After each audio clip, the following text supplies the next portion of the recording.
Hey guys, this is God Harry. How are you all? Please support to subscribe this channel for watching new interesting stories. So in this video, we will see second part, what if Harry Potter discovered a forbidden power. Here is short summary. Harry Potter's decisions reshape the wizarding world, forcing him to confront moral dilemmas, forbidden powers, and the cost of victory. But before we start, if you want more stuff like this, then be sure to subscribe and like this video. And if possible, share this video with your friends. Now let's start the story. Ginny and Riley crept up to Harry's room later that night, after most of Gryffindor Tower was asleep. Ginny wanted to see her children, and decided that she wanted Riley there too. When she knocked on Harry's door, he didn't answer. Well, he didn't open the door, though Ginny heard him saying that they could go in. She opened the door to find Harry sitting on the windowsill, looking down onto the Quidditch pitch. "What on earth are you doing?" she asked. Harry turned around and grinned at her. "Deciding whether to jump or not," he said. It took Ginny a moment to realize that he was joking. "Go for it, see if you land on your feet," she said. Riley made a small sound in her throat as Harry laughed. "We're only joking," Ginny said. If Harry even thought about it, he'd be dead. The rest of the world would then go deaf due to Leah's refusal to stop crying for anyone but her daddy. Ginny said, going over to the cot. "You heard then?" Harry asked. "Of course I heard, you idiot. Did you think I wouldn't? Are you kidding? You can't even sneeze in this place without everyone knowing it." "That's just you," Ginny assured him. "So, do you think Parvati will be asking to take Leah to class anymore?" "She can try, but there is no way that she's going to," Harry said, putting a hand to his wrist. "What's wrong with your wrist?" "Baby monitor needs a little adjusting," Harry said. "Let me see." Ginny sighed. Harry held out his wrist and Ginny saw that the skin was almost rubbed away. "A little adjusting?" Ginny asked as Harry withdrew his wrist again, hissing in pain as she brushed the injury. "You're going to need to bandage this, or it'll get infected," she said, frowning. "I know," Harry said, summoning a small bag from his trunk. Ginny watched critically as he pulled out some bandages and a tube of something. "What's that?" she asked. "This Muggle antiseptic cream," Harry said. "Why do you have it?" "Habit, I guess, with Vernon and everything." "Oh, so I don't suppose it's any use me offering to do it." "I think I can manage, thanks all the same," Harry said, grinning as he quickly bandaged the wrist. "So, have you fixed up the bracelet then?" "Yup," Harry said, pulling up his sleeve and showing her that it was fastened on his other wrist. "So it's no longer going to do that?" "Nope. Can I have one then?" "Yeah, here." Harry summoned another thing from his trunk, a small cloth bag, and handed it to Ginny. "Oh wow, you made this," she breathed, taking out the bracelet from the bag. "Yeah, I figured that it might as well look good." He shrugged. Ginny grinned and pecked his cheek. "Thank you. That was really sweet. Have you thought about marketing them?" "Yeah, I have. I guess it is a good idea." "It is," Ginny said. "Oh, by the way, this is Riley, she's the only one who knows." "Oh, hi," Harry said, looking at Riley, who blushed slightly. "What's that?" she asked, signaling to the bracelet that Ginny was putting on. "It's a baby monitor," Harry said. "A what? You're not Muggle-born then?" "No. Wizarding-born. Why? Muggles have things like radios to tell them when their babies are awake, so I figured that I'd try and make a magical one." "And succeeded," Ginny put in. "Yeah, although it wasn't quite right at first," Harry said, absently putting a hand to his wrist. "But it's fixed now." "Yeah," Harry nodded. Riley looked at the bracelet and let out a low whistle. "You made this from scratch?" "Yeah, that is amazing. You really should market them. My mum would probably buy one." "We've got a new baby at home." "You have?" "Yeah, a little brother. Alex, his name is." "Hey Harry, could you make Riley one?" "Ginny, you don't have to." "No, it's okay. If I do plan on marketing them, I might as well start making some more." "What's your mum's favorite color?" "Blue," Riley answered. "Right, it might take a while," Harry said. "It's okay. Really, Mum will be delighted. I'm going to write to her now." Riley dashed off a moment later after thanking Harry again. Ginny grinned. So, why are you really sitting on the edge of the window? She asked. Slytherin are practicing, Harry said, and I was thinking. Dangerous. What about? Nothing at all. Well, just silly little things. Like, oh, just thinking about where we're going to live when I leave here. What I'm going to do, planning the future for once. Is there room for me? What, on the windowsill? Oh, yeah. Harry moved up, and Ginny climbed up next to him. So what's going to happen in the future?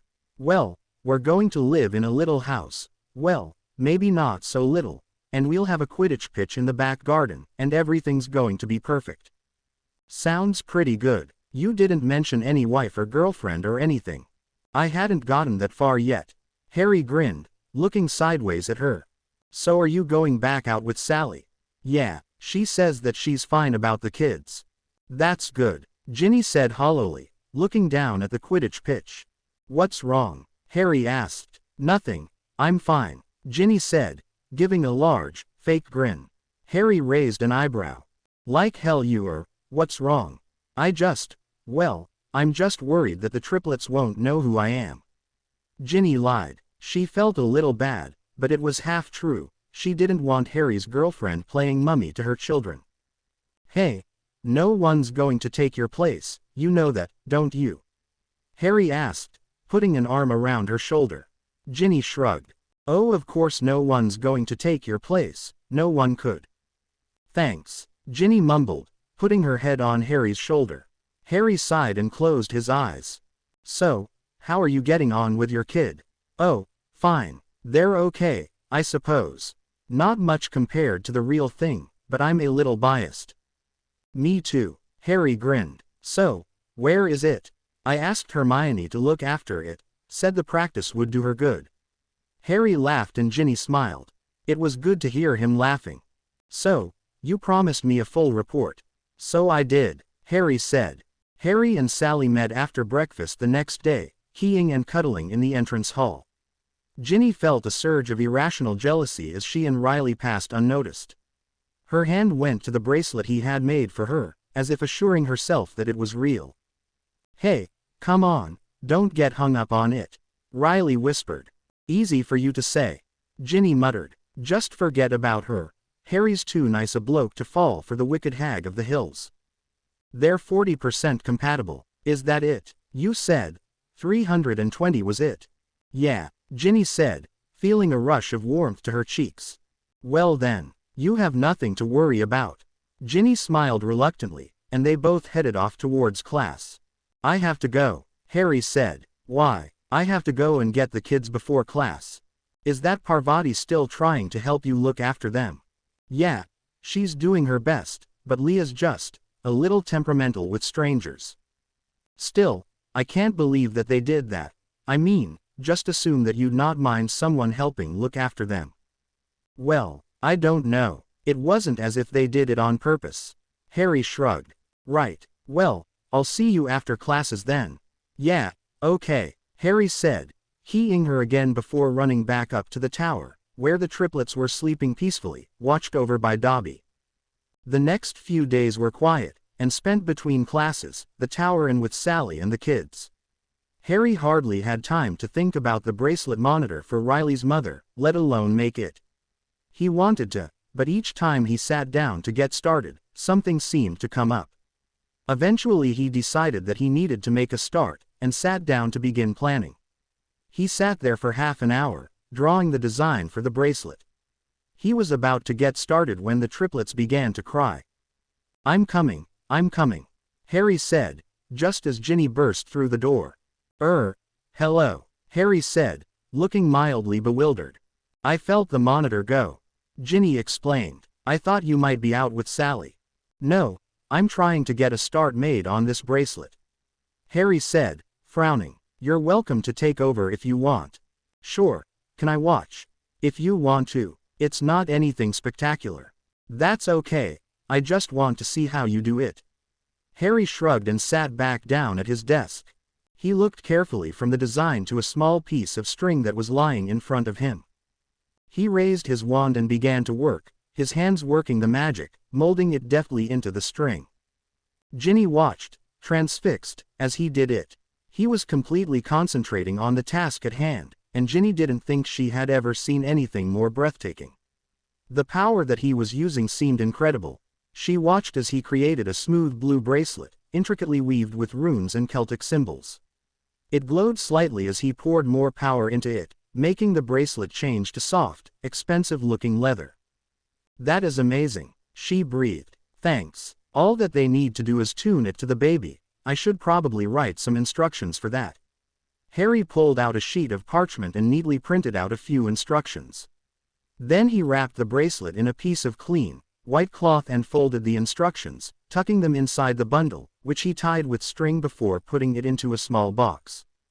"One monitor bracelet," he mumbled. "You look tired," Ginny commented. Harry nodded, looking out towards the grounds. Ginny said goodnight and slipped from the room. Harry caught up with Riley the next day at breakfast, handing her the small box and grinning before sitting down next to Ginny. Riley took the bracelet from its wrapping and gasped. "Oh Harry, thank you. Mum will be so pleased." "It's beautiful," she exclaimed, planting a key on his cheek. Harry blushed as she rushed off, and he looked over to see Sally looking murderous. She came over a moment later, her eyes sparkling suspiciously. "Can I talk to you please?" "Okay," Harry said, standing immediately. He had a feeling that nothing good was coming. "What was all that about?" Sally demanded angrily. Tears were springing into her eyes, and Harry sighed in frustration. There was no way this was ever going to work. "Look, I'm sorry. It's not as if I snogged her. How am I supposed to compete with every girl in Hogwarts and those damned kids?" Sally wept. Harry's eyes blazed. "I didn't ask you to compete with anyone. I'm sorry, but my kids will always come first, no matter what. If you can't accept that, then I guess we're not going anywhere," Harry said calmly. Sally's weeping got louder, and she looked up at Harry, her eyes swimming with tears. "Are you breaking up with me?" she asked, her lip trembling. "I'm sorry, really I am, but we aren't going anywhere, and right now, I need to focus on my kids. So yeah, I am breaking up with you." "Fine. Good riddance," Sally cried as she walked away. Harry sighed again, before heading up to the dorms. What a fiasco. The memorial service that Harry had suggested was to take place on the first Saturday in October. Harry had spent a lot of time making sure that it would be perfect. He had put his heart and soul into it, and it broke Ginny's heart to see him on that morning, looking pale and withdrawn. The deaths of his friends would always hit him hard, and she knew that no matter what happened, the dead would always occupy a small corner of his mind. The thought was oddly comforting, for while he remembered, he no longer dwelled upon them, and that, Ginny was sure, had to be a good thing. Every member of the DA, past and present, as well as most of the staff attended the memorial service that night. A few people made speeches, including Harry. Ginny sat next to her brothers, Hermione and Harry. Beside Harry were the triplets, who never made a sound throughout the entire thing. Harry's speech was the first, and probably the most poignant, Ginny thought. Many other people seemed to think so too, and there was more than a few tears in the room of requirement. At the end of the ceremony, Ginny noticed that a small brass plaque had appeared at the head of the room. On it were the names and dates of each person that Voldemort had taken from the DA, along with a picture of each, smiling happily. That was when Ginny began to cry, feeling suddenly very helpless. Harry put an arm around her shoulders and spoken to her quietly, letting her cry to her heart's content. He knew that he would never cry until it was all over. He was frozen until then. "Are you all right, Harry?"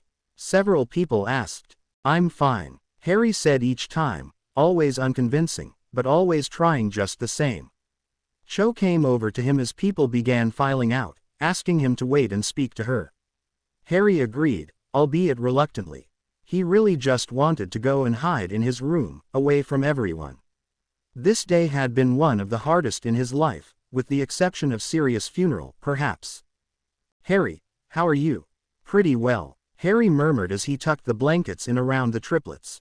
A fire flickered to life in the fireplace as he glared at it. "No, you're not. What's the deal with the kids? Haven't you heard? They're my children."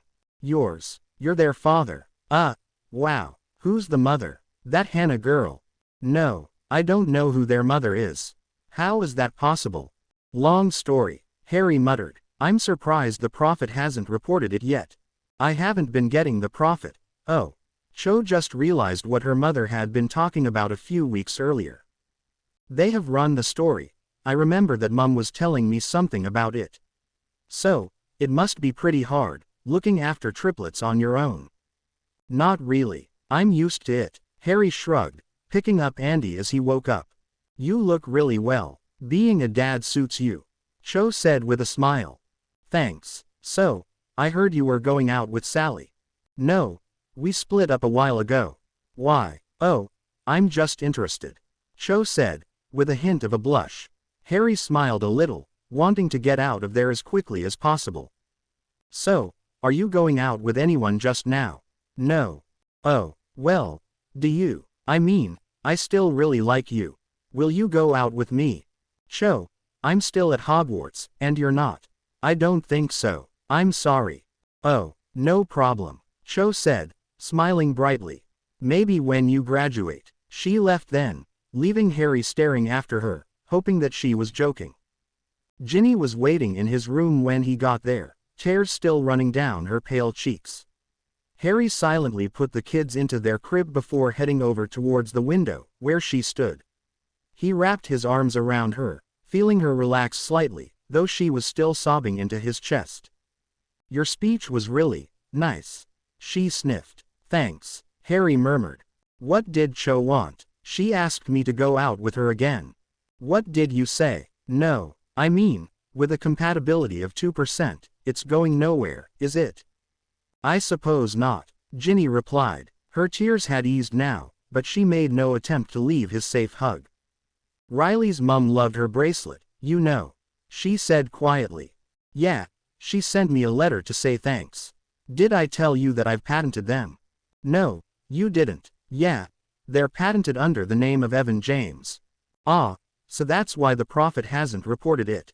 Yeah, I've sent a letter to a shop in Diagon Alley. I'm waiting for the reply. Will the owls know how to get to Evan James? Yeah, Harry said. I thought of that too, just before I sent them off. That's good. Have you made any more? No, but I've designed a few, Harry said. Can I see them? Sure. Harry went to his desk and pulled out a few sheets of parchment. There were designs all over them. Designed a few? Ginny asked, taking the parchment from him. Yeah, maybe more than a few, but there you go.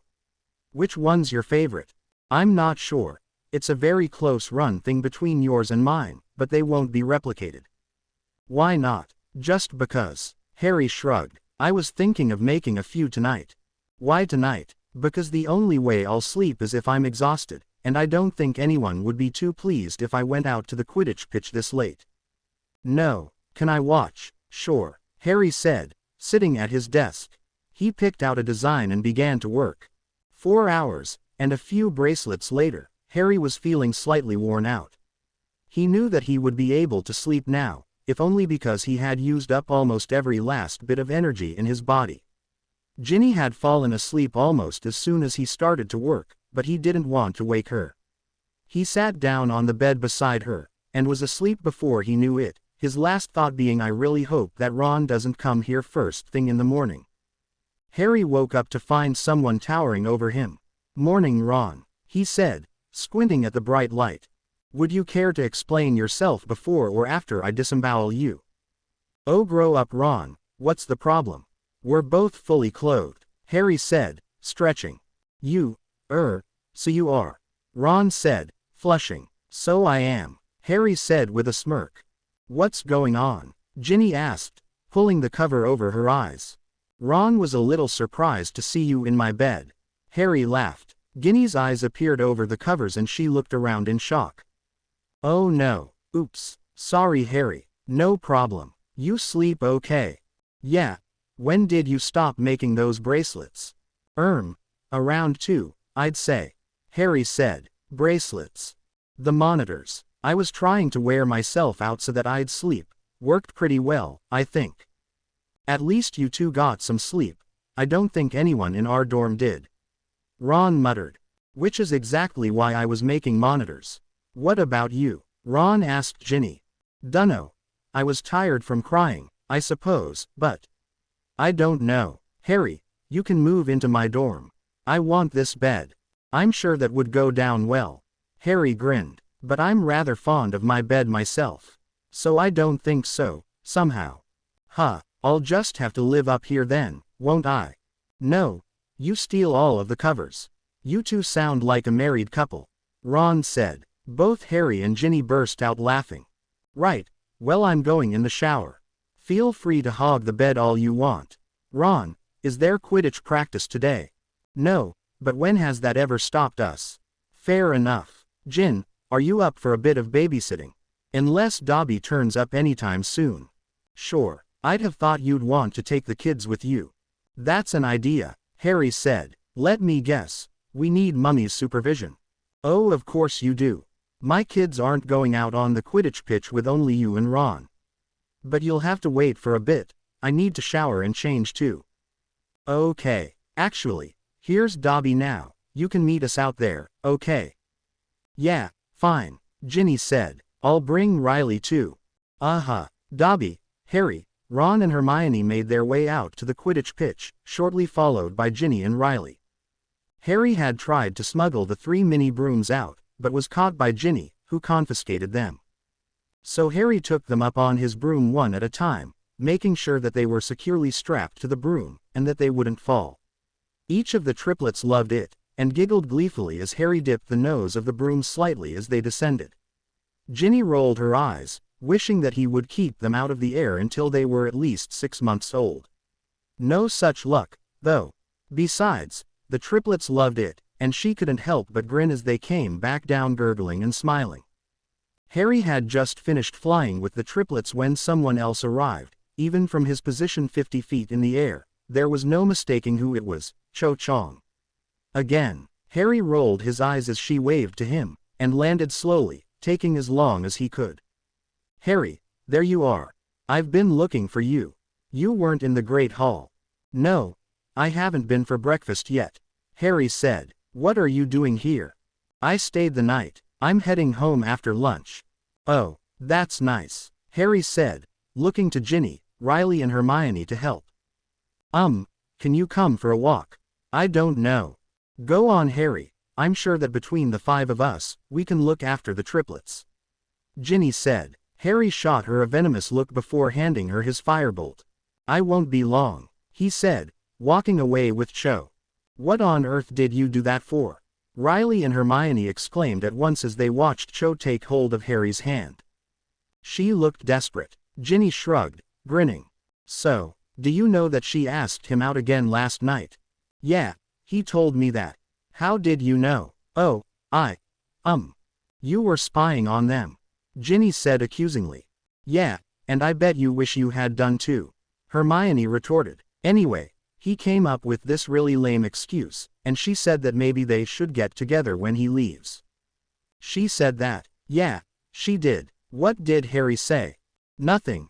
He looked as if he didn't know whether to laugh or vomit. I thought he liked Cho.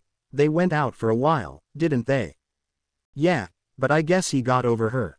Not a surprise, really. Ginny said, remembering the 2% compatibility. Oh no, she's keying him. Hermione said, looking at Ginny for her reaction. Well, I never saw that coming. Ginny said, her eyes narrowed as she stared at them. No, me neither, Riley said, looking shocked. Go, Harry, Ron called from his broom.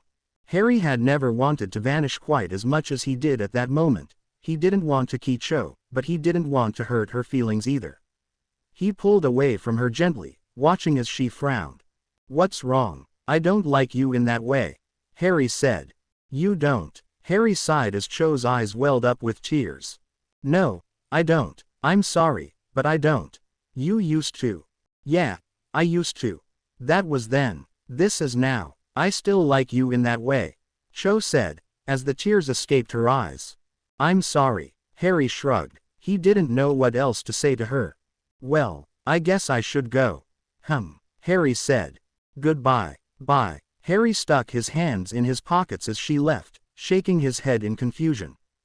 Ginny, Riley and Hermione watched as Cho walked to the gates, her shoulders shaking slightly. Ginny felt slightly sorry for her, but then remembered that she had just snogged Harry. She watched as Harry made his way back, summoning his broom from her hands and jumping on it as it flew towards him.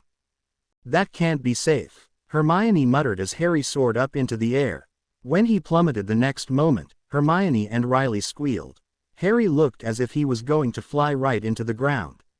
Not only was he dropping like a stone, he was dropping quickly. He rolled suddenly, pulling the broom up again. Hermione shook her head, looking faintly green. "I'm never going to get used to that. He's really good. I wonder if any of the triplets have his flying skills." "Probably. His dad was supposedly quite good too. Seeker as well."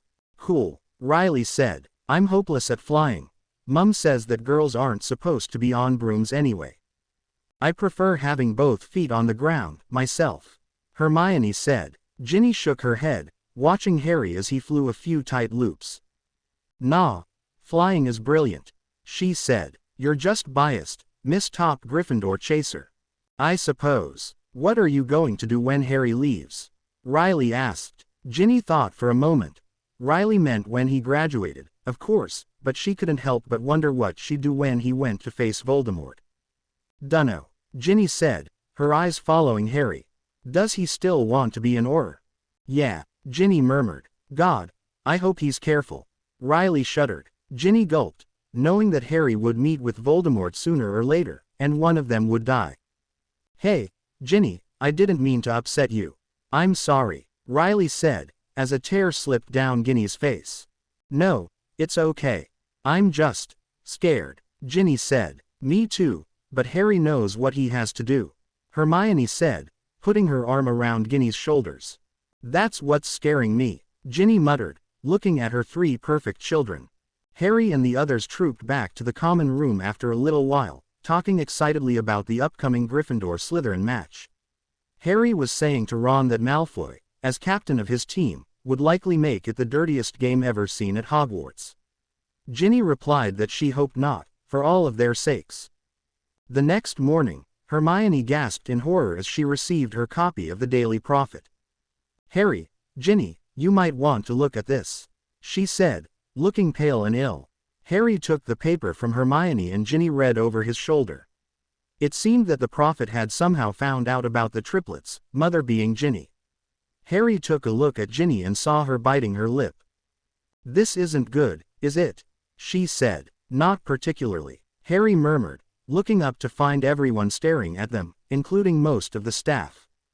"Well, this is an interesting twist," Parvati said, raising an eyebrow. "Harry, I think we need to talk," Sally said, appearing behind him. "Why?" Harry asked. "Is this why you broke up with me? Because you found out that she was the mother?" "I've known for months," Harry said, after a glance at Ginny. "Then why didn't you say anything?" "Because I didn't think it was any of your business, now if you'll excuse me." Harry stood up abruptly, rolling the newspaper into a ball and throwing it into the nearest bin. He walked past Sally, who looked slightly shocked, and disappeared from the Great Hall. Ginny stood up a moment later and followed. "Maybe this is for the best," Ginny suggested timidly. Later that night, Harry seemed to be in a rotten mood. "Maybe. I just can't believe how everyone believes that it is their God-given right to know about every little detail of my life. It's not my fault, I know. Sorry, I didn't mean to snap. This is just brilliant," Ginny said, scuffing her foot along the floor. "Still, at least now I have a right to yell at any of your girlfriends that seem to think that they're going to play mummy." Ginny grinned. Harry chuckled despite himself as Fox came through the window. "Ah, this will be my summons," Harry said. "Are you coming?" "Sure," Ginny shrugged. "Dobby, can you look after the triplets for a while please? I'll be in the headmaster's office if you need me, okay?" "Yes, Harry Potter, sir, Dobby is most honored to look after the little Potters." "Thanks, Dobby, we shouldn't be long." Harry and Ginny attracted a lot of stares and whispers as they walked up to the headmaster's office. Harry rolled his eyes in boredom while Ginny giggled. "I don't think they're too pleased," she told him. "Who?" Your admirers, of course, Ginny said. Oh, right. Well, there's not much they can do about it, is there? Nope, Ginny said. We're here. Oh yeah, chocolate frogs. Chocolate frogs? Ginny asked, her eyebrows raised in surprise. The headmaster's password. Always some sort of sweet. One time I came it was cockroach cluster. That's weird. This is Dumbledore. I think that's the reason he does it. Just to be weird. I prefer eccentric, myself, but I suppose weird is another term that could be applied. The headmaster said thoughtfully. Not batty then? Harry asked innocently. The headmaster chuckled as they walked into the office. That too. Very good memory. I had forgotten about that. Forgotten about what? When Fawkes arrived with the triplets on my birthday, questioned Professor Dumbledore's sanity. Fawkes kindly told him what I had thought, and he informed me that to be headmaster, you have to be a little batty. Harry explained. Oh, right, Ginny said. So, is it true? Yeah, Harry said. We found out pretty quickly. May I ask how? Harry began to explain about how they had gone about searching for the triplets, Mum. He seemed quite astounded to hear that Harry and Ginny were 320% compatible, but his shock didn't last long. How did your family take it, my dear? He asked Ginny. Well, Mum and Dad were secretly thrilled. Ron is over the moon, and my other brothers were all about to kill Harry for getting me pregnant. Until they heard the story, of course. I see. So they all knew. Good. Yeah. Now Gred and Forge are going to do their best to try out at least a few tricks on them. Well, they were, until I put a condition on the money I gave them. Which was, not to use any joke product on our children.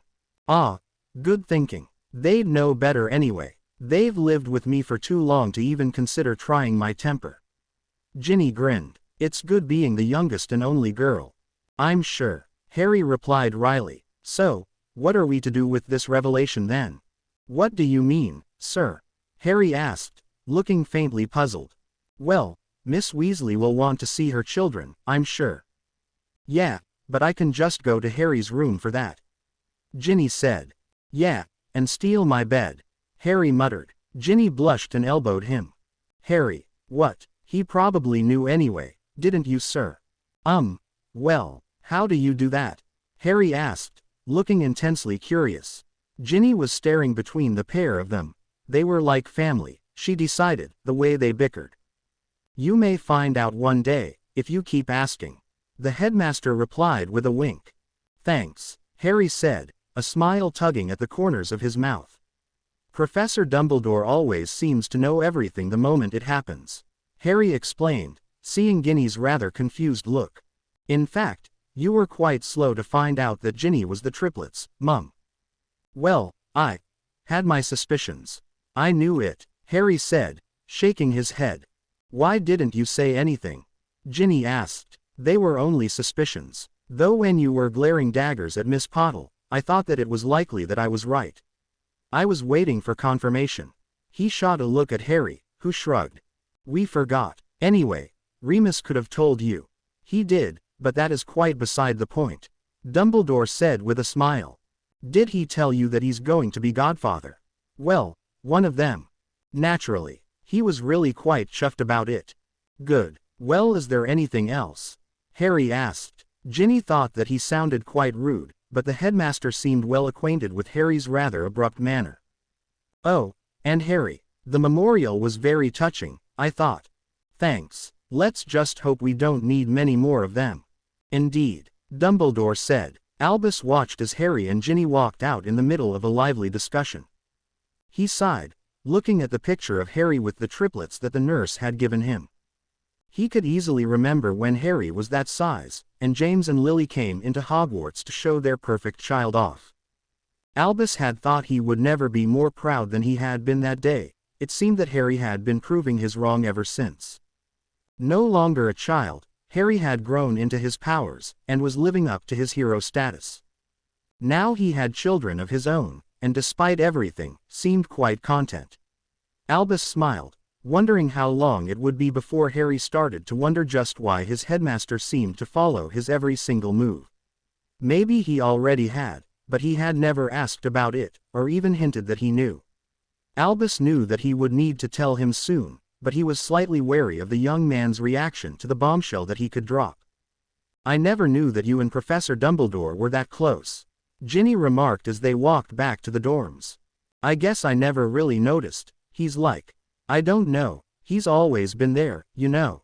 I guess, you know that you're probably the only one who bickers with him." "God, how boring that must be." Harry grinned. "Only kidding. No, he's just, I don't really know. He's always been the one that listened to everything that I said, been there when I had a problem. Well, except 5th year, but that was, well, justifiable.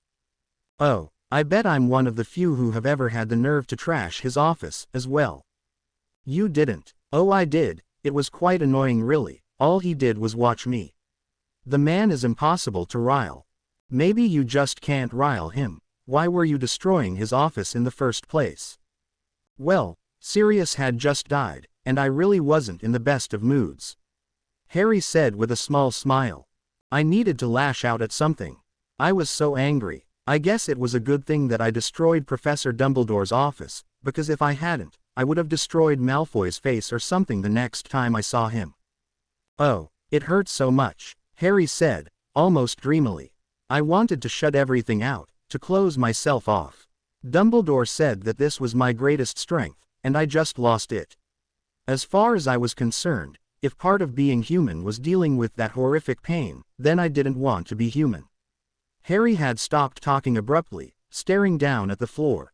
"That's the one time in my life that I was seriously considering just giving up and dying." "What made you decide not to?" "Dumbledore," Harry said. "He told me about the prophecy."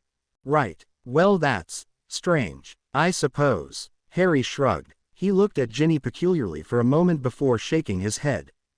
"Come on, let's go and see how our children are." "Sounds like a good idea," Ginny said. Over the next few days, Harry became more and more aware of the headmaster watching him closely.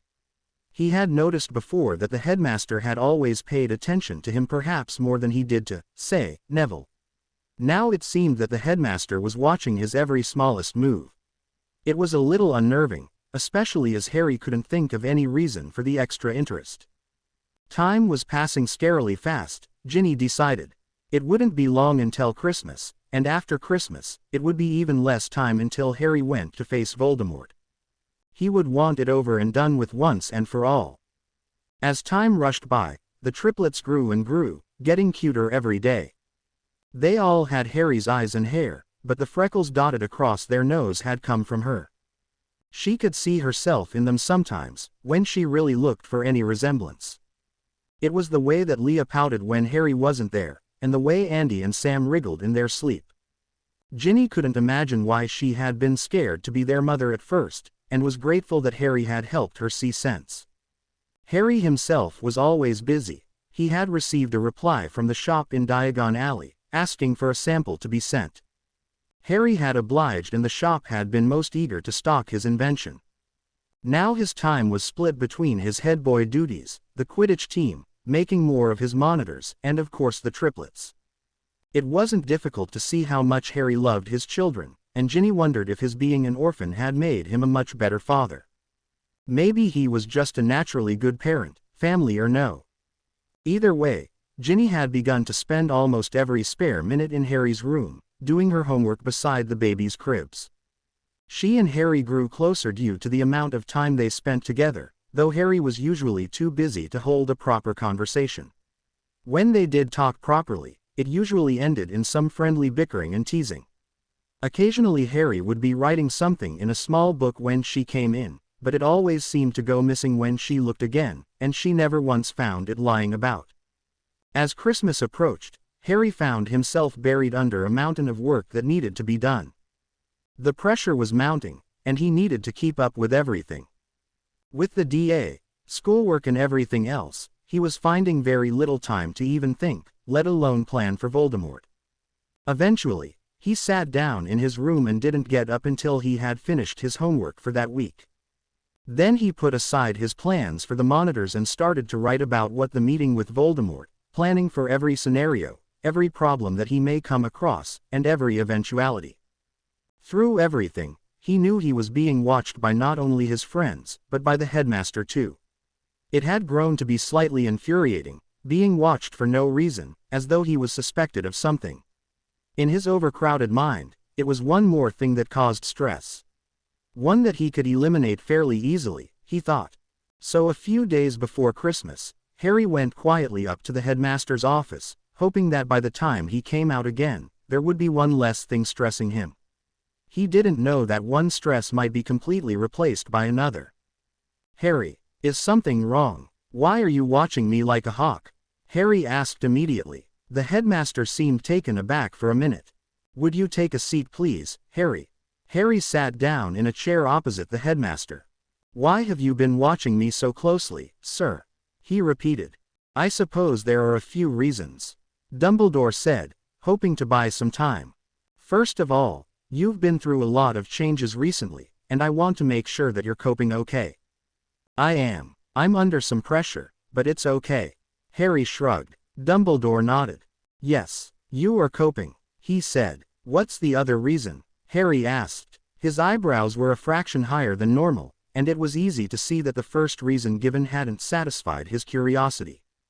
"The other reason is more complicated," he said, looking intently at Harry, as if he was hoping to see into the back of Harry's mind.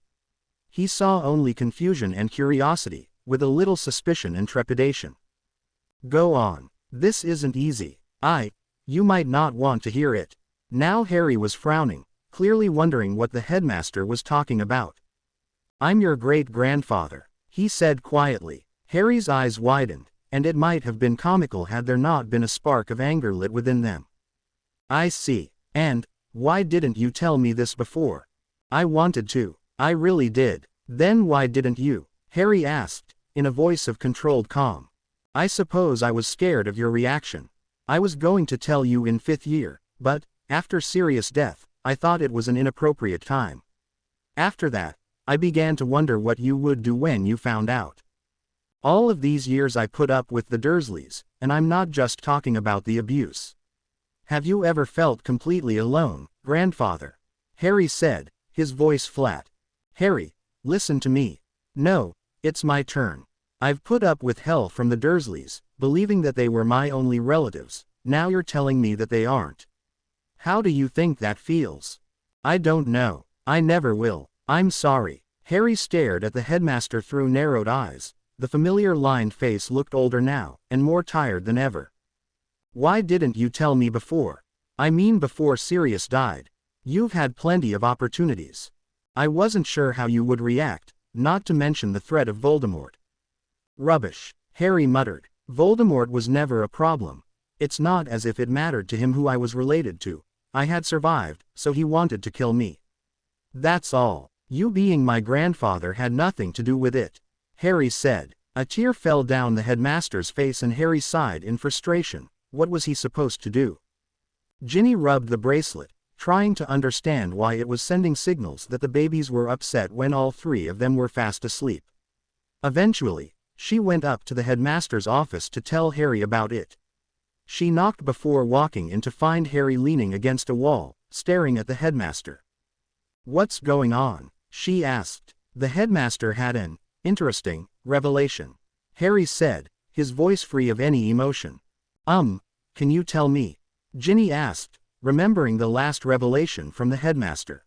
"Yeah," Harry said, "let's tell Ginny." He looked pointedly at the headmaster, who sighed wearily. "I'm Harry's great-grandfather," he said. Ginny's mouth fell open in surprise. "And you never told him before now?" Ginny asked, raising an eyebrow. "No. Are you okay, Harry?" Ginny asked, turning her back on the headmaster.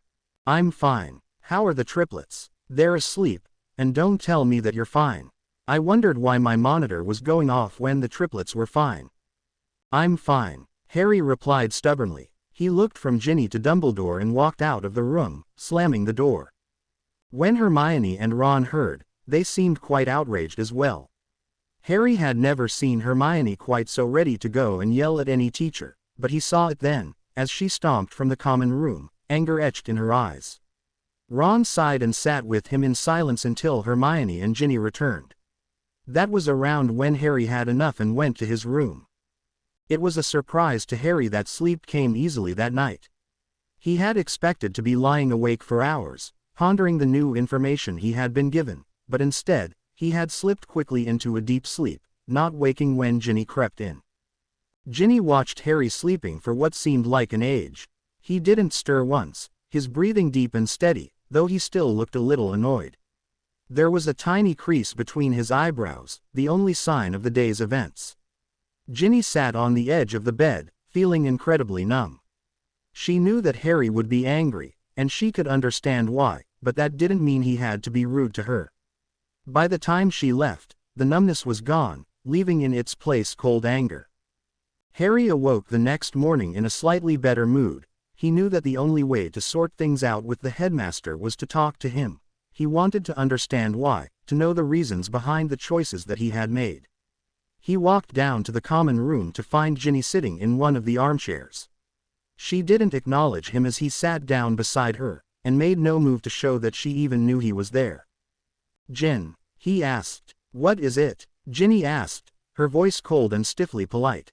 Harry was taken aback for a moment, wondering what he had done. He remembered how he had snapped at her the previous night, and then walked out almost as soon as she walked into the common room. "Look, I'm sorry for being rude to you last night, but I was slightly shocked." "And that makes it okay, does it?" Ginny hissed, turning to look at him. "You really are quite a self-centered person, aren't you? Does the world always have to revolve around you? Oh, famous Harry Potter, he's had such a bad life, and now when something good happens, he can't take it. Oh no, so he lashes out at everyone just because he feels like it." Harry stared at her, a cold feeling creeping into his stomach. "I'm sorry you feel like that," he said. His voice was strangled as he fought to keep it under control. Then he left for breakfast without another word, or another look, in Ginny's direction. Well, that's that. Now you know what Dumbledore was hiding, grr. Anyways, I know that this, Harry's great-grandfather, thing is kinda cliched, but hey, it worked into the story pretty well. Hermione tried to get Ginny and Harry to speak to one another, and they did. But it was only to exchange information about the triplets, or about Quidditch, and even then they were polite and formal towards each other. Eventually Hermione gave up, and Ginny's visits to the triplets usually happened while Harry was away for one reason or another. Harry avoided Ginny like the plague, still hurt from her words. He wouldn't dream of stopping her seeing the triplets, but he tried to stay away when she was there. He spent increasing amounts of time working on his plans for the final battle, his many chess games with Ron finally paying off in that he was getting better with strategy. He was under increasing amounts of pressure, and began to snap at every little thing, until it was so bad that he started staying away from Ron and Hermione. They were fed up of his whining, he was sure, and besides, they would want some time alone now that they were a couple. So Harry grew more and more isolated, putting his all into everything else, rather than trying to work things out between himself and his friends. He had a feeling that he would regret it, but while he was so busy, it didn't seem quite so important. Christmas crept up on everyone silently, and Harry hadn't even considered gifts for anyone. He supposed that he might as well get gifts for everyone, and went to Hogsmeade with everyone else in order to buy them. He went without Ron and Hermione, and he was sure that Ginny was with the triplets, and so, alone, he trudged around the village in the snow, searching for presents. Almost 3 hours later, and freezing cold, Harry walked back into his room at Hogwarts, dropping his purchases on the floor. He sighed heavily, lying back on his bed and sighing. In the corner, Ginny watched unnoticed as a single tear rolled down his cheek as he fell asleep. She peeked into the bag to see wrapped parcels, each with a name on. Amongst them, she could see one addressed to her. She bit her lip and slipped from the room, wondering what had upset Harry so much. She had never seen him crying before, and assumed that it must be something pretty big that was bothering him. On Christmas morning, everyone that had stayed at Hogwarts woke up to snow covering the ground outside. Harry smiled at this, deciding to take the triplets out for their first taste of snow. He crept outside silently, making sure not to wake the others. The common room was completely empty, but then again, it was 5:30 in the morning. Soon he and the triplets were outside, bundled up against the bitter cold. All three triplets were wide awake now, and staring into the snow as it fell on their little pink noses. Harry had always loved the snow, especially since his time at Hogwarts. It seemed something so perfect, so pure and white, yet freezing and deadly at the same time. The triplets loved the snow as much as he did, and gurgled happily as Harry twirled them around in it. "Merry Christmas. You're first," Harry said quietly. "We have presents to open. Maybe we'll go in a few minutes." The triplets gurgled their agreement and clapped their chubby little hands as the snow continued to fall. Ginny watched from her room as Harry took the triplets to see their first snow. He looked happy again, grinning as the triplets smiled and laughed. He spoke to them quietly, and Ginny longed to hear what he was saying. He put the triplets back into their carrycot after twirling each of them around and giving them a little hug. A smile spread across her face as she watched them. They looked so perfect together. When Harry returned to the common room, he was smiling widely. He didn't even see Ginny waiting for him as he sat down on one of the large couches, beside the triplets. He was humming a Christmas carol of some sort, but Ginny supposed it was a Muggle one, as she didn't recognize it. "Shall we go and wake Uncle Ron up? Shall we?" he said, a wicked grin coming over his face. Ginny couldn't help but grin as Harry stole up the stairs with the triplets, heading to Ron's room. Arg! The entire 7th-year boys' dorm was awake now, and the triplets were giggling as all of them groaned and mumbled something. "Get up," Harry said between laughs. "It's Christmas." "What time is it?" Ron beeped gruffly. 10 to 6, Harry said innocently. "What? Harry, you are an idiot, insufferable. Why thank you. I thought you might want to watch your niece and nephew's first Christmas." "Oh, right. Have you woken Ginny up?" "How can I remember the fact that we can't go up the stairs to the girls' dorms?" "Oh yeah, give me a minute. We'll wait down in the common room. Mole." By the time Harry returned from the boys' dorms, he had noticed that Ginny was awake too, and wondered how long she had been sitting there. "Merry Christmas," he said softly, making her head snap around. "Merry Christmas. How did Ron take to being woken up so early?" "Not as badly as I'd hoped," Harry confessed. "You mean he didn't blow a fuse?" "Nope. But then again, I did mention that the longer he slept, the more he was missing of the triplets' first Christmas." "Ah, so that's how you escaped bodily injury." Ginny nodded. "How are the triplets?" "They're fine. They like the snow," Harry replied. "Yeah, I saw that. Were you spying on me?" Harry asked jokingly, raising an eyebrow. "Of course," Ginny replied innocently. Harry shook his head and laughed, his eyes bright and sparkling. "I'm sorry about that thing with Granddad," he said after a moment. "I was a bit, harsh about that. I didn't mean it." "No, you got it pretty much spot on. Anyway, we sorted things out. Is that where you and the triplets disappear to every Saturday after dinner?" "Yeah, sort of a family day thing. Pretty bizarre, but there you go." "Are you happy?" "Yeah, I am," Harry said after a pause, in which he considered telling her the truth. Then he decided against it. It was Christmas, after all. He smiled at her before looking towards the stairs, where Ron was grinning like a cat that had just caught the canary.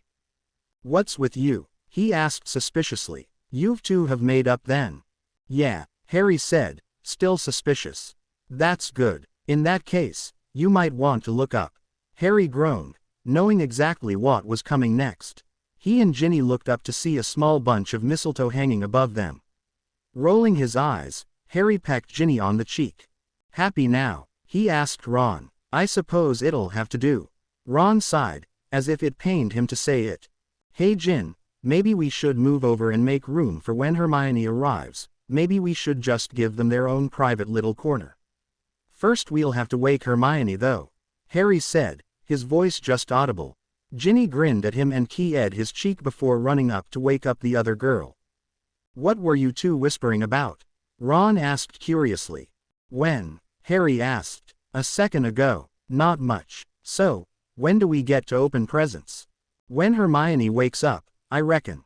Ron shrugged. "Right. By the way, it's the triplets' 6-month birthday tomorrow." The broomsticks," Harry said with a grin. Ron's eyes lit up and he grinned as well. Wicked. Finally, he said. What are you two talking about? Hermione asked, as she and Ginny returned. Oh, nothing, Harry said, nudging Ron to play along. We were just wondering when we'd get to open presents. Ron said. Right, well, I suppose. Ginny trailed off as several letters appeared in midair, one addressed to each of them. They all plucked them from the air and opened them simultaneously. Harry, did you know about this? Hermione asked. Well, Granddad may have mentioned it. Once, or twice, several, 100 times. Harry said. You didn't think to tell us. Nah, I thought it would be a nice surprise. I can't believe it. Everyone's going to be there. Well, all of the Weasleys, Remus, Tonks, Granddad, Hagrid, as for, I think that might be it. Oh, no, wait. Aunt Petunia's coming too. That will cause a riot. Ginny murmured. Actually, I've explained everything to everyone, well, everyone that knows. Aunt Petunia's left Vernon. She has? Hermione asked, her eyes wide. Yeah, Dudley's at school, so he won't be coming. Vernon's still paying for him to go to Smeltings. Right, well, this is definitely sudden. When did it happen? A few weeks ago. I went to visit Aunt Petunia to see how she was, and, well, things were pretty bad when I got there. Needless to say, they got worse when I arrived. Oh dear, yeah, Vernon nearly ripped himself in half trying to kill me, again. You don't mean literally? No, well, sort of. The spell will cause damage if he tries to deliberately hurt me or anyone else. When he fights it, it gets worse, and when he knowingly tries to do serious harm, it could cause pretty bad damage. Well, I can't say I'd be sorry. Hermione said shrilly. Ginny nodded her agreement and Harry smiled. Well, he's fine now. Living with his sister Marge and her horrible beasts. I dare say they'll be wanting to start a We All Hate Harry Potter club. Makes a change from We All Love Harry Potter club. Ginny grinned. Yeah, weren't you a co-founder of that? Ron asked teasingly. Co-founder? No, I was the only founder. Ginny said with no hint of embarrassment. Harry laughed and asked who else was in this club of hers. Ginny refused to give any details, but she did hint about Lavender and Parvati. Harry and the others didn't get to open their presents until later that day, when everyone was assembled in a large room that only Harry and Dumbledore had ever seen before. It was large and grand and full to the brim with presents for everyone, under an incredibly tall and beautifully decorated tree. Everyone arrived by midday, and it was time for the celebrations to get underway. It was unanimously decided that they should open the presents before eating. They each took it in turns to unwrap a present. They each had their own pile, and Harry knew his had never been half as big before this. Maybe the triplets' presents were in with his own. Then he disregarded that, because the triplets had their own pile, which was even larger than his own. Ginny shook her head slightly, both in amusement and amazement. She couldn't quite believe that all this was happening, it all seemed so surreal. She looked over at Harry and saw him smiling at his granddad, nodding slightly. Are they communicating without words? She wondered. It certainly seemed so. Harry was the first to open a present, and found that it was from Molly. His new Weasley jumper. In the triplets pile, he saw 3 similar lumpy packages and silently laughed. Thanks Molly, Harry said, refolding the navy blue jumper neatly and putting it beside him. Who's next? That would be Ginny, I reckon. Bill said. Okay. Ginny picked out one of the parcels, unwrapping it to reveal a small statue of a unicorn. It was from Bill. Thanks Bill, she said, giving him a tight hug. No problem. Bill replied warmly. Ron. Oh yeah. Ron picked out a parcel and tore open the paper. Aunt Petunia had watched as Harry and the other opened their presents, preferring to stay in the background. She was glad that Harry seemed so happy, and wondered for a moment why he was still looking after the triplets. Looking around, she saw people that seemed vaguely familiar, some were more familiar than others. There was the man that had gone with Harry to the burrow, and that young woman. The one she remembered from the end of Harry's 5th year, only she had had pink hair then, rather than the festive red and green hair that she had now. Then there was that giant of a man that had first told Harry about his parents. Hagrid, not to mention the large group of red-haired people that Harry obviously knew every one of. Some she knew and some she didn't. After a while, Harry came to sit beside her, his smile dimming a bit. "Are you all right?" he asked. "I'm fine. Thank you for inviting me. You're a part of my family." Harry shrugged. The odd one out. The only blood relative and the only muggle and the only one that never used to care. "Used to doesn't matter," Harry said. "And you're not my only blood relative. Professor Dumbledore's my great-grandfather and the triplets are my children." "Yours? Since when?" "I found out while I was staying at the Burrow." "Long story." "And the Weasleys are your surrogate family?" "Something like that. They're also the triplets' family. Ginny's their mother." "She's pretty." "Yeah," Harry said. "How are things coming with the prophecy?" "Fine. Nothing's happened yet, but, well, that won't last long." "Right. Do you want your present?" Harry asked. "You got me a present." "Yeah, you didn't think I'd leave you out. Besides, it's not as if I'm poor." "Oh, thank you," Petunia said, her eyes welling up with tears. "You didn't have to." "I know. I wanted to." "Open it." Petunia opened it to find a small cage. "What's this for?" "It's for this," Harry said, presenting her with the smallest bird she had ever seen. "It can carry your mail, very discreetly, and they're incredibly intelligent. Let you know when danger's coming so that you can get out quickly. It can also take you to a safe place if you need it to. Just say where you want to go while holding on to it. I'd recommend that you come here, but you can go anywhere. Just don't use it too often. Using a lot of magic drains them. She will be able to carry messages every day without getting tired, though," Harry said, putting the small violet bird in the cage. "Have you named her?" "No, I thought I'd leave that to you," Harry said. "Everybody, dinner is ready," Professor Dumbledore said. He was wearing the hat that Harry had gotten him, and looked happier than anyone could really remember. "Hey Granddad, can you pass the potatoes please?" Harry asked, making everyone stare. "Certainly Harry," the headmaster replied, passing the dish before looking up at everyone. "Granddad," Fred and George chorused. Everyone, with the exception of Ron, Hermione, Ginny and Petunia was staring between them in shock. "That's right, Harry is my great-grandson," Dumbledore said, his mouth twitching into a grin. "Then why?" Molly began. "Molly, please, not on Christmas Day," Harry asked, his eyes pleading with her silently. "All right dear," Molly sighed, looking slightly unhappy. "Wow, that is cool. We have the headmaster of Hogwarts in our family," Fred and George said happily. Harry sniggered quietly, imaging the mayhem that the twins could create for his grandfather. "You're not going to put more restrictions on that present, are you?" George asked. "Wouldn't dream of it," Harry grinned. "I look forward to seeing what you two have been up to recently." "Great," Fred beamed. "Harry, you are the best brother we have." Thanks, I think," Harry said suspiciously. The other Weasleys laughed at the exchange. "Good luck, Harry," Bill said. "You'll need it," Charlie said. "Rather you than me," Ron told him. "Gee, thanks," Harry said dryly. "So, who's going to stay overnight?"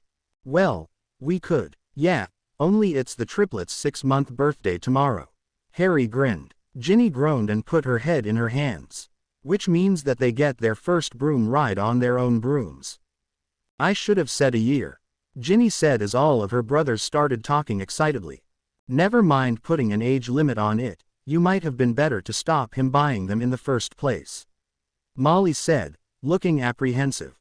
"Yeah, but he had that look on his face, and I've never seen you refuse him a thing yet." "I suppose you're right," Molly sighed. "I promise that I'll take care of them," Harry said, apparently hearing their conversation. The tone of his voice was placating, and both Ginny and Molly gave up on what they knew was a lost cause. "We'll all stay, well, except Percy," Charlie said, "and while we're at it, we can have a Quidditch match, all right Harry?" "Perfect," Harry grinned, a maniacal gleam in his eye. "I haven't had decent opposition in a while." "Uh-oh, Charlie's toast," Ron and Ginny said, looking slightly gleeful. "We'll see," Charlie said, looking as if he doubted it. "I know he's a good flyer, but I can't say I've seen you do anything spectacular." No, and you get eggs from underneath mad female dragons? Harry asked, raising an eyebrow while grinning. Well, that's all very well, but we're not talking dragons. We're talking Quidditch, Charlie replied. Well, we'll see tomorrow, Harry said. Everyone, including Aunt Petunia and excluding Percy, stayed at Hogwarts that night, and the triplets were cooed over by everyone. Petunia sat in a corner, away from everyone else, feeling as if she was the odd one out. Eventually Ginny came to sit next to her, watching everything that was going on. How are you? She asked, trying to be civil to the woman that she had never thought of as being worthy of living. At least, not until Harry had begun to explain why she was the way she was. I'm fine, thank you. You must be Ginny. Yeah, I am, Ginny replied. Looking at the muggle, she looked far from happy. I wouldn't have blamed Harry for hating me, you know, Petunia murmured, almost to herself. He reminds me so much of Lily, and Vernon, he hated magic, and... The woman was sniffling now, and Ginny looked around for help. Harry was making his way over, thankfully. Aunt Petunia, are you all right? He asked, putting a hand on her shoulder. I'm so sorry, Petunia sobbed as she threw her arms around him. What for? Harry asked. For being so awful to you. I should have said something, made him stop. Aunt Petunia, there was nothing you could do. If you'd have said anything, he would have done the same to you, and then come back for me. Harry was uncomfortably aware of the Weasleys watching everything closely. Bill, Charlie and the twins weren't 100% sure about what the woman was talking about, but they could each hazard a pretty accurate guess. But he hurt you so badly. I washed the blood out of your clothes almost every other day and didn't do a thing. Petunia sobbed. Harry let out a deep breath. Now everyone knew. Look, I don't hold it against you, you were scared too. You have to stop blaming yourself for things that happened a long time ago. But, no, listen to me. Yes, you could have stopped it. You could have left, you could have kicked him out, you could have told someone, but you didn't. But that was a long time ago. I've gotten over it, you have to get over it too. Harry said as he showed her to a spare room in the Gryffindor Tower. Silence fell over the rest of them as they digested what they had just heard. Harry was abused by that uncle of his? Fred and George asked, their eyes wide with disbelief and horror. Yeah, Ginny replied very quietly. The Weasley family, and every Gryffindor that had stayed over the holidays, was congregated around the Quidditch pitch by 11 a.m. the next day. The two teams were made up of the Weasleys, Harry and a few other Gryffindors, while Professor McGonagall was the referee. Harry was the captain of his team and Charlie was the captain of the other. They shook hands briefly at the start of the match before beginning their search for the snitch. Harry freely admitted that Charlie was an amazing seeker, but he also knew that he was pretty good himself when he had to be. They vied for the title of Best Seeker in Gryffindor's history, each showing off what they could do. It was a long and tiring game, with each team battling like they were in the finals of the World Cup. Later on, Professor McGonagall would pronounce that it had been the best match she had ever seen. Petunia had watched with extreme interest as her nephew flew around quickly and skillfully, looking as if he had been doing so all his life. Meanwhile, Molly Weasley was telling her that Harry had been the youngest seeker in a century, and that he had only lost one match that he had played in. Eventually the game ended, with Harry spectacularly snatching the snitch from right under Charlie's nose. The triplets' first broomstick ride was possibly the sweetest thing Ginny had ever seen. Harry had charmed the broomsticks to follow his firebolt, and they did, following along in a little line. Molly had smiled as Harry did a few slow laps of the pitch, staying close to the ground with his wand at the ready. Petunia had smiled and said that they looked like a family of ducks, the little ones trailing after a parent. Dumbledore had laughed quietly at this, his eyes following his great-grandson and his children, and it was hard to miss the distinct pride that shone from them. When Harry and the others returned to Gryffindor Tower later that night, they were all smiling and laughing. Harry smiled, feeling very much a part of the Weasley family, more so than he had ever done before. Maybe it was the time of year, or maybe it was the influence of the triplets, or possibly a mixture of a lot of reasons. He couldn't remember ever feeling more at home anywhere than he did at that moment. Harry, Are you okay? Ginny asked, touching his arm and watching him in concern. Harry smiled and nodded. I'm fine, honestly. What were you thinking about? Just how weird it feels to be a part of a family. Harry murmured. Ginny looked up at him before flinging her arms around him. You were always a part of our family, you idiot. She laughed. Thanks, Harry said, but it never really felt. I dunno, real, until now. Sentimental fool, Ginny murmured. That's just lovely, Harry said, pretending to be insulted. Ginny pinched him, rather harder than she meant to, and he yelped. Oh, you big baby, Ginny said, rolling her eyes as he clutched his arm. You're mean, Harry pouted. Oh dear God, why do I feel like a mother to 4 children instead of 3? Because, you can't count, Harry suggested cheekily. Ginny hit him again, softer this time. You've done it now, Harry said, launching himself at her and tickling her mercilessly. Harry, Ginny gasped between laughs. Harry, stop it now. Or what, are you or so dead? Is that so? I don't think my kids would be too happy with that idea, but hey, if you're willing to put up with Leah's bawling, then go ahead. Fine, I'll torture you then.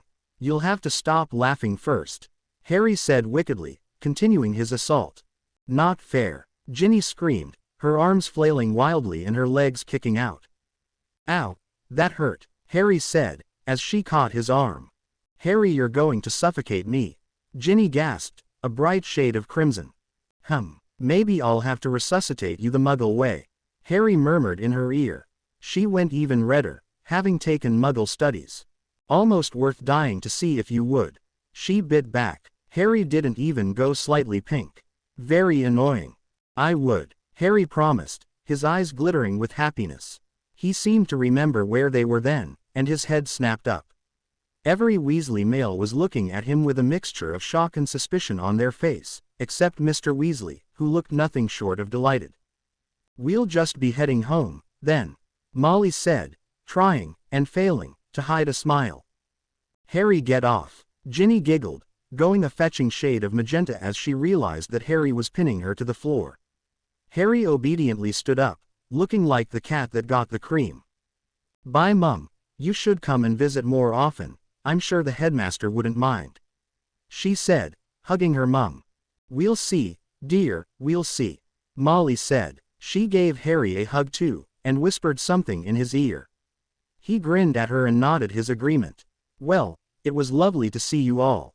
Come on, boys, if we get back soon, I'll make some refreshments before bed. She said. Every Weasley male that wasn't still at school hurried to stand, and within moments, they were leaving.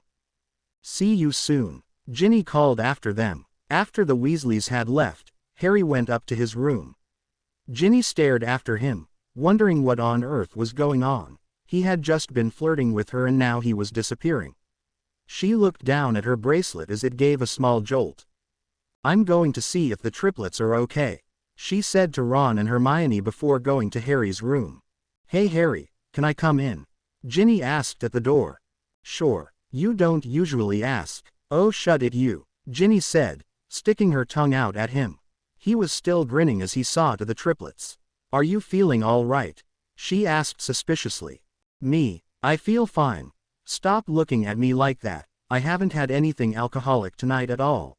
I checked everything prior to consumption, Harry said as Ginny began to think that his good mood was helped by alcohol. Perhaps not. So, why are you so happy then? Is it a crime? Honestly, I'm just happy. It's Christmas, Harry said. If you say so, Ginny shrugged. Anyway, I don't believe we finished our battle. Our battle? Yes, I believe we were in the middle of something. You mean you hadn't finished tickling me? That's exactly what I mean, Harry said, reaching out to tickle her. She jumped out of his reach, looking for an escape route. Finding none, she settled on a counterattack, pressing her lips against his. She saw Harry's eyes go wide before closing. He was keying her. Can I tickle you now? He asked innocently as they broke apart. Earth to Ginny, Harry laughed, waving a hand in front of her face. She blinked a few times, looking up at him in surprise. What just happened? She squeaked. We key Ed, Harry said nonchalantly. I know that, Ginny replied, her cheeks turning pink rapidly. But what happened? Well, I was going to tickle you, and then you ran away, before you came flying towards me. Then we keyed. Oh, Harry took advantage of her shocked state and began to tickle her. She immediately snapped out of it, and began laughing and yelling at him. Harry, stop it, she screamed, wriggling and trying to get away from him. Harry was grinning absurdly, and seemed to be enjoying himself. He leaned forward and pressed his lips against hers briefly, before tickling her again. Ginny stared at him, hardly aware of the tickling. She looked into his eyes, wondering what was going on behind them. Ron wandered up the stairs to see what was going on. Ginny had been gone an awfully long time, and Hermione seemed reluctant to tell him what Muggle resuscitation involved, though she was smiling happily. He knocked lightly on the door, listening for an answer. Hearing nothing, he opened the door quietly. He was not prepared for what he saw.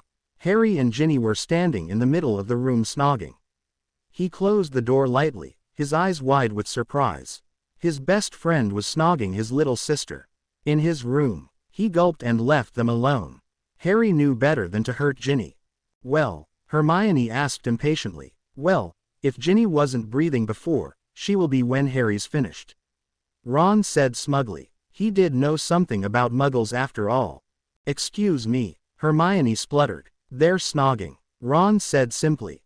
And you don't care. Of course I care, but it's Harry. It's not as if he's going to be daft enough to hurt her, is it? No. Good, I thought that you might decide to do something stupid. Never, my own. Ron grinned. Now, we're being outdone by my little sister and my best friend. Hey Harry, yeah, what stone is in this bracelet? Ginny asked, looking closely at her monitor. Emerald, Harry replied. Why emerald? Well, it has good properties.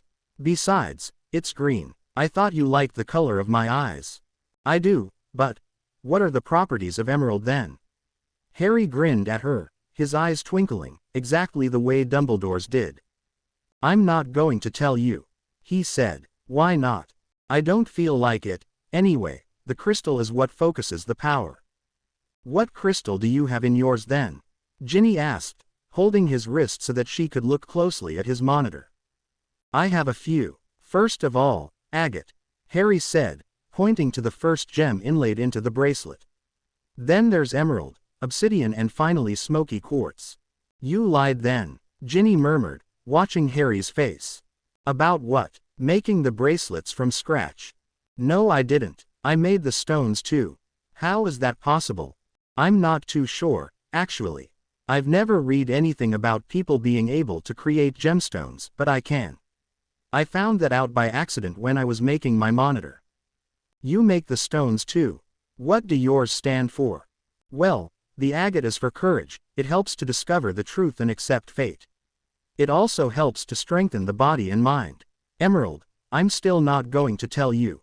Obsidian keeps energy well grounded, clears subconscious blocks and brings an experience and understanding of silence, detachment, wisdom and love. Smoky quartz releases negativity, is mildly sedative and relaxing. It also enhances dream and channeling abilities. Wow, that's... God, you sound like a textbook.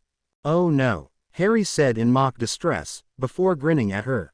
Well, I had to find out what gems had which properties so that I knew which to put in the bracelets and which to steer clear of. I see. What did you put in Riley's one? Just ordinary quartz. It's pretty much an all-round thing. Will that go in all of the ones to be sold? No, I don't think so. Basically, people can make their own choices about which gem they want according to the properties. I can make a selection. Right. Did you make that gem? She asked, putting a hand to his neck, where a small crystal was strung on a cord. Yeah, Harry said. What's that one? Well, it's sort of my gem. He shifted a little, looking slightly uncomfortable. Your gem? Yeah, I created a new one with all the properties that I wanted. Which were strength, courage, acceptance, truth, love and balance. Harry said. There are 2 pieces of this gem in the entire world. Where's the other one? In that box you gave me for my birthday. Harry said. Oh, I can't believe that you can do that. Show me. Okay. What gem do you want me to make? Rose quartz, Ginny said decisively. Harry raised an eyebrow. Any particular reason? It's pretty. Mum's got a bit. She's had it since her and Dad got married. Figures, Harry said in a very quiet voice. Do you know the properties? No. Well, it helps you to let go of anger, resentment, guilt, fear and jealousy.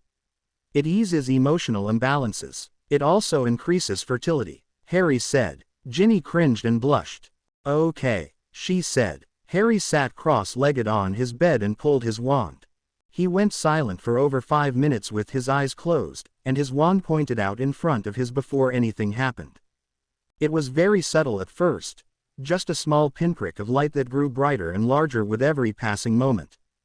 Harry's lips moved steadily, silently incanting something that looked like Old Latin, or something equally as complicated. Before long, the light took on a pale pink color and began to solidify. It was half an hour later before the crystal was complete, a perfect, smooth piece of rose quartz with a few beautiful veins trapped within.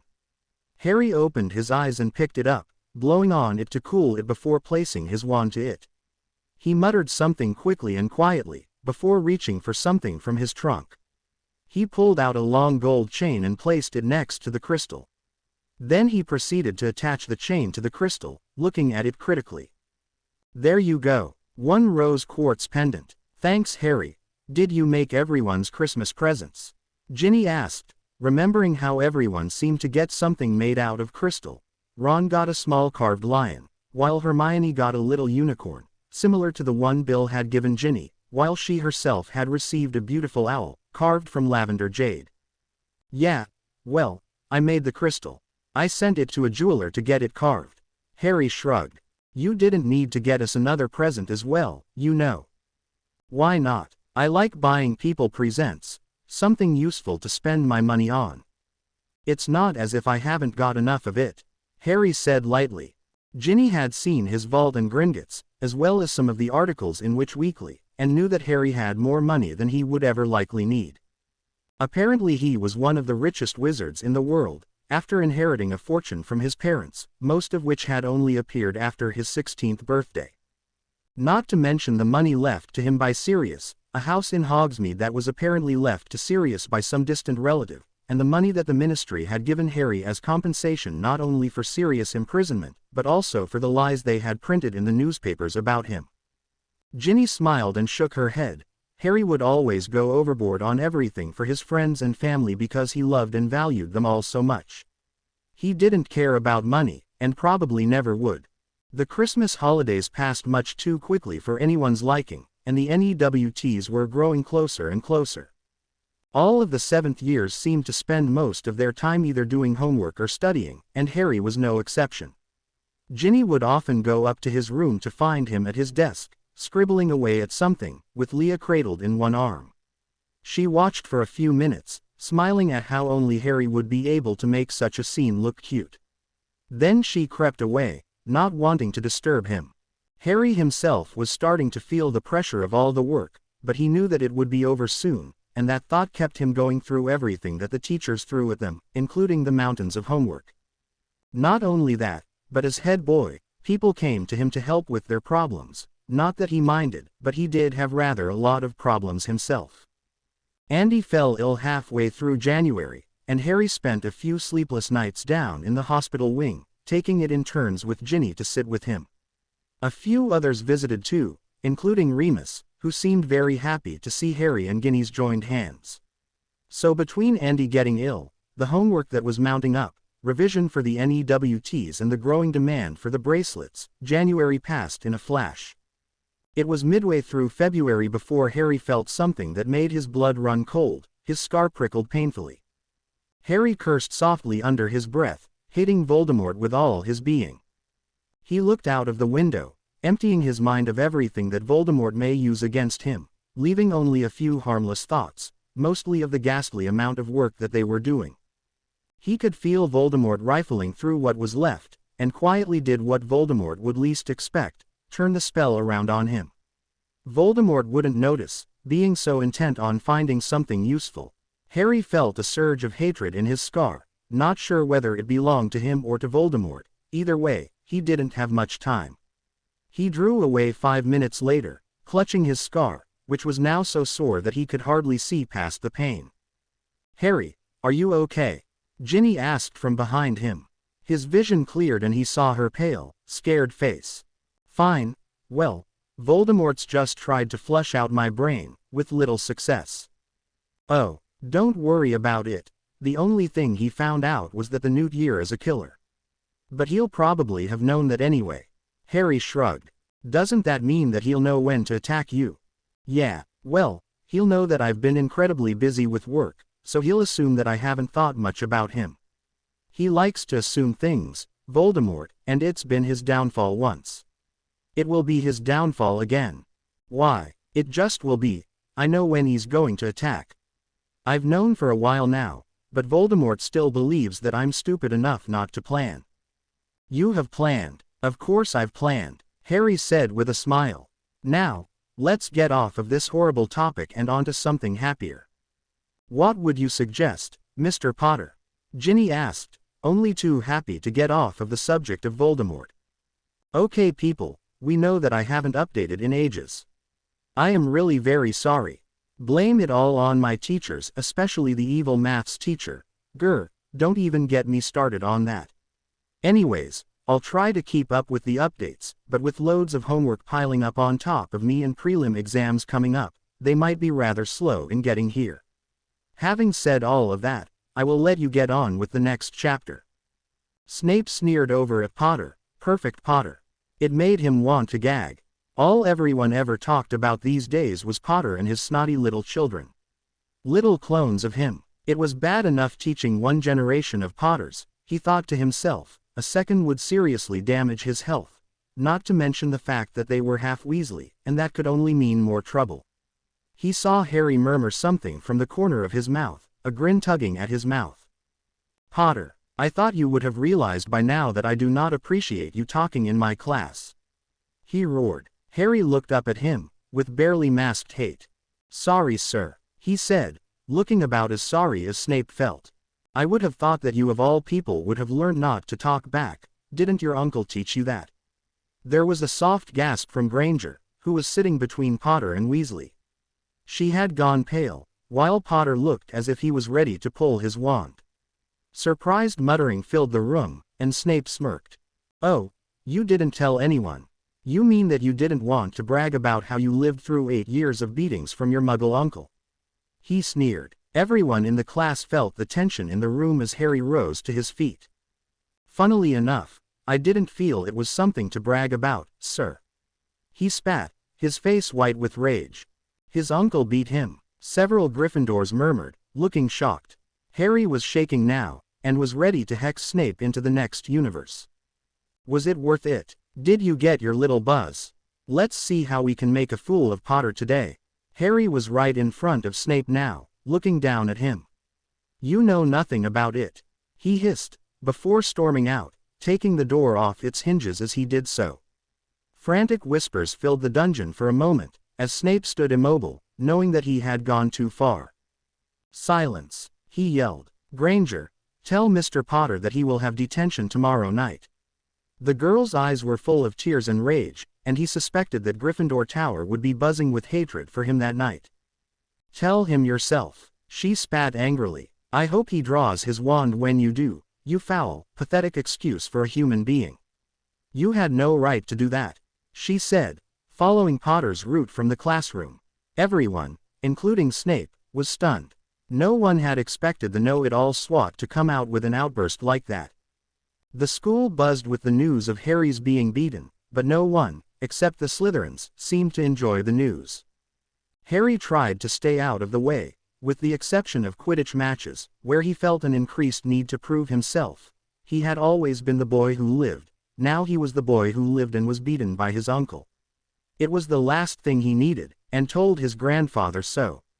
He returned to potions the next day, sitting in his usual seat and glaring at Snape, daring him to say something, anything. He didn't say a word unless it was to tell Harry that he was doing something wrong. Wow, 2 in one day. Might even post a third, or maybe not. Depends on how much time I get before someone realizes that I haven't quite finished the maths homework for tomorrow, haven't even started the 1,000-word long essay for history, due in on Thursday, ooh, and the English close reading for tomorrow, eek. Maybe it'll just be the two. Apart from the incident in potions, things passed relatively quietly at Hogwarts. February slipped into March, and the weather took a turn for the worse. The rain never seemed to stop. Being unable to go outside, many of the 5th and 7th years took their opportunity to study for their NEWTs. Much to Hermione's disapproval, Harry wasn't one of them, at least, not to her knowledge. What she didn't know, however, was that Harry was studying very hard, just not while everyone else was. He spent as much time as he could with his children, abandoning everything the moment they awoke, only to go back to it when they fell asleep again. Every now and again he would feel his scar prickle with pain. The pains were getting steadily more frequent, not that anyone but Harry knew that. After Ginny's reaction to the pain in his scar the first time, Harry had been careful not to mention to anyone that it had been more than just a once-off. He, however, knew better. The pains grew more and more frequent as the time drew nearer. Soon it would be time to face Voldemort for the last time. Until then, he had NEWTs to sit, and children to look after. Every day, Harry saw something new in each of the triplets. He had never imagined that he would love anything so much as he loved the triplets. His world revolved around them, and everyone in Hogwarts knew that. Most thought it was sweet, while a few were disgusted. It's just repulsive, Malfoy sneered, walking past Harry and the triplets.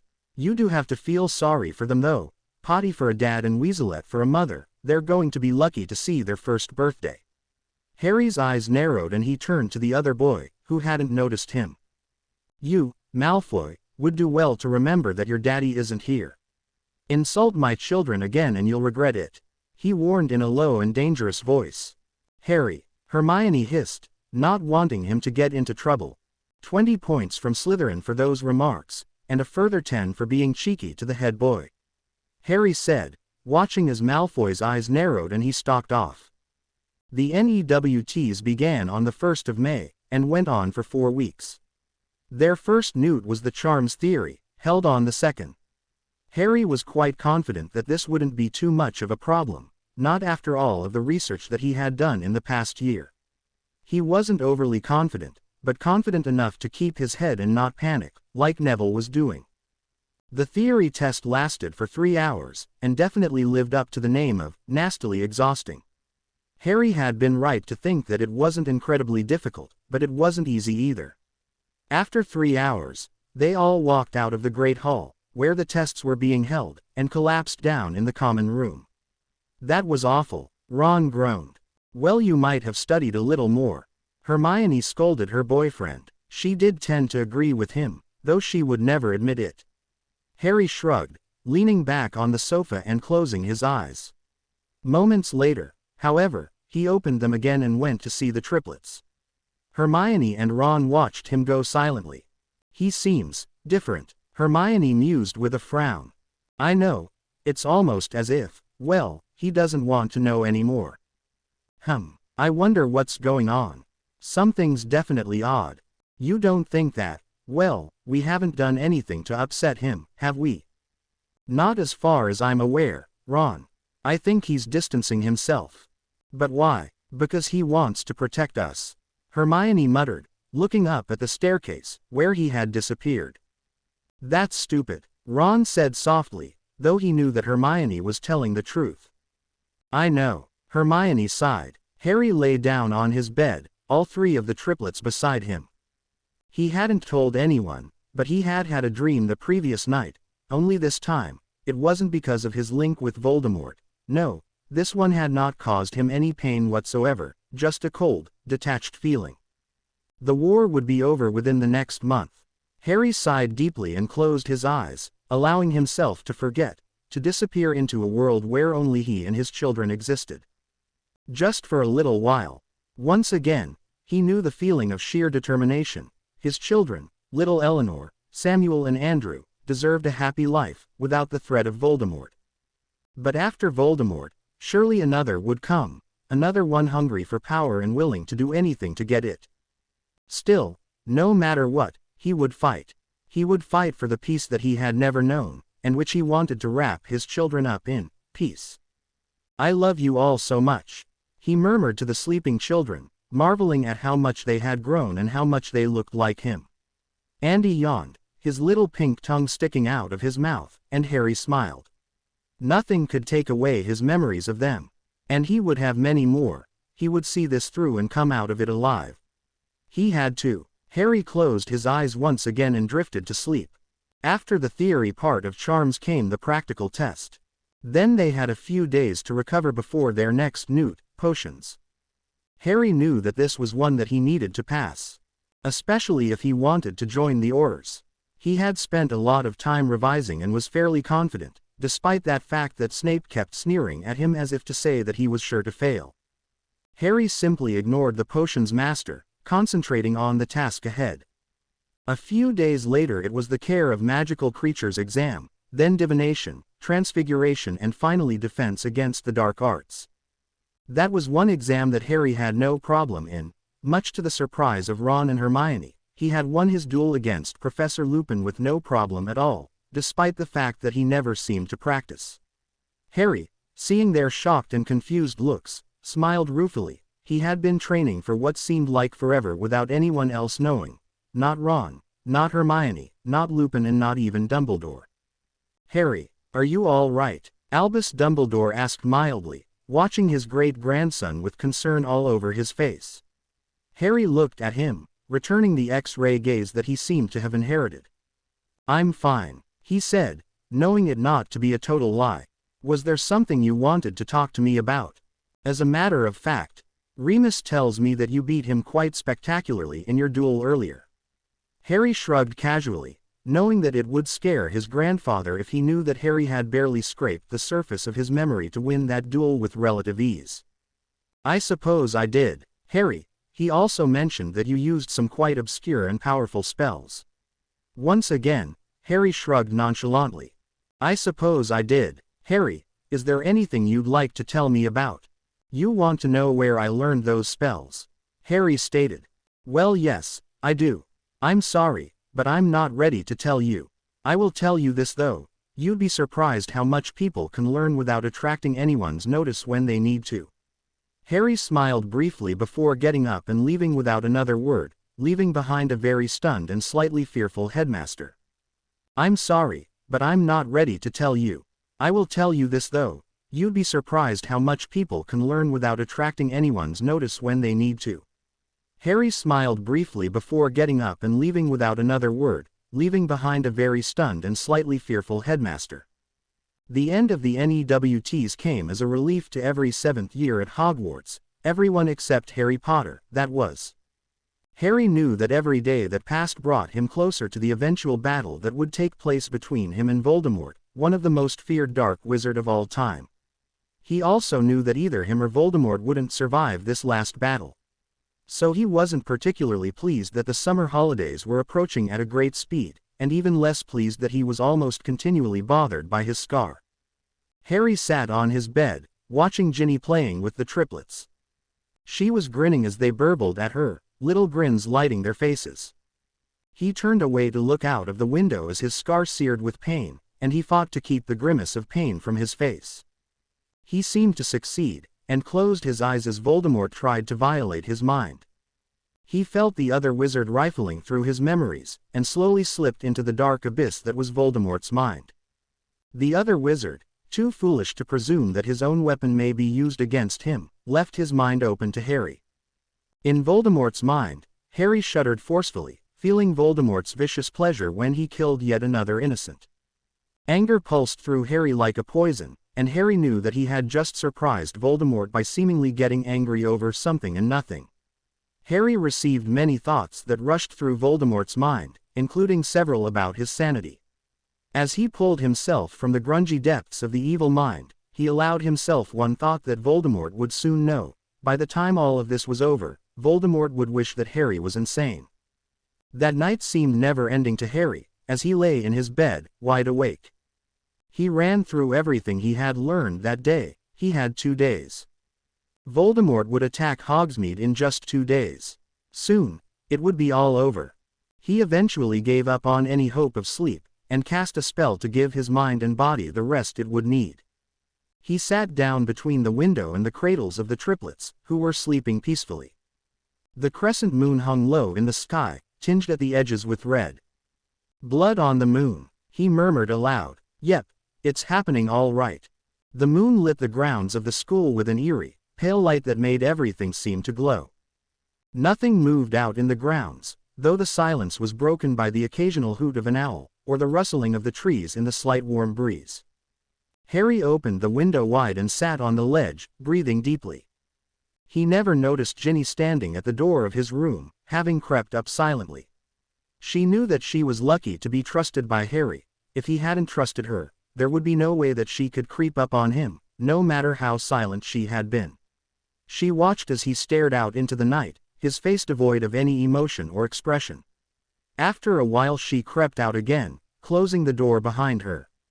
Harry sat on the windowsill oblivious, his mind working overtime.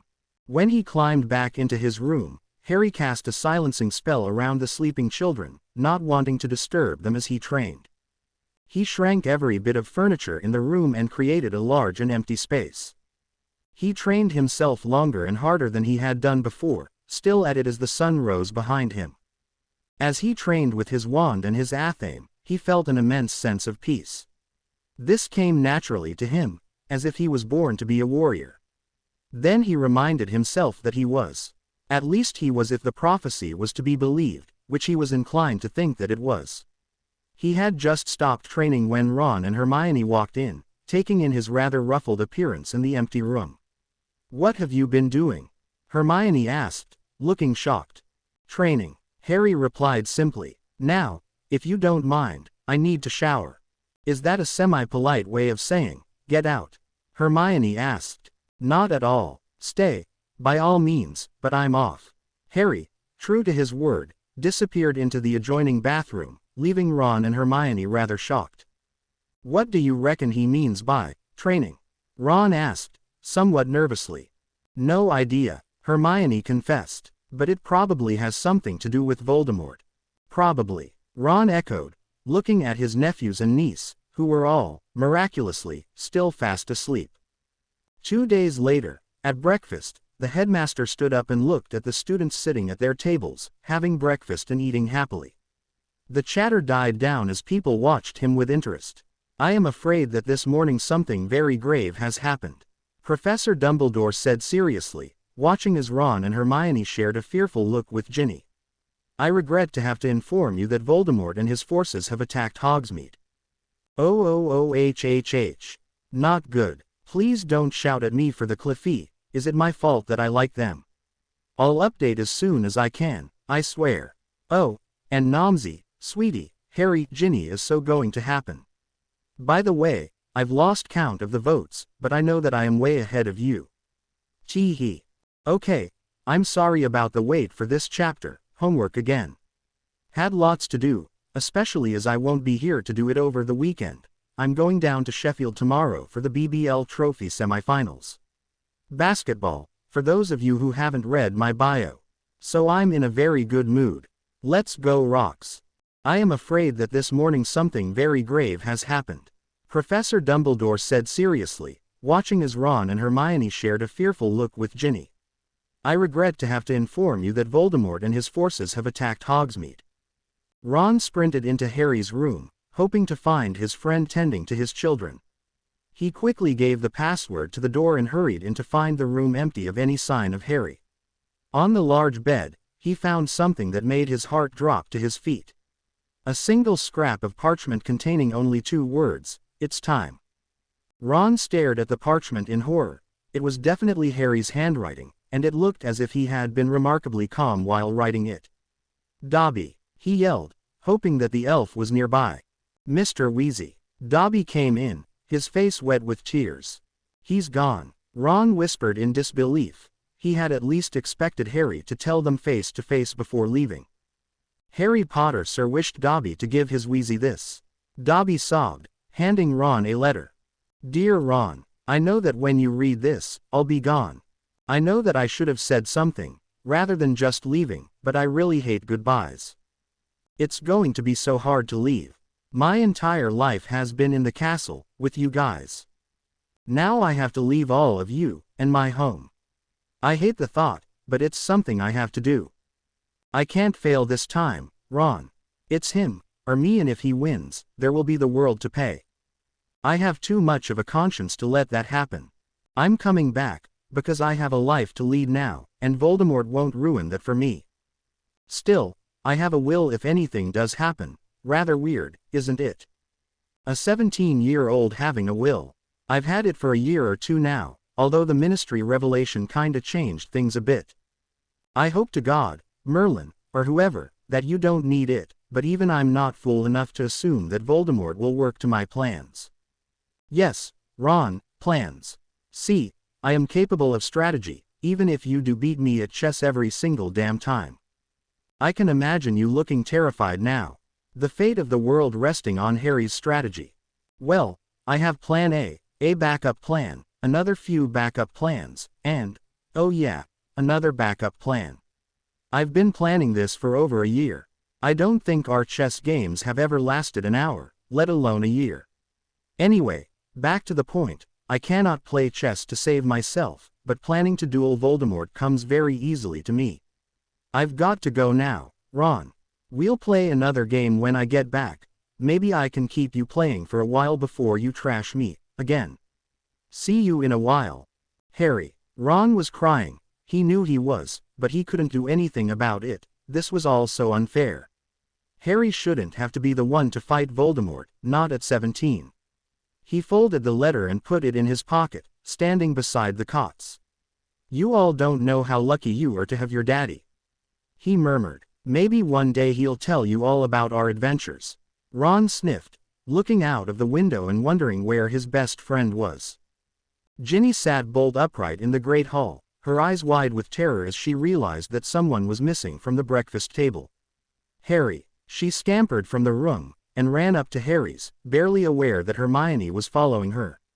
When she got there, she did not like what she saw. Ron was standing by the cots, tears streaming silently down his face. He's gone, hasn't he? She asked, making him turn to her. He nodded, apparently unable to speak. How long ago? I don't know, I've been up here for about 10 minutes. Ron shrugged, his voice gruff. Was there a note or anything? Maybe he's just gone for a fly or something. Hermione tried. Ron handed her the parchment that he had found on Harry's bed, and Hermione gave a dry sob. He didn't even say goodbye. She murmured. Harry Potter sir wrote you all letters. He is asking Dobby to give them to you. The house elf said. Ginny took her letter and opened it immediately, as did Hermione. There was no doubt about it, Harry had left. Hermione and Ron sat on Harry's bed, silently watching as Ginny stood by her children, hers and Harry's. She hadn't said anything about the letter that Harry had written to her, but Ron noticed that hers seemed to be longer than both his and Hermione's. Hermione, she said suddenly, looking at the older girl with a strange expression on her face. What are the properties of emerald? Emerald, Hermione asked, looking confused. What is it again? Oh yes, it's known as the unconditional love stone. It assists in deeper spiritual insight, and inspires love, prosperity, kindness, tranquility, balance, patience and the power to heal. Why? Ginny was staring at her, her eyes swimming with tears as she touched the bracelet that she wore. No reason, she murmured, turning away as her tears came. Harry had put a stone of unconditional love in her bracelet. He had also just run off to face Voldemort. Leah, Sam and Andy, sensing that something wasn't right, began to cry. Hush, little ones, Ginny murmured. Daddy will be back soon. She wasn't sure that she believed her own words, but she whispered them over and over again as she soothed them. Ron and Hermione listened carefully, hoping that she was right. The entire Gryffindor common room was silent. Each knew in their hearts that Harry was gone, and he might not come back. While everyone was hopeful, they couldn't deny the very real possibility that they may lose one of their best friends. Everyone sat in small huddled groups, thinking about their friend. They all felt the absence of the boy that always seemed to be involved in something. He had become a friend to almost everyone in Hogwarts, at least, everyone that wasn't in Slytherin. Colin and Dennis Creevey were desolate without their hero. No one seemed to know quite what to do.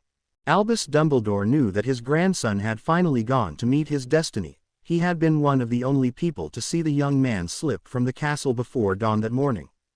He would never forget the look on his face, sheer determination and a force of will stronger than any magic. He had felt a few tears slip from his eyes before gaining control of himself again. He would not grieve his grandson before there was no hope left of him coming back.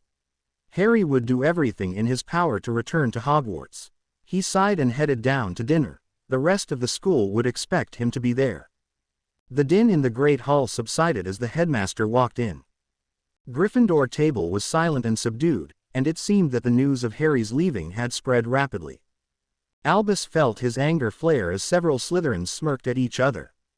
He stood up, sighing heavily. As many of you are already aware, Harry Potter is absent from the Gryffindor table. He has gone to help in Hogsmeade, with the battle against Voldemort. There were more fierce whispers, and Dumbledore waited for them to subside before speaking again. No other student will leave the grounds, or the castle. All fireplaces will be blocked, and owls will only be sent when absolutely necessary. Until the threat is over, we will all stay here. The murmurs were now slightly angry. Many found it hard to believe that the headmaster would allow Harry to leave, and many were downright outraged that it seemed as if they were abandoning him. He noticed Ginny and Ron Weasley, as well as Hermione Granger, staring at him with rage written all over their faces. The rest of the Gryffindor table looked almost as mutinous. "Excuse me, Headmaster, but shouldn't we be helping Harry?" Someone from the Hufflepuff table asked loudly. "That is not what Harry would wish," the headmaster said softly. "Besides, there is nothing more we can do. But he's out there facing God knows how many Death Eaters as well as Voldemort. How many Aurors have been sent?" Someone demanded angrily. "I believe that the Ministry has sent around 30 Aurors to deal with the situation." "And how many Death Eaters are there?" Ginny burst out angrily. "We believe that there is a team of around 100 Death Eaters, possibly more," the headmaster said, "but I will not be sending any students into the battlefield. A few of the teachers may be leaving, however." For the first time, Dumbledore scanned the teacher's table, spotting an ashen-looking Professor Lupin staring back at him. Remus, along with Professors Snape, Flitwick, Sinistra and Sprout, waited for Dumbledore in the entrance hall. Each was silent, wondering what was going on behind the secure gates of Hogwarts. The headmaster approached, looking old, strained. Without the customary twinkle, his eyes looked dull and deadened. "Albus," Professor Flitwick asked, sounding nervous. "I take it you 5 wish to go and fight?" "We do," they answered in unison. "Very well, I will accompany you." "No," all 5 declared at once. "I will not abandon my grandson now. If he wishes me to leave when we get there, I will, however until that time, I will be accompanying you." "Grandson, indeed. Harry is my great-grandson." "Does he know?" "He does. That's all we need." Potter's ego getting bigger. Snape sneered. "Severus, you would do well to see Harry, not James," Albus said. "Right now, Harry is out there risking his life to fulfill a prophecy that he had no control over." "A prophecy. Later. We need to go," Lupin said anxiously. He didn't want to lose Harry the way he had lost James, Lily and Sirius. He didn't want another generation of Potters to grow up without a father. "Indeed," the headmaster agreed. Remus studied the older man for a moment before uttering a soft gasp of horror. The headmaster's face was a picture of helplessness. "Later. We need to go," Lupin said anxiously. He didn't want to lose Harry the way he had lost James, Lily and Sirius. He didn't want another generation of Potters to grow up without a father. "Indeed," the headmaster agreed. Remus studied the older man for a moment before uttering a soft gasp of horror. The headmaster's face was a picture of helplessness. In Hogsmeade, people were terrified. Death Eaters were everywhere, and they outnumbered the Aurors by a huge amount. Harry Potter, the boy who lived, was currently the boy who was in charge because no one else seemed capable of rational thought. He hurried around getting people to safety before leading a group of people over to where a large group of Death Eaters were standing, apparently torturing a few people for information of some sort. "Where's Harry Potter?" came Lucius Malfoy's voice. "Right behind you," Harry whispered in the Death Eater's ear, his wand trained on his back. "Ah, if it isn't Potter. Get him," he yelled to his fellow Death Eaters. Harry watched them calmly, his fingers curling into a fist one by one. As soon as the last finger curled around the rest, he nodded sharply, and curses were shouted by everyone behind him. The Death Eaters fell back, astonished and frozen. "A few people need to stay. Make sure they stay bound and frozen, okay?" 3 people volunteered to stay back with the Death Eaters, while Harry knelt beside the injured couple. "Are you all right?" he asked. "We're fine, thank you for helping us," the man said. "No problem. And you are hurt. Here, let me help, for goodness sake."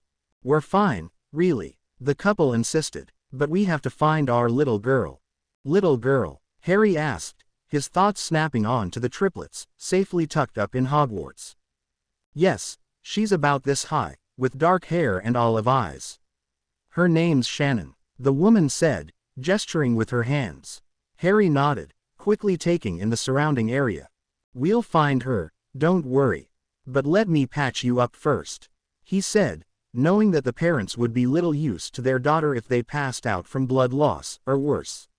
His tone brooked no contradiction, and he quickly healed the cuts and injuries that they had. When he was satisfied, he helped each of them up, his hair falling away from his scar as he did so. "Harry Potter," the woman breathed. Harry fought the urge to roll his eyes. "Yeah, now, you two head towards the 3 broomsticks, you'll be safe there." "What about Shannon? She'll either be there already or will be brought in very soon," Harry said soothingly. He glanced around again, knowing that they didn't have much time before more Death Eaters arrived. "I want to help in the fight," the man said resolutely. Harry gave him a long hard look. "It's dangerous," he said seriously. "I know. I don't expect you to understand this, but when you have children, you'll do anything to make sure that the world they grow up in is a safe one," the man said soberly. Harry blew out a deep breath, once more thinking about the triplets. "Oh, I understand. Only too well," Harry murmured. Everyone within a few meters looked slightly wary of the intense fire that burned in his green eyes. "You do?" The man looked slightly surprised. The man that stood before him was only 17 years old, and yet seemed very much mature beyond his years. Then again, he was Harry Potter. "Don't you read the papers?" Harry asked, his eyebrows slightly raised as they began walking. The woman headed towards the 3 broomsticks while Harry and the others continued on. "Not really," the man admitted. "Oh, by the way, I'm Tristan Correa." "Right," Harry nodded. "You obviously know who I am. If you had read the Daily Prophet over the last few months, you'd know that I have kids of my own." "So, how old is your little girl?" "Well, she's not really that little, she's 10. Goes to Hogwarts next year. Can't wait." "How old is your child?"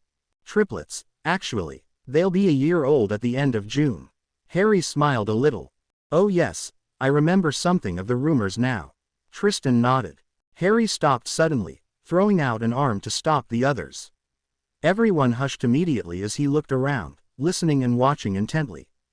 "Wait here, I mean it, do not go anywhere," he said sternly. He was by far the youngest of the group, and by far the most authoritative. No one dared disagree with him. He sprinted off silently, making no noise on the ground as he trod softly. Everyone watched him go, looking at each other uneasily. They were totally lost without their leader. Fortunately, Harry returned just over 10 minutes later, carrying someone. Tristan ran forward, recognizing his daughter. "Shannon," he called. "Daddy." The little girl beeped softly. She was dirty and disheveled, and had a few injuries. "Tristan, take her back to the 3 broomsticks, tell the nurse there that she was caught by a group of 3 Death Eaters. She doesn't seem too badly injured, just shocked and slightly bruised." "But Mr. Potter, go," Harry urged quietly. "I know where I would be, given the choice."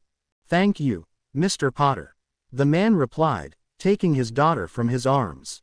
"No problem. Right, let's go." "What did you do with the Death Eaters?" Right now they're out cold and rather badly hexed. The Aurors can clean up the mess. Harry said. Now, not too far ahead, there is going to be a large group of Death Eaters with their wands at the ready.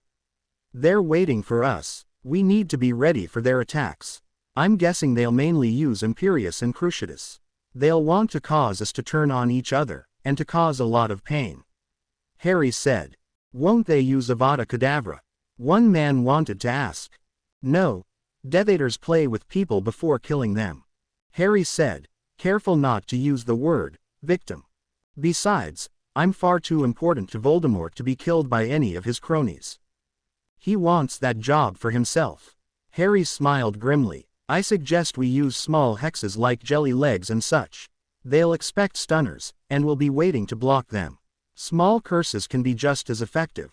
Have any of you ever tried to concentrate while being tickled, or while wobbling about uncontrollably? At their agreement, they moved forward, each holding their wands ahead of them. Oh, and don't forget Expelliarmus. Death Eaters tend to overlook the obvious. Harry reminded them. Harry's estimation had been very nearly spot on. Up ahead was a group of 50 Death Eaters. Harry estimated the number of people following him to be perhaps 30. A year ago, he might have been nervous about being the leader. Now, he felt cold indifference and quiet confidence. He was probably the most experienced person for the job. He led the way into the beginning of heated battle between good and evil, light and dark. He, Harry Potter, was finally fighting back. Harry estimated the number of people following him to be perhaps 30. A year ago, he might have been nervous about being the leader. Now, he felt cold indifference and quiet confidence. He was probably the most experienced person for the job. He led the way into the beginning of heated battle between good and evil, light and dark. He, Harry Potter, was finally fighting back. Ginny, Ron, Hermione and the other members of Dumbledore's army met in the room of requirement. Each of them was silently fuming that they wouldn't be allowed to fight alongside their leader. Ginny had taken the triplets down too, unwilling to be parted from them if it was unnecessary.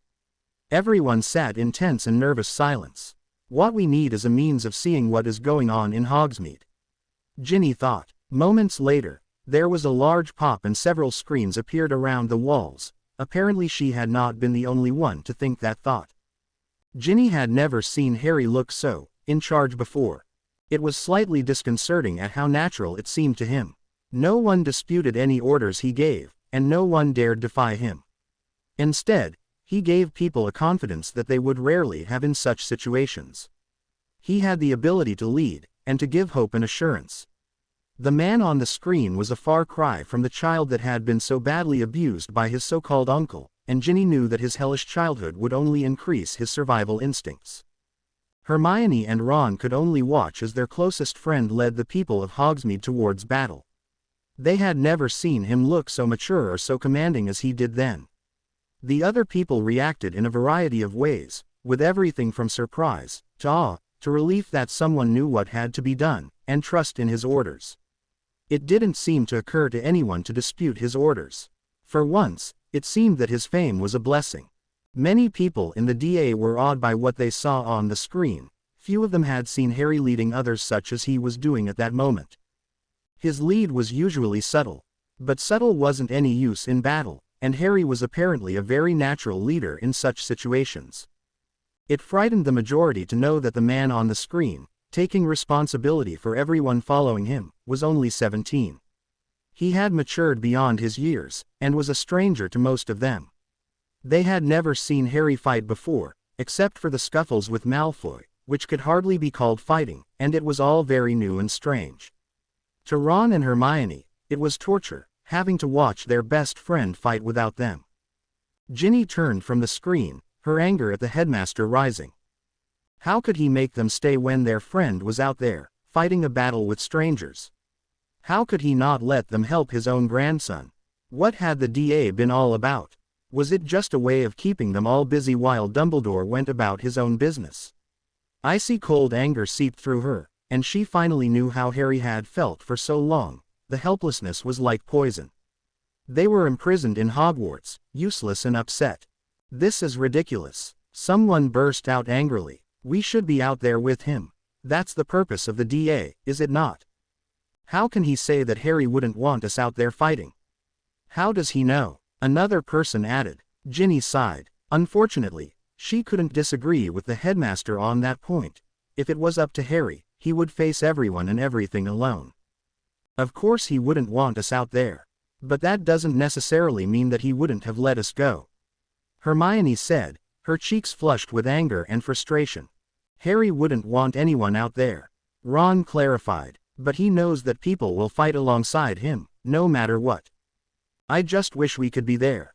It's horrible being shut in here, not being able to do anything. Sally sniffed. Maybe there is a way, Hermione muttered, remembering the passageway that Harry had used in third year. Maybe that would work. Ron, come with me for a moment. They both left the room of requirement, talking in murmurs about the likelihood of the passageway being left open. I should hope not.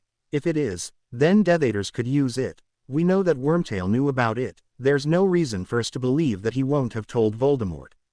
But still, it's worth a try. Hermione reasoned. Yeah, worth a try. What do we do if it is still open? I'm not sure. Gather the DA together, I suppose. I think we should make a plan before rushing into anything. Ron said, his mind already on strategy.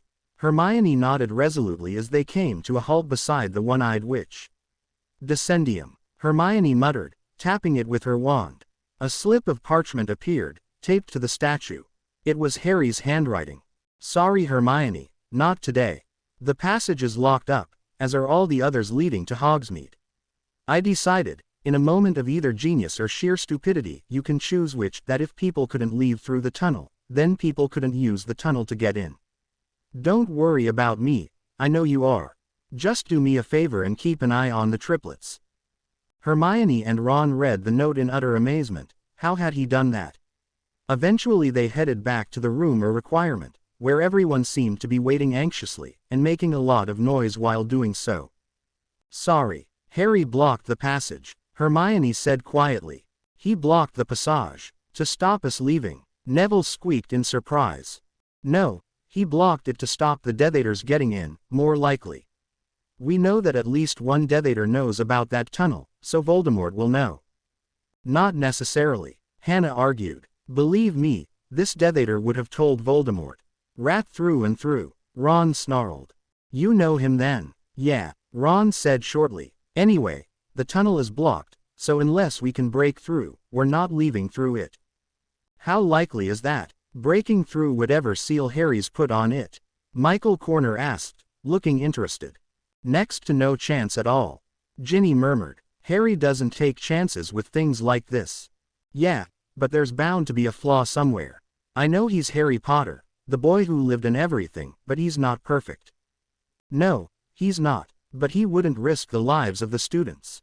He'll have sealed that passage with so many charms and enchantments that it would probably take Dumbledore days to dismantle.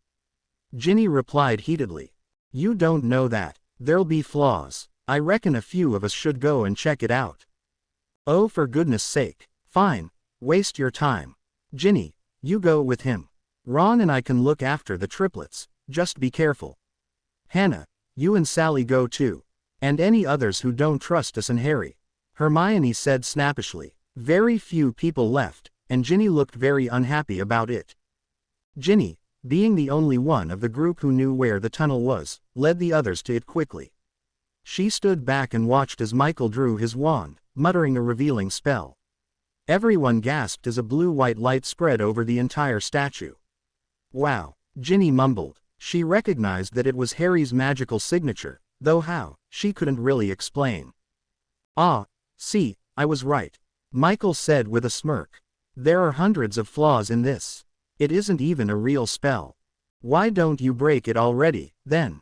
Ginny asked, getting very agitated with her ex. I will, don't worry. He replied cockily. He lapsed into silence once again, setting to work. Ginny studied the structure of the spell. She too could see the flaws, but unlike Michael, she was sure that they were purposeful. She just wasn't sure what that purpose was. She took in every detail of the one-eyed witch, no matter how small, and began to notice that something was distinctly odd. As Michael had said, the spell wasn't really a spell. More like a concentrating of energy, woven together. Almost like. Of course, she said aloud, running a hand over the stone statue. Harry had sealed it with crystal. The flaws were natural, and just made it stronger. The crystal blocked the entrance and held it shut. Michael had very little chance of breaking through it.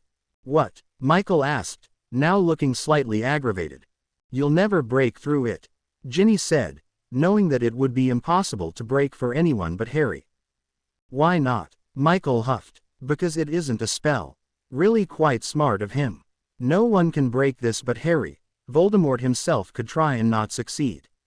What are you talking about? Well, as you said, it isn't a spell. What is it then? Power and energy, Ginny said simply. No one seemed to understand what she meant. That's impossible. The only way for power to be held here is if it's in a container of some sort. Michael argued. What do you mean, power and energy? Is Harry less powerful now? Hannah asked. No, I didn't mean that. And power does not need a container. It contains itself, if the circumstances are right. There is no way. Look, see this crystal. If you smashed this stone to pieces, you'd be left with a solid chunk of crystal about 3 feet thick and 6 foot tall. The flaws are there to give it strength, not to make it weaker. That makes no sense. Sally frowned. It makes perfect sense, if you're Harry. Ginny grinned. She put a hand to the piece of rose quartz that hung from her neck and shook her head. Only if you think like Harry, she murmured. Do you mean to say that Harry can make crystal? That's impossible, Michael snorted. Only really powerful gem makers can make pure crystal, and something this big would require masses of energy. It's not possible. This is Harry. Since when do the rules of the magical world relate to him? According to wizarding rules, Avada Kedavra is unstoppable. Ginny said. Besides, he can make crystal. I've watched him. He never said anything to me about it. Sally said, looking slightly miffed. And you expect him to tell you everything about his life? Ginny asked, raising an eyebrow skeptically. No, but surely he'd mention something this big. Maybe that's why he didn't tell you. Anyway, let's get back to the room. Unless you want to waste more time trying to do the impossible. Fine. Okay, you're right. Golden Boy has done it again. Michael said resentfully. Oh, get over it already. It's not like he asked for all this. Sally snapped. Ginny smiled at her, for the first time in what seemed like ages. Sally had just gone up in her book. Well, Ron asked as they came back. Harry doesn't do things by halves. He blocked the tunnel with more crystal than you'd find in the Earth's crust. Great. Now we'll never get through. No, but on the positive side, they'll never get through either. Ginny said. You know, Harry never said that he blocked the passages, just that they were locked. Hermione said. There must be something that would mean that we could use the tunnel but they couldn't. Maybe, but then again, maybe he just thought it better if we all just stayed here. Ron said. No, Harry knows that he can't do everything on his own. Ginny said, wondering if Hermione might be right. So what are you thinking? Ron asked Hermione. Remember first year, in the room with all the bird things. Keys. Disguised keys. Great, that is all we need. A quest to find keys. Just like Harry though, nothing can ever be easy. Ginny snorted. No, but, where would he hide them? Where's the last place most people would look? Out in the open, Neville piped up. Hermione grinned at him. Of course, under our noses. Try the dorms, Ginny suggested. Yeah, Ron, come on, you check your dorm and Harry's dorm. Neville, you go with him. I'll go and check my room. Check mine while you're at it, please. Ginny asked, knowing that she would be staying with the triplets. Sure. Hermione ran up to her room while Ron headed to Harry's. Neither was entirely sure what they were looking for, which didn't make things any easier. Hermione turned her room upside down, looking for something that Harry could have enchanted to be a key. He would needed to have had it for a while, and it would have been fairly recently. Something that was completely unbelievable. It took almost 20 minutes for Hermione to sit down on her bed, looking around her in sheer desperation. She just couldn't think. Her eyes fell on her dressing table. Her hair was in a frightful state. Then her eyes traveled down onto the surface of the dressing table, where a perfect statue of a little unicorn, carved from moonstone. The Christmas present from Harry. She grabbed it and ran down the stairs as fast as she could. "Ron, I've got it," she yelled from the common room, before hurtling up the boys' stairs. "It's the presents from Harry, Ginny's owl, your lion and my unicorn." Hermione explained breathlessly. "Hermione, you're a genius." "Of course," Ron said, grabbing his tiger's eye lion. "Are there only 3 keys?" "Yes, we need to leave one here, with Ginny. She can't come," Hermione said, looking as if the words were painful. "Yeah, she's going to go mental. But she needs to stay with the triplets. If me and you are going, and Remus too, that's all of the godparents." Ron said, worriedly. "Don't even think that. Harry would throw a fit if he knew you'd been thinking that. Besides, I think there is more to these than meets the eye." "Of course there is. They're keys." "No, I think they're protective as well," Hermione said. "Just a hunch, but it would make sense." "Come on, let's go," Hermione said. "Wait, let's take Harry's cloak. Someone will need to check that there's no one waiting at the other end," Ron said, rummaging through Harry's trunk. "Good idea. Got it. Come on then." They ran all the way to the room of requirement, where they found everyone looking nervous. "Got them," Hermione gasped. "They're the presents from Harry. Lion, unicorn and owl." She tossed Ginny the small figurine, before sitting down in a chair. "Right, now we need to think of a plan. Only a few of us can go. I guess that there's an evacuation point in the 3 broomsticks. They'll need people to help here. Ginny, I know you want to come, but the triplets need someone familiar." "I know," Ginny sighed. "What do I do with this then?" She held up the owl. "Keep it. We might need it. It's best to have all options covered," Hermione said, in her bossiest voice. Not that anyone minded her taking over. "Right, I suggest a group of 10 of us going. Yeah, the tunnel's not that big, but if we're going to be of any use, we'll need to have a decent number. Now, I've been thinking. Here's what we do." Dumbledore, Lupin, Snape, Flitwick, Sinistra and Sprout arrived in Hogsmeade to find large-scale destruction. There was no sign of anyone, not even a Death Eater. They walked cautiously further into the village, appalled to see just how badly damaged the town was. The first people they came across were unconscious Death Eaters, guarded by a few of Hogsmeade's residents. "Have you seen Harry Potter?" the headmaster asked. "Oh yes, sir. He went that way," one of them said, pointing forward. "Thank you. I don't suppose you'll know when the Aurors are due to arrive. Only I can't say I'm too keen to be standing here all day guarding these twits." "The Aurors aren't here yet?" Remus asked in horror. "Nope. At the moment it's just that Harry Potter and some of the village folk that are fighting." "What's taking them so long?" Snape snapped angrily. Remus, fury was beyond words. The Ministry of Magic was leaving the fighting to a 17-year-old boy and a group of untrained, inexperienced village inhabitants. "I wish I knew, Severus. I can only imagine that they're hoping Harry will take care of it himself," Albus said, his blue eyes glittering dangerously. "Come on, at least we can help," Professor Sprout said soothingly, inwardly cursing the Minister of Magic. They all walked on, their pace increasing slightly with urgency. None of them knew just how well Harry knew how to battle. Harry spotted the 6 professors heading towards the battle and nodded to them. They all looked extremely surprised, to say the least, that he wasn't having any major problems with the Death Eaters. They came to stop behind him, all of them shooting different spells at the Death Eater that Harry had been fighting. "Go over there on the left," Harry said, pointing to a group of people that seemed to be having a few problems, namely that the Death Eaters were winning their little battle. "Would it not be better to spread out?" Professor Sinistra asked. "No, because I'm doing fine and the people over to the right are doing fine. The people on the left are about to get killed if they're not careful. Now go." "And who put you in charge?" Snape sneered half-heartedly. "Any better ideas, Professor? I'm willing to hear them, but until then, I'm in charge." "Perhaps Albus should be in charge," Professor Sprout suggested timidly. "Granddad, it's up to you," Harry said, throwing a stunner over his shoulder to stop a Death Eater that was approaching.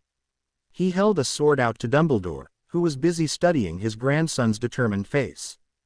"No," he said softly. "Come on, you heard the man." He and the others went over to help the others while Harry continued to battle any Death Eaters that were foolish enough to take him on personally. They didn't succeed in overpowering him in groups either. Equipped with a wand in one hand, and Gryffindor's sword in the other, Harry was a formidable opponent, and after a while, the Death Eaters drew the conclusion that there was no way that even in small groups they could overcome him. So they joined together a group of around 30 Death Eaters, keeping the others busy while they were at it. Harry smirked at them. "All this trouble for little old me. My, don't I feel privileged?" he mocked. "Don't get above yourself, Potty, this will be the last night of your life." "I wouldn't bet on it. And name-calling, how juvenile of you." The Death Eaters, as a group, moved forward, murmuring angrily. Harry stood his ground, watching them with an amused expression on his face, one eyebrow raised. Now this is going to be fun," he murmured, his eyes glittering dangerously. The Death Eaters looked at each other nervously. They had never seen Harry so confident before, and it unnerved them. He was supposed to be scared. He wasn't supposed to be the leader of the group. "Only for us, Potter, only for us," one of them answered. Harry just smiled. "Let the games begin then," he replied, pointing both his wand and his sword. "Avada Kedavra," someone yelled. There was a lot of angry hissing, leading Harry to believe that Voldemort wanted him alive. He brought the blade of the sword up and deflected the green light. It hit one of the Death Eaters at the front. "Tut tut, trying to kill me before Voldemort has a go," Harry said, his heart turning to stone. There was no room for a conscience now. Conscience would come later, but the Death Eater was dead from the hand of his own side. That would be one death that didn't weigh on his mind. Anyone else want a free shot? You have 5, 4, 3, 2. Cruciatus. 1. Harry said, dodging the curse. "No one then. Oh well, game time." Without another word, Harry began flicking curses everywhere, using a bizarre combination that kept each of his opponents guessing. He wouldn't kill any of them, not unless he really had to, but that didn't mean that he wasn't going to give them hell. The other Death Eaters weren't getting on terribly well either. Still, they managed to kill 2 of the villagers that had followed Harry, and had begun to fling around the killing curse. Harry was getting more and more annoyed as the time passed. It certainly seemed like Voldemort was playing with him, and Harry didn't like the game. He called over to the others to come over. "Right, let's change the game plan, shall we?" Harry announced quietly. "Right, let's change the game plan, shall we?" Harry announced quietly. The tunnel had never seemed longer to Ron and Hermione. They both remembered the times that they had used it before, always when Harry was with them. It didn't seem quite right when Harry was absent. They walked along in silence, leading the group of DA members that included Neville, Sally, Parvati, Lavender, Dean and Seamus. Everyone was nervous, but they all knew that the light side would need as much help as possible. "So, what do you reckon is going on then?" Seamus asked. "Death Eaters en masse, maybe Dementors, maybe giants. Who knows?" Hermione said. "Could be just about anything." "What about you-know-who?" "Oh, I dare say he'll only show up at the end. We won't be going anywhere near him. That is Harry's job." "Harry's job," Sally squeaked. "Yeah, he wouldn't let anyone else fight his battles, would he? And he sees Voldemort as his problem. I'll never understand what goes on in his mind." Dean said, shaking his head. "I don't think any of us would want to. Knowing Harry, it wouldn't be pretty." Ron said. He knew better than most that Harry kept everything tucked away in his mind, no matter how small. "So, just to make sure we've got this clear, what are we doing?" Parvati asked. "Well, first of all, we need to check that there's no one at the other end of the tunnel. I'll do that. If everything's clear, we'll go up through Honeydukes quietly, and from there, we find Harry and the others. He'll tell us what to do. If we come across any Death Eaters on the way, stun them, or hex them. Just do the first thing that comes to mind. What if we can't find Harry? We'll be able to find him. Voldemort is going to want this fight out in the open, he's very optimistic. What about Harry? He's been planning this for ages. He's determined to finish this. Plus, He has everything to fight for. How long exactly has he been planning this? I mean, he's not exactly the best at chess, is he? Lavender pointed out nervously. Ron's laugh broke the tension in the room. He said a similar thing in his letter, but as he put it, dueling Voldemort and other assorted evils comes naturally to him. If chess is my natural talent, Harry's is kicking evil ass. I can't really see Harry fighting, myself. Sally said. I mean, on those screens, it all seems so unreal. You can't imagine Harry fighting. Where have you been for the last 7 years? After everything with Malfoy. That's not real fighting though, that's squabbling. I suppose. I've seen it though, it's damn scary. Guy has a wicked temper on him. Not to mention incredible amounts of power and determination, etc., etc. Hermione rolled off, sounding bored. Yeah, we can do this.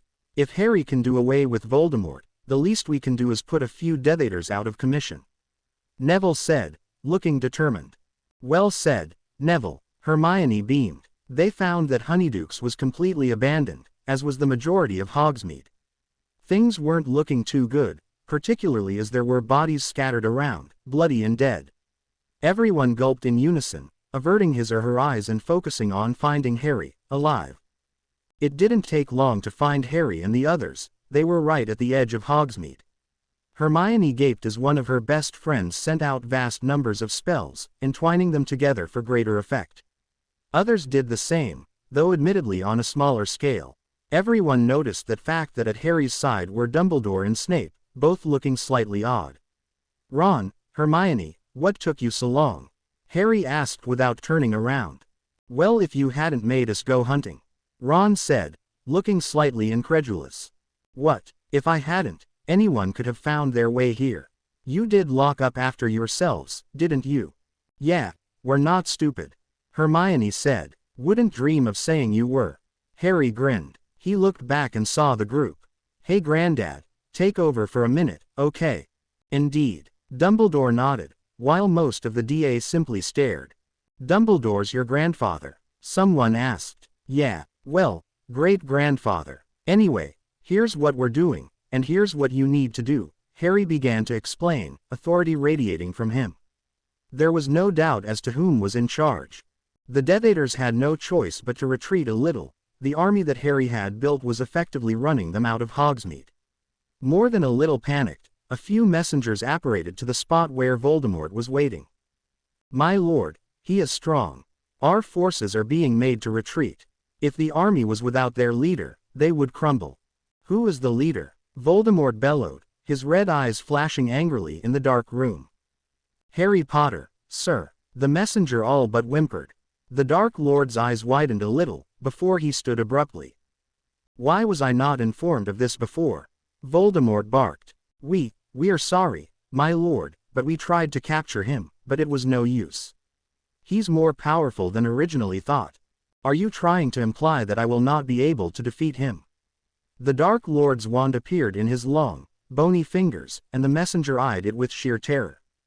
No, my lord, never would I suggest such a thing. He protested vehemently. Very good. Well, you have served your purpose, Eldrin, I thank you. Voldemort said, his mouth twisting into a cruel imitation of a smile.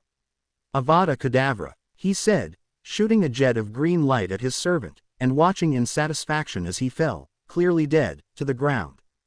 Harry's head snapped up, his eyes narrowing as he stunned yet another Death Eater. He held up a hand and silence reigned.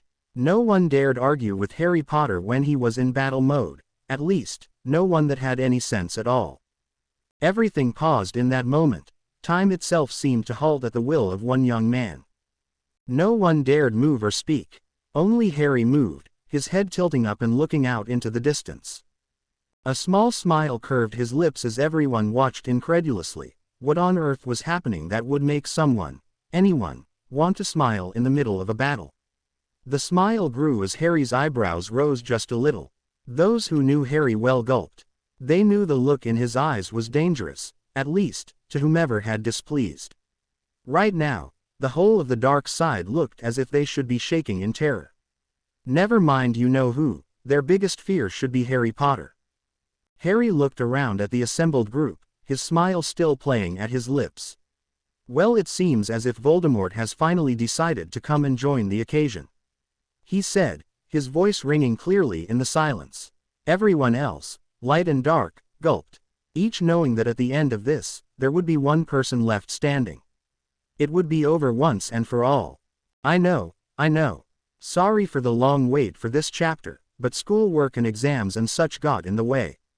The good news is that this story is now officially complete at 76 chapters long. So hopefully the last few chapters will follow shortly. Well, enjoy. Harry looked around at the assembled group, his smile still playing at his lips. "Well, it seems as if Voldemort has finally decided to come and join the occasion," he said, his voice ringing clearly in the silence. Everyone else, light and dark, gulped, each knowing that at the end of this, there would be one person left standing. It would be over once and for all. Ginny and the few who had elected to stay behind at Hogwarts watched the entire thing unfold. By this point, Leah and her brothers had figured out that something was definitely wrong, and were restless. Leah was the worst of the three, being a daddy's girl, and stubbornly refused to do anything but whimper. "Can't you shut her up?" someone asked despairingly. "Oh yes, because it's that easy," Ginny replied. She missed her daddy. He's never left them for this long before. "Is there nothing we can do?" "At the moment, all we can do is try a tranquilizing charm, just a mild one, mind." "Are you sure it won't harm her?"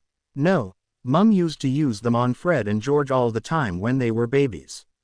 Anyway, it's for her own good.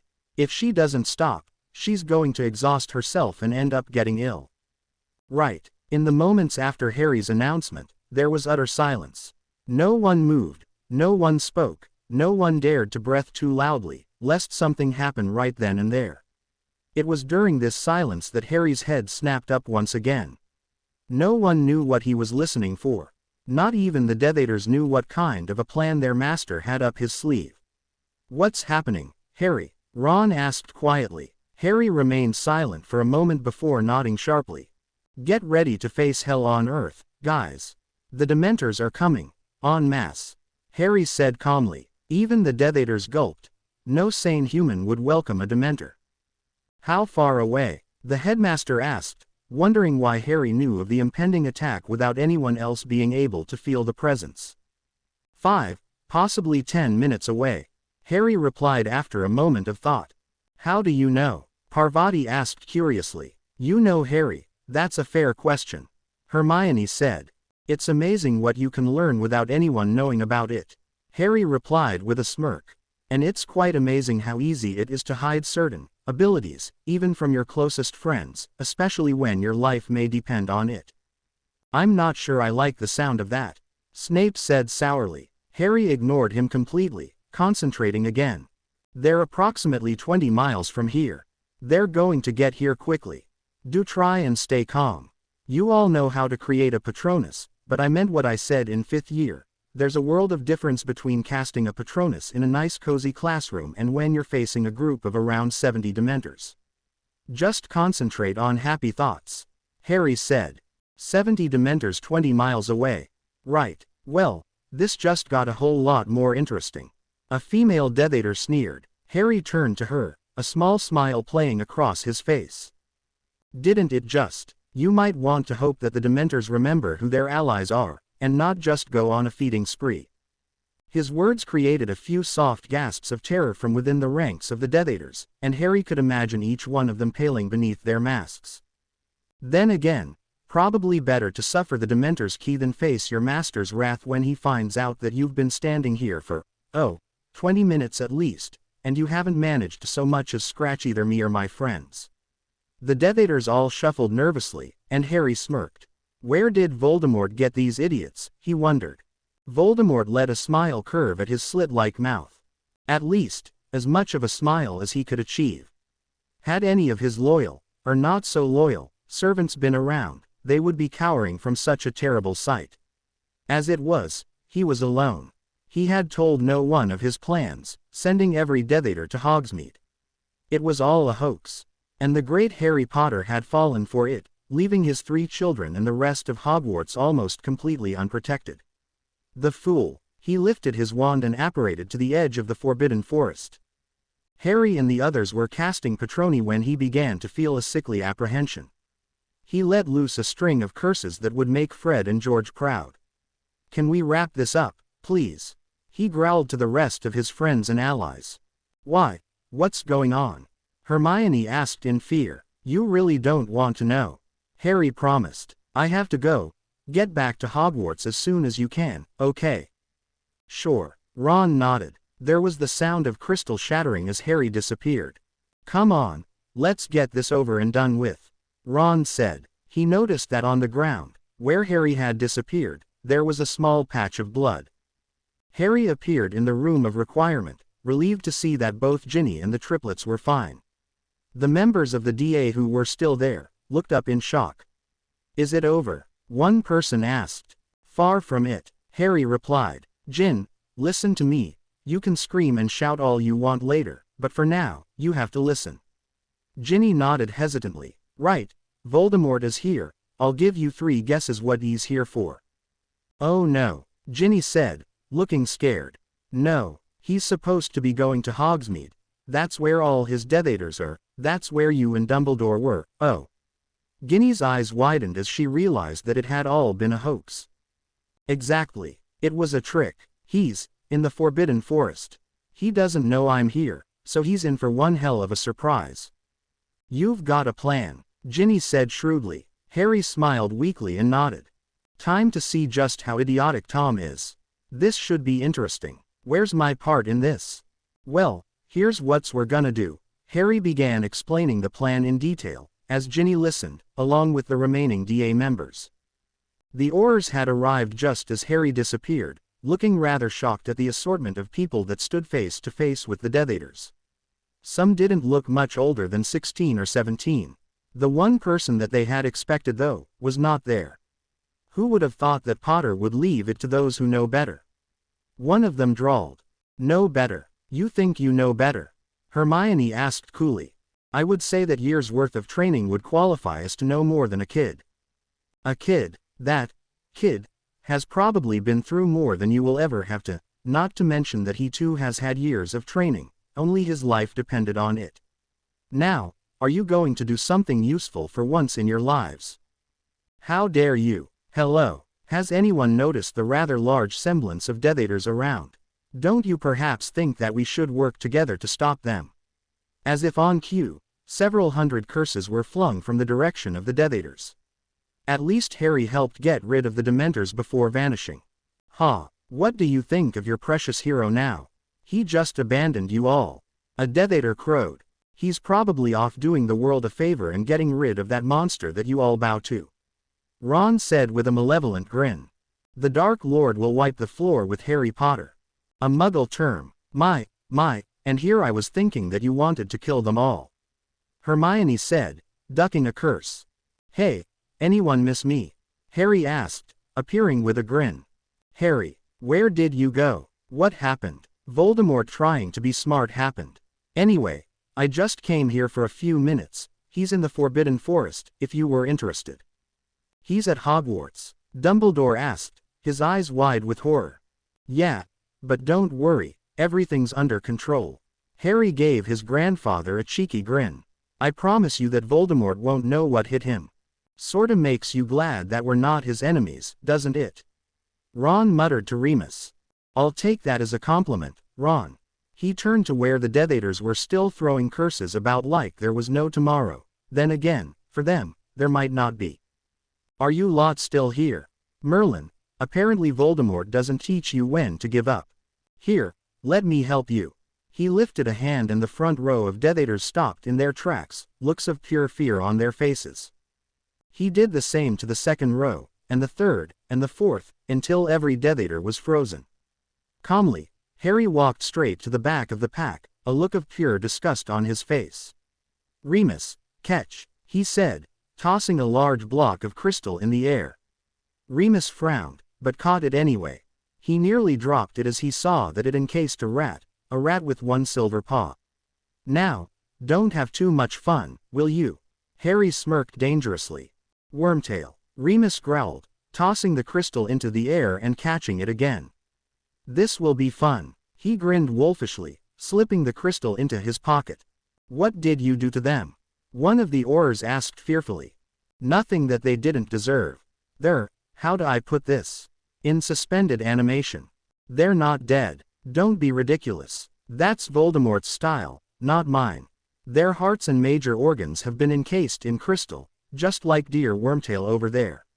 He spat the name like it was poison, and anyone that knew the story of the betrayal of his parents knew exactly why. Crystal. You conjured crystal. No, I made it, built in inside them. Like you did with the tunnel. Yeah, it's slightly more complex in people, but the same sort of idea. Probably excruciatingly painful for them. Well, for a moment at least. No keys this time. I'll take the crystal away when they're in custody. Harry coughed and spat some blood out onto the ground. I'd better go. Oh, and Granddad, portkey back to the Great Hall and keep all of the students in there. Lock the doors too. Read this out when everyone's inside. Ginny and I won't be there. He handed the older man a scroll of parchment. What's Ginny got to do with this? Ron asked suddenly.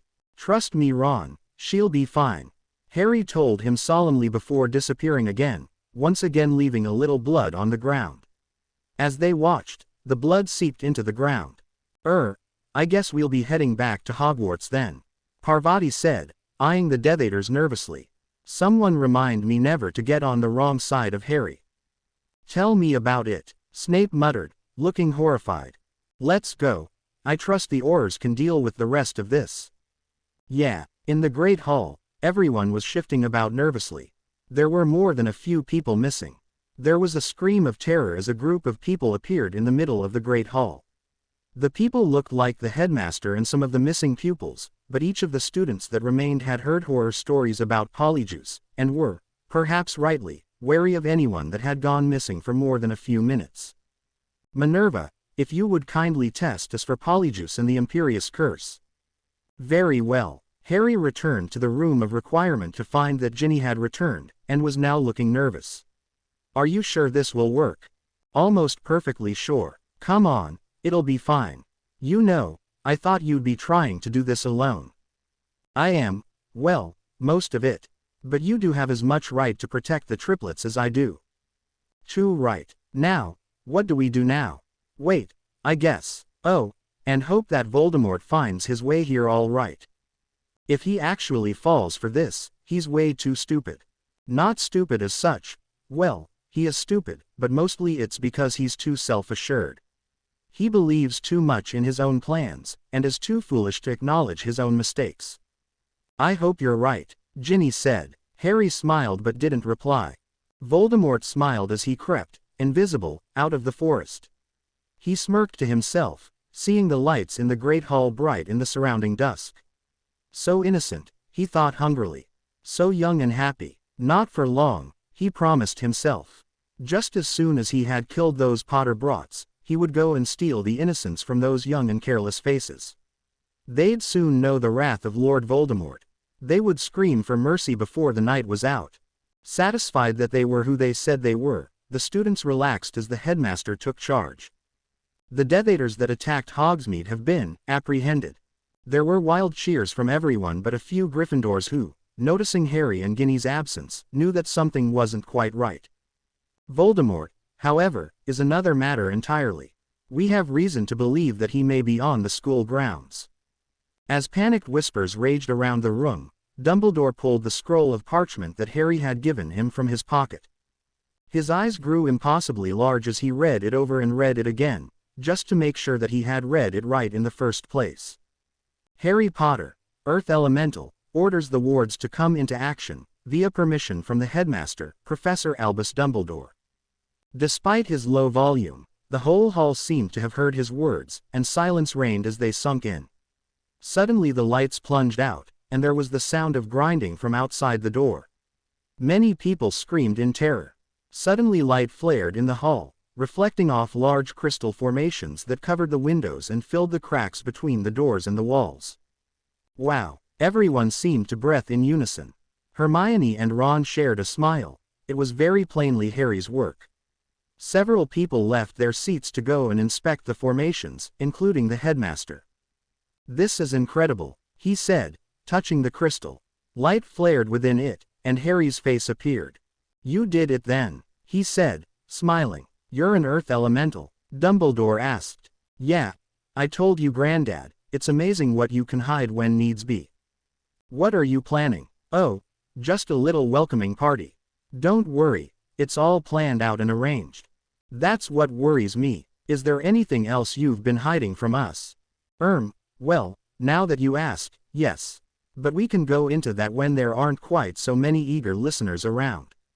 Is Ginny with you? Ron demanded. Harry rolled his eyes and stepped out of their line of vision.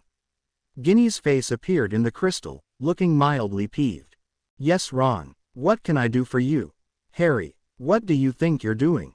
That's my little sister, Ron bellowed. Harry came back into view, looking as if he had known this was coming. Really, Ron, can't say I'd noticed. Of course she's your sister. Merlin, do I really look that stupid? Ron was beet red now, and looked about to explode. If you get my sister hurt in absolutely any way, I will kill you. Honestly, Ron, you're scaring the first years. Ginny will be fine. I'm a little put out that no one has thought to ask about the kids, but who am I to complain? Harry said. Dumbledore looked almost amazed. You've really thought this through, haven't you? Harry snorted at the surprise in his grandfather's voice. Granddad, you seriously underestimate me sometimes. Of course I've thought this through. Hence the reason that there were already wards set up around the Great Hall, and various other places in the school. Like the tunnel, Hermione nodded. Indeed, there were keys to that ward though, there are no keys to any of the others. Well, that's a lie, I suppose. There is one other ward that your keys will open, but as you have no idea where that room is, I don't think it counts. So basically, you all have to stay in there until I give the word to release the wards, which will only happen once Voldemort's gone. Harry paused for a moment before adding an afterthought. Oh, if I happen to die, which would be most unfortunate, the wards will answer to you, Granddad, but they under no circumstances will they release you before such times. If you die, Harry Potter, if you so much as think about dying at the hands of that monster, I will personally throttle you. Came Ginny's voice. Ah, damn, good God, Gin, get off. Ginny Weasley. Harry's voice boomed out loudly, making a few people snigger and wonder what was going on off-screen. Damn girl's gonna end up maiming me, he said. He turned to Ron, who looked torn between horror and disgust at some of the rumors that were going around the hall. And you're worried about her getting hurt. If Voldy had any sense, he'd take one look at her and run away screaming. Hey, I resent that comment, Mr. Potter. Ginny said. Why, it's a compliment, I think. Anyway, it doesn't really matter as Voldy obviously doesn't have any sense. Harry, where are the children, just out of curiosity? Right here, Harry said, in a manner of speaking. In a manner of speaking. That's what I said. OWW, Gin, be careful. That is bloody painful. What is going on in there? Minerva demanded. Harry grinned, looking not in the least bit remorseful. You really don't want to know, Professor. I don't think I want to know. Ginny. What, if you'd stop wriggling, if you hadn't lost the plot in the first place? That was your fault too. I'm sure it was, Harry said dryly. Ron, your sister is vicious. I know, Ron agreed. What did she do to you? Long story, Harry grimaced. Ginny, okay, it's fine, really. Get off. Goodness, you're grumpy today, Harry. Hermione grinned. Harry raised an eyebrow as if to say, you don't say, but before he could answer, his face grew serious. Our guest is almost here, he said. Immediately, everyone in the room grew quiet and solemn. Right, I'm off, he said. What, Harry, you can't just cut the connection, how will we know what's going on? You won't. Come on guys, you really thought I'd be letting you all watch me fight Voldemort? I don't think so, somehow. Oh, and Malfoy, if you try anything at all, my wards will not treat you kindly. They don't seem to like Death Eaters. Harry's face flickered and died, thought the crystal remained glowing softly white. The hall was silent. Voldemort snickered as he came across a piece of parchment posted on the notice board. It was for that ridiculous club that the eldest Potter brat had set up.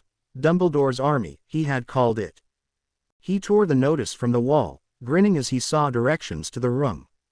These idiots were obviously exceedingly careless, he thought with a feral grin.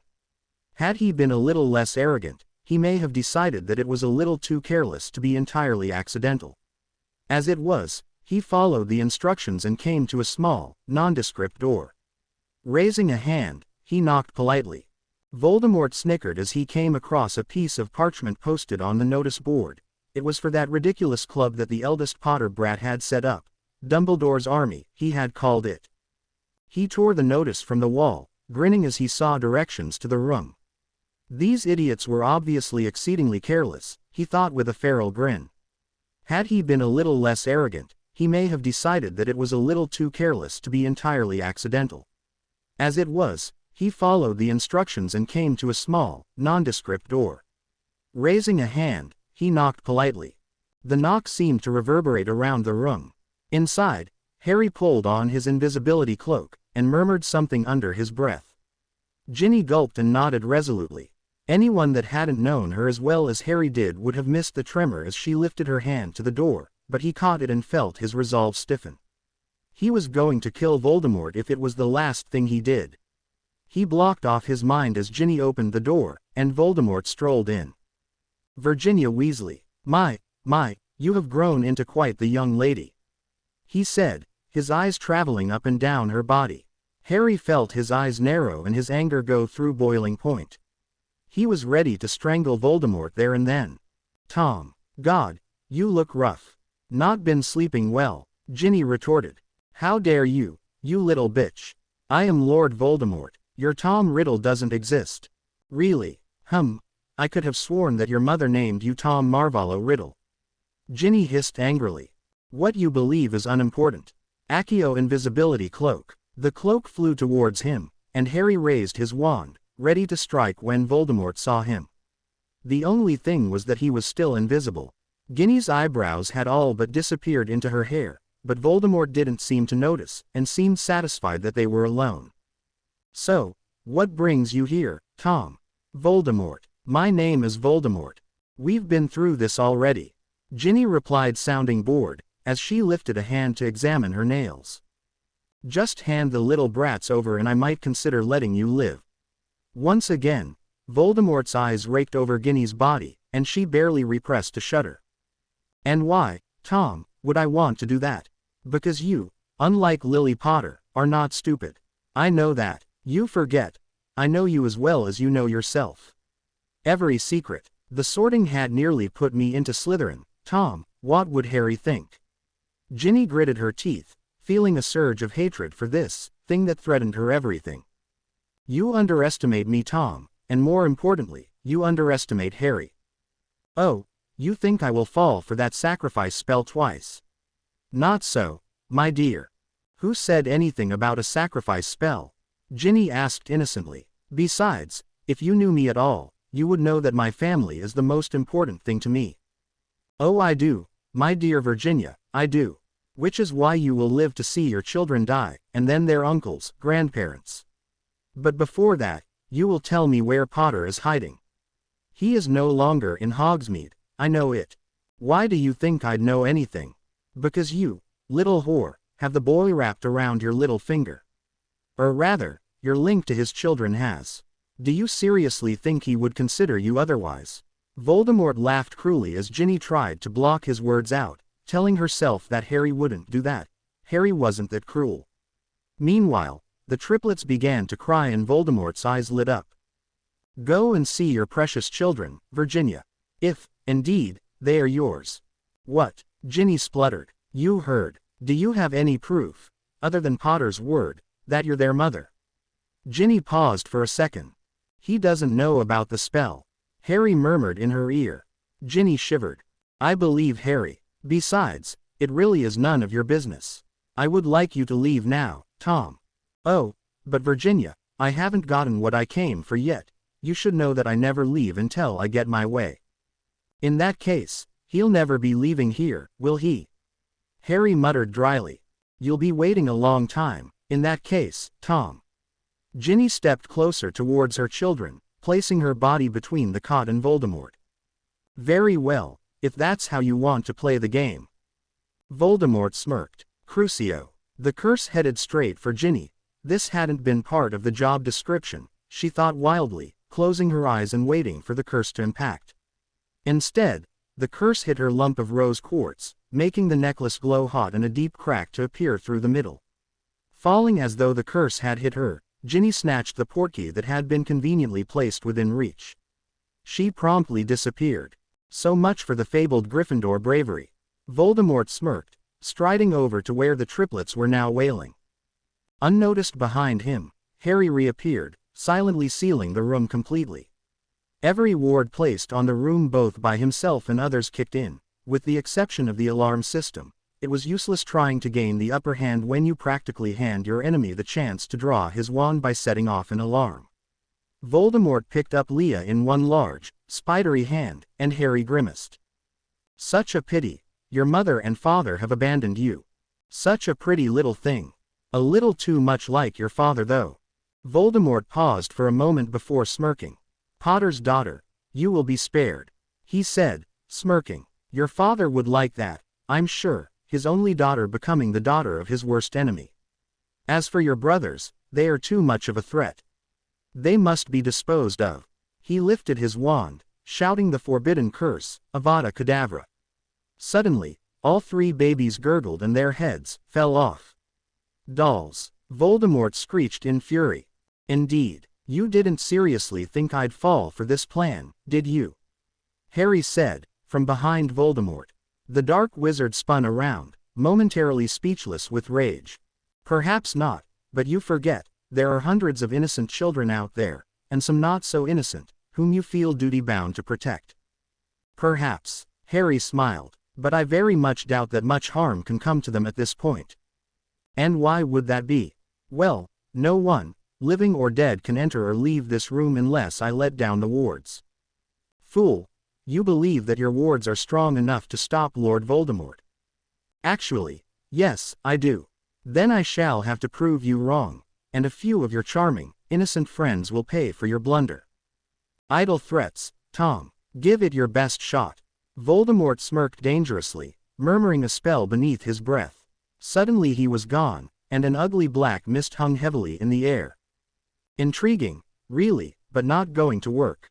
The mist spread around the door, trying to penetrate. It was reflected into the opposite wall, where it fell to the floor with a crash as it morphed back into the recognizable form of Voldemort, an extremely pissed off Voldemort. Not being one to say I told you so, but I did. Harry said. Voldemort raised his wand angrily and screamed the Cruciatus curse at the top of his breath. Harry braced himself as his body crystallized and shattered, re-emerging a short distance away. Harry doubted that Voldemort had ever been so shocked in his entire life.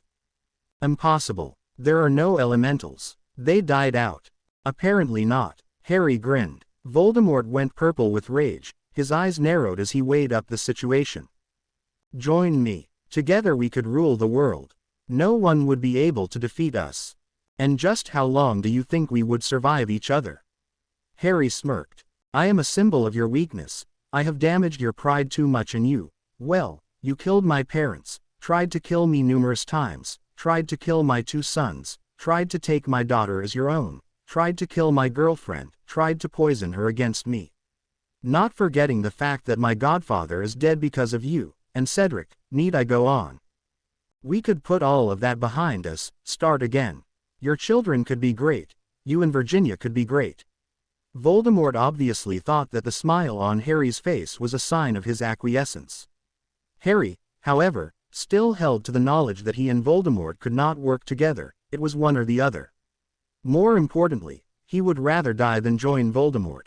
Close, but no cigar, Tommy boy.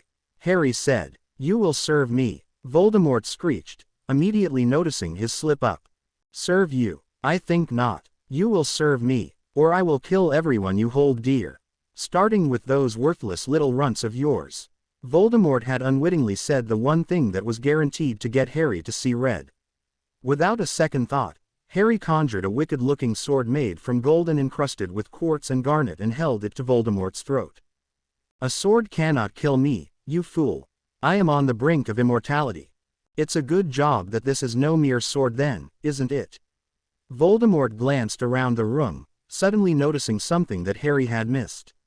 Harry's emerald eyes widened as Dobby flew into Voldemort's hands. Your wards have a weakness, Potter. This disgusting creature managed to get through. Get that sword away from me or I'll kill him.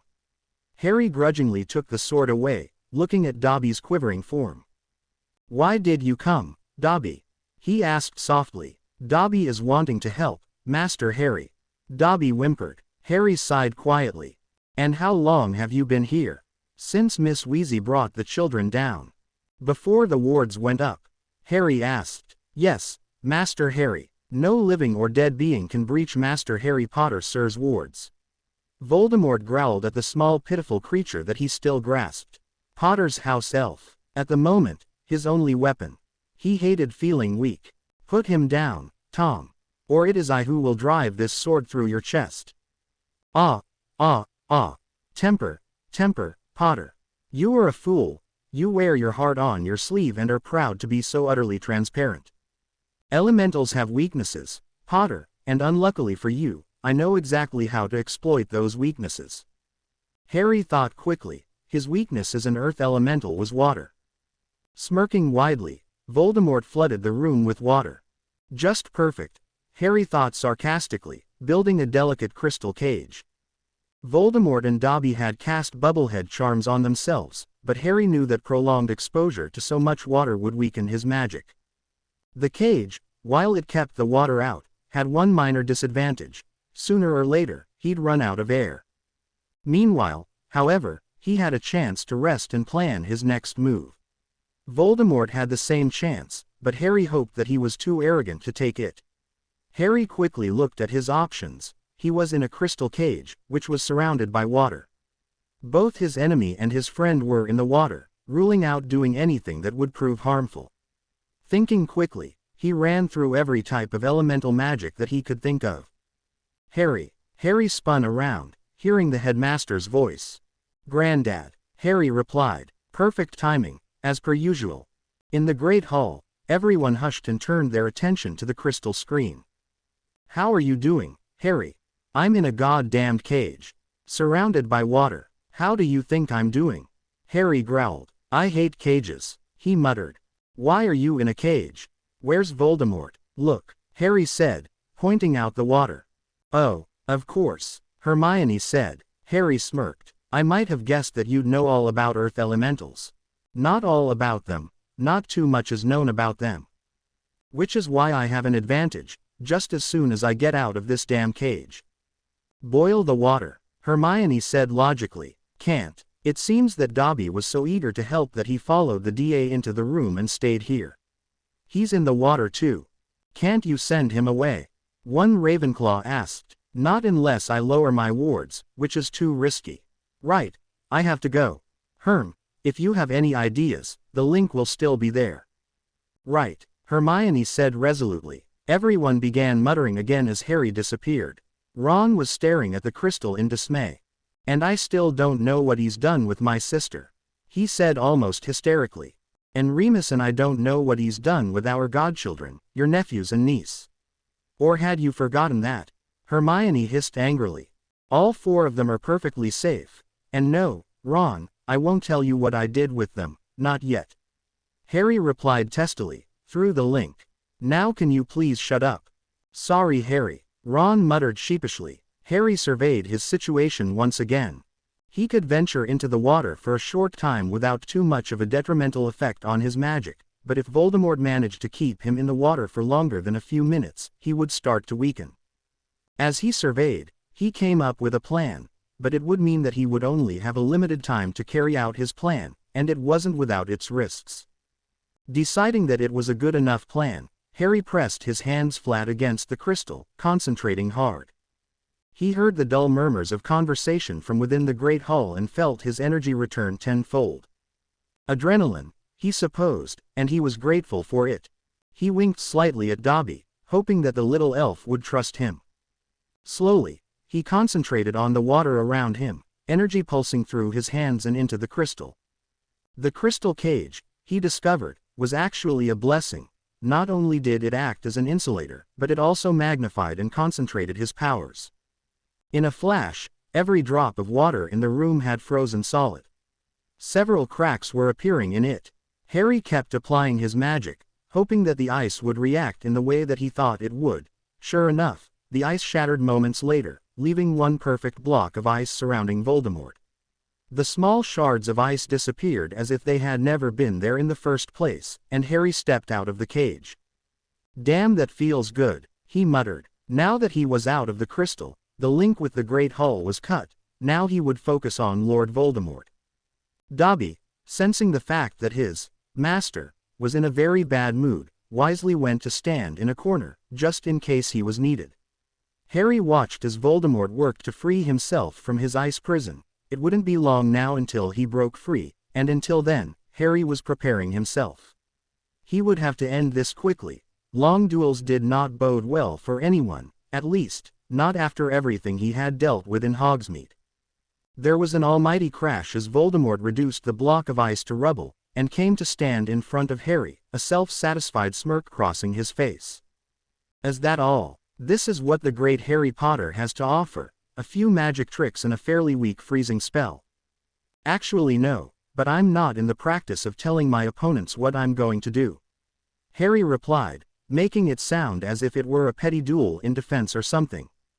"Really? And here I was thinking that you were stupid. Maybe you're just not sane." "Oh, but Tommy boy, I never promised to be sane," Harry replied with a manic grin that made him look more than a little insane. Voldemort's smirk faltered, both because of the name and because of Harry's admission. Dueling insane people was not his favorite pastime, mainly because insane people tended to be very hard to predict. "What's wrong, Tommy boy?" Having second thoughts, Harry grinned, goading Voldemort. He decided that his sanity had gone on holiday. It was rather fun being insane. The duel began, a furious clashing of curses, swords and words. Had anyone been watching, they would have been astounded by the spectacle. Harry and Voldemort were both completely focused. Both were more than well aware of what hung on this duel. Both knew that one, or possibly both, of them would not be walking away from this. Voldemort knew that if he lost, he wouldn't achieve the world domination that he had dreamed of since he was a child. Harry knew that if he lost, he wouldn't see his children grow up. He would leave another generation of Potters with less than a whole family. Both wanted this win more than anything. Harry was tiring. Both he and Voldemort knew it. While Voldemort's plan to keep him in Hogsmeade hadn't quite worked, it had used up some of his energy, leaving him more vulnerable than he would have been under normal circumstances. "It would be such a pity to kill you. Harry, are you sure you won't reconsider my offer?" "Never," Harry spat, breathing hard. "And never assume that you've won. Not until I'm dead," he said. "Very well. Avada Kedavra." Harry, much to Voldemort and Dobby's shock, didn't even bother to move out of the path of the curse. The green light plunged into his chest, making his green eyes glow eerily. Voldemort decided that he had just made a very, very big mistake. Why thank you. You know, the last time you cast that curse on me, you passed some powers onto me and forged a link between us. Did you really think that you could kill me that way?" Voldemort said nothing, just staring in shock and growing anger. Why wouldn't this stupid little kid die already? He always seemed to have one trick or another up his sleeve, and Voldemort was beginning to wonder if his arch-nemesis was actually immortal. Now that was a truly disturbing thought, Voldemort decided. Harry felt renewed energy coursing through his veins. He knew that he would regret it afterwards, but for now, he welcomed it. He needed it. He needed to be strong and not tired if he was to beat Voldemort once and for all. He slowly began to wind his magic around the other wizard, subtly so that he wouldn't notice, but strong enough that by the time he was finished, Voldemort would have no chance of escape. He wound some of Voldemort's own energy with the threads of his own power, weaving an intricate web that only he could see. Voldemort could feel himself growing weaker, though he didn't know why. The Potter brat was concentrating on something, but he couldn't see anything out of the ordinary. On sudden inspiration, he whipped his wand towards the house elf. "Pick up his sword," he instructed maliciously, the house elf thoroughly ensnared by the imperious curse. Stab him with it. Cause him pain. The little elf struggled to hold the sword, but managed to swing it wildly. Voldemort watched as the sword sunk into the back of his enemy, spilling his blood onto the floor. Unfortunately, Potter didn't seem to notice, as he continued whatever he was doing. Within a matter of moments, Voldemort was brought to his knees. Contrary to what Voldemort believed, Harry had felt the sword slicing through his back, and the immense pain that came with it. However, he also knew that this was his one chance to finish this, and pain was nothing new to him. He worked through it, ignoring the gaping wound on his back as the web approached completion. As soon as he was finished, Voldemort fell to his knees, eyes wide with something akin to terror. It seemed that he was very much afraid of dying. The web of power appeared around him, making his wide eyes grow wider. Fear was something Voldemort was unaccustomed to. Harry knew exactly what he had to do. He had been planning it for months on end now. He slowly shrunk the web around Voldemort, slowly extracting his life force. Voldemort closed his eyes, and Harry was grateful that he didn't scream. He closed his eyes and continued to kill the monster that had cursed his life and killed his parents. With one last tug, Voldemort slumped dead. The web caught his life force and shrunk around it. Harry murmured a spell to purify it before sinking it into the ground. It would help protect Hogwarts forever. With one last glance at the shriveled body of Voldemort, he fell to the ground. With one last glance at the shriveled body of Voldemort, he fell to the ground. Albus Dumbledore and the rest of the adults at Hogwarts were getting nervous. There had been no word from Harry for over 2 hours, and everyone was more than a little worried. Dobby watched as his master fell. He had no idea what to do. He remembered how his master had talked to the Great Hall while he was in the crystal cage, and wondered if he could do the same. Dobby. Hermione was the first to spot the house elf in the crystal. Professor Dumbledore, he house elf said, on the verge of crying. What is it, Dobby? What's happened? Master is collapsed. Dobby wept. He is bleeding from where bad Dobby stabbed him. Now he was sobbing, looking incredibly guilty. Dobby, listen to me. What happened to Voldemort? Is he still there? The bad man is dead. Master has killed him. Dobby said. Dead. Voldemort's dead. You're sure, Dobby? Yes, Dobby is sure. You must come and help Master. Dobby is not knowing what to do. The Great Hall was filled with murmurs. No one was sure how to react. Voldemort was dead at last, but no one knew what had happened to Harry. They wouldn't celebrate until they knew. Professor Albus Dumbledore, asked that the wards surrounding the castle are released. There was a grinding sound as some of the crystal melted away. Many began to fear the worst, remembering that Harry had said that the wards would only answer to Dumbledore if Harry had died. Albus Dumbledore looked older than anyone could remember as he spoke quietly to his staff. We're coming too, Ron and Hermione said, half expecting the headmaster to disagree. As it was, he merely nodded. You are all to stay here and remain calm.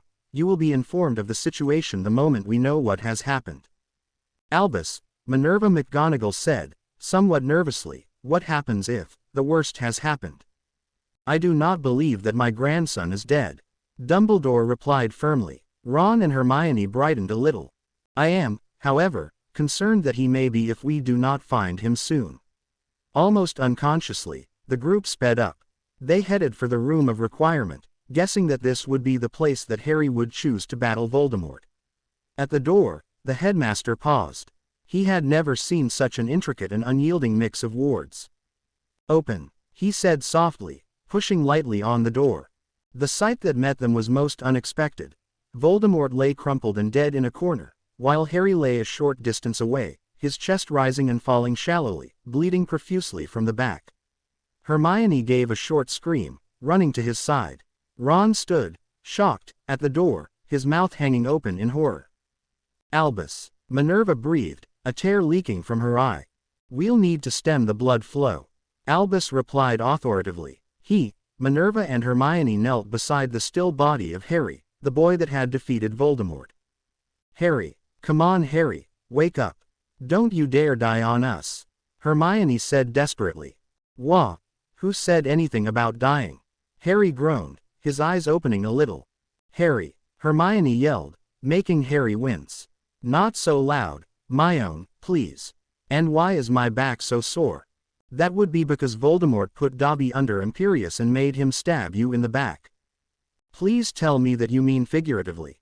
Harry groaned. "Sorry. I mean literally. You're bleeding quite heavily. Ah, do me a favor, my own, will you?" What kind of favor?" "Help me sit up." Albus immediately began to object, but Harry hushed him with a look. "Granddad, I am losing more blood than I can afford to. The quickest way to stop that is for me to be able to heal myself, for which, I need to be sitting up."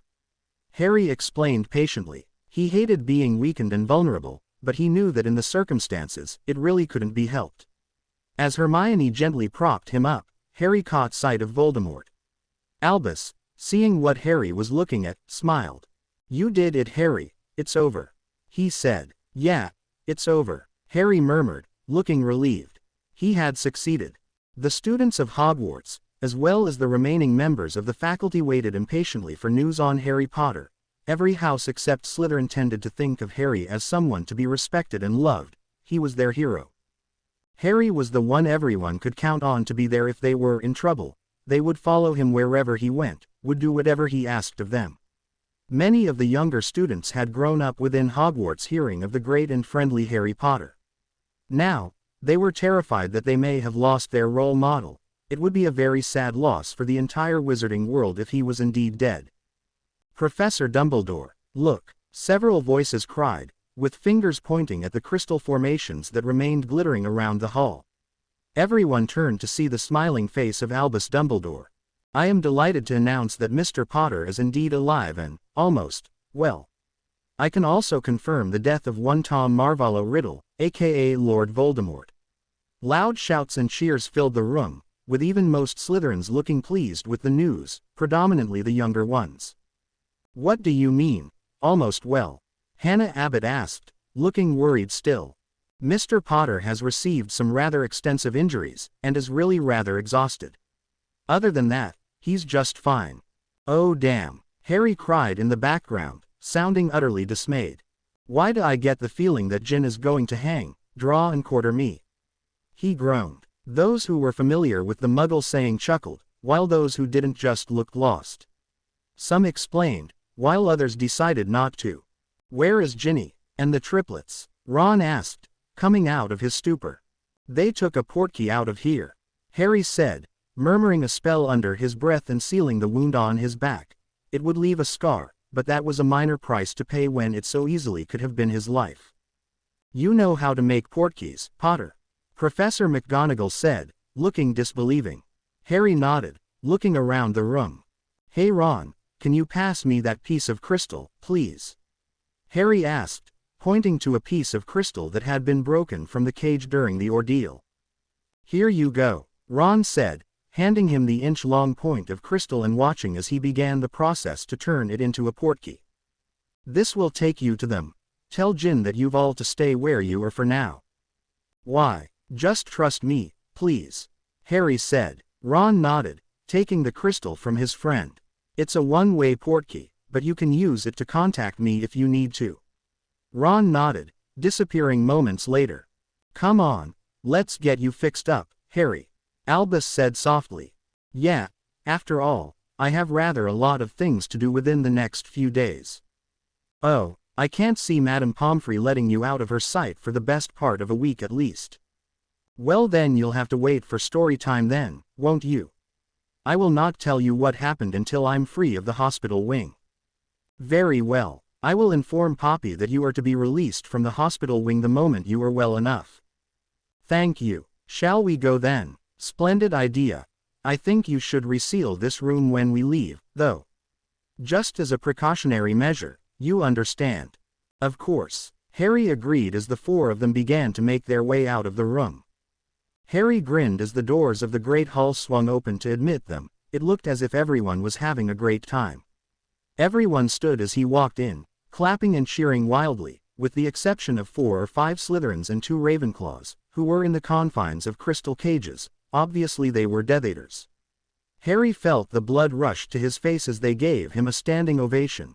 He hated being in the limelight, but at least this time, he had done something to deserve it. Don't be so surprised, Harry. I believe you will get a lot of this from now on.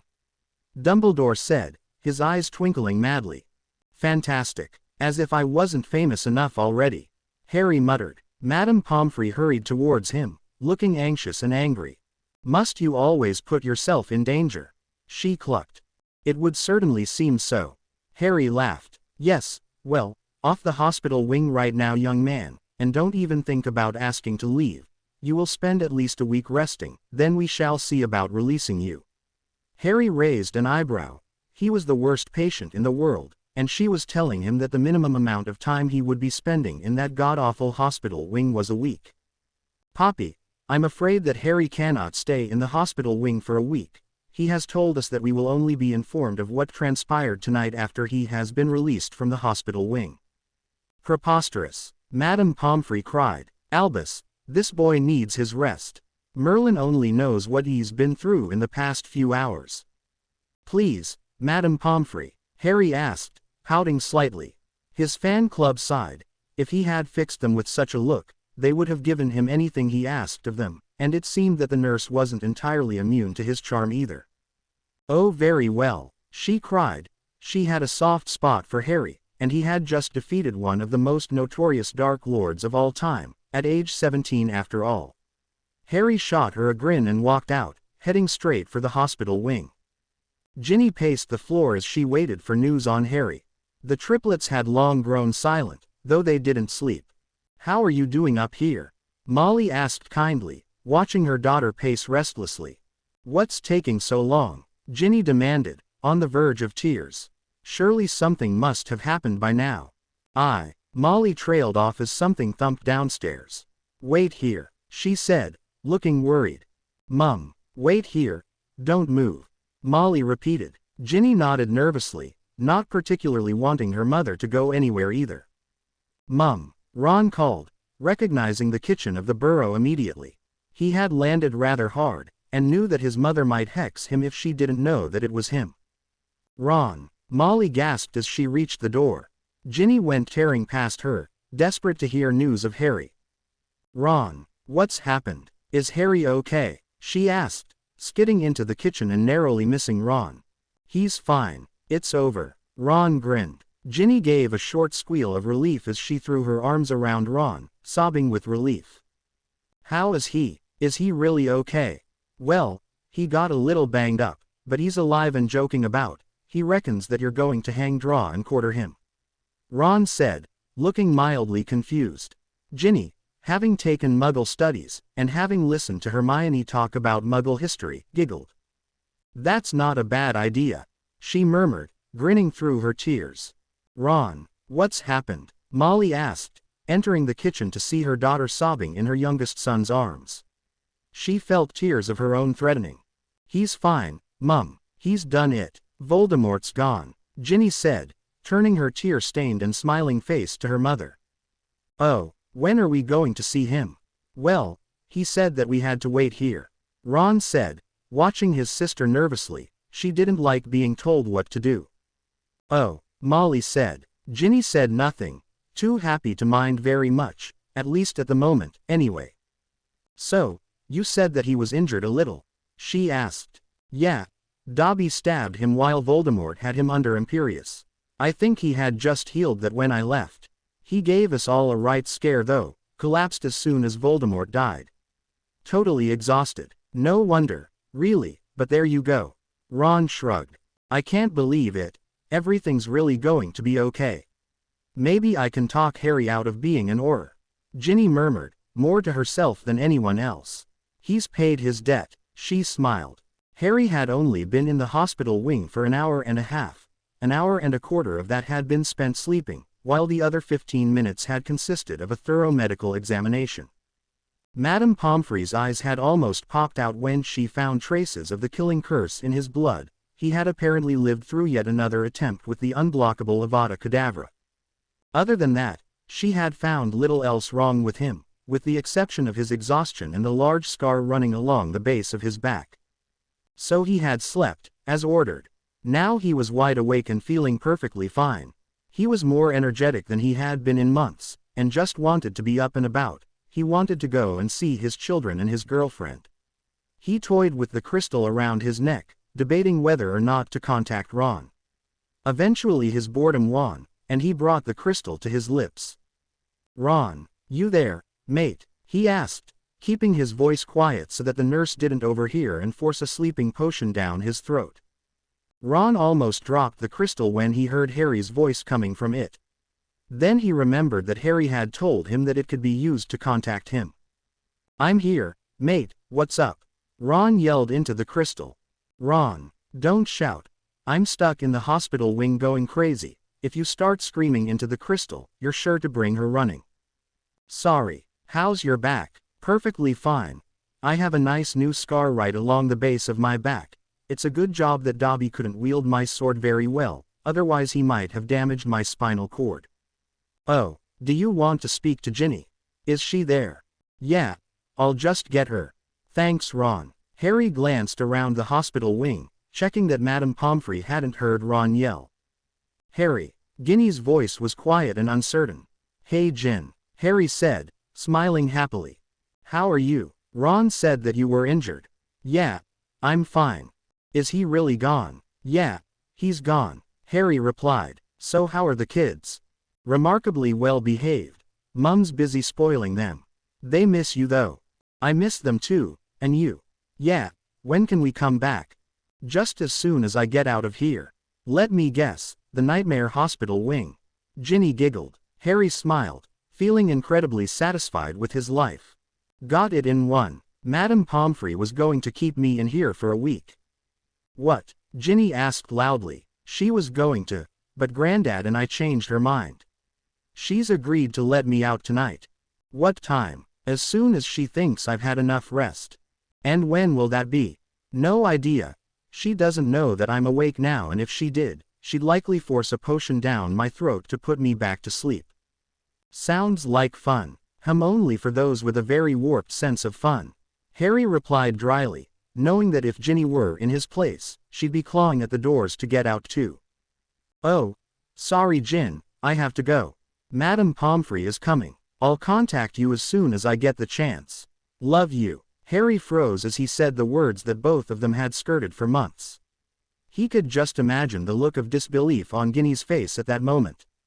"Love you too," Ginny replied without hesitation. "Hurry up and get out of there so that we can come and see you. I will do everything in my power to get out of here quickly, I assure you of that." "Speak to you later." "You'd better, Mr. Potter," Ginny said. Madame Pomfrey fussed over her patient, making sure that he was warm enough and that he wasn't thirsty.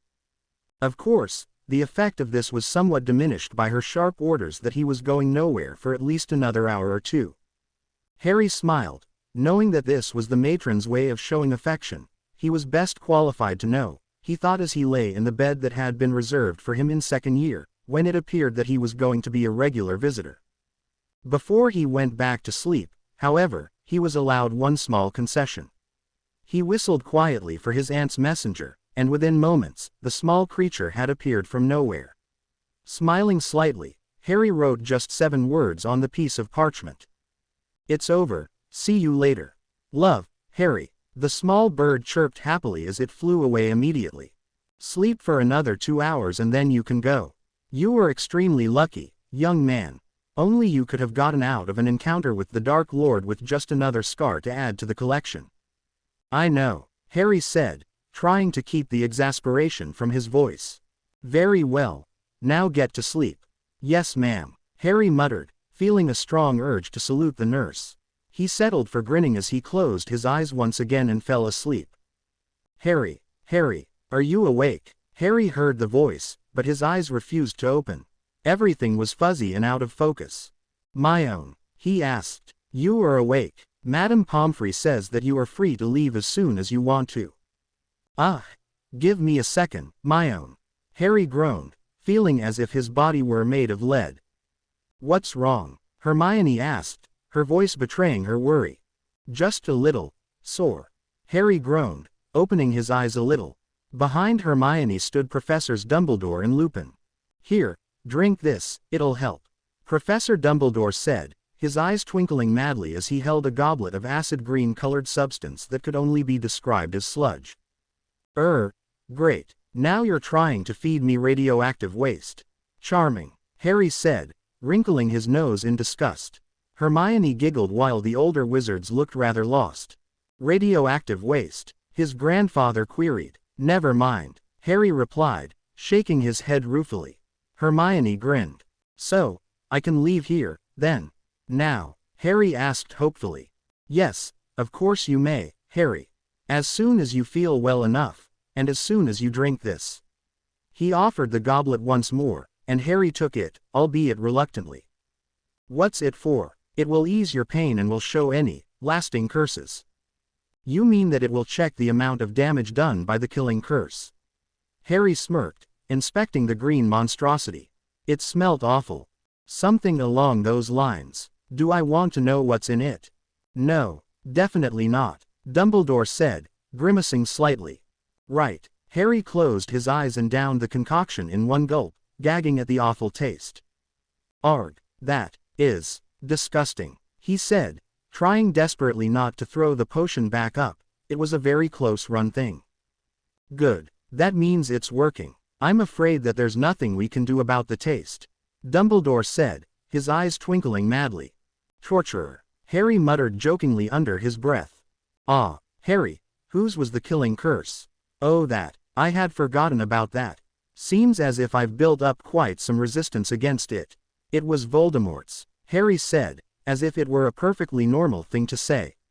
Hermione paled, while Albus put a hand to his temple and rubbed it slowly. Remus' shoulders were shaking with laughter, both due to the relief of Harry being alive and well, and the priceless expression on Harry's face.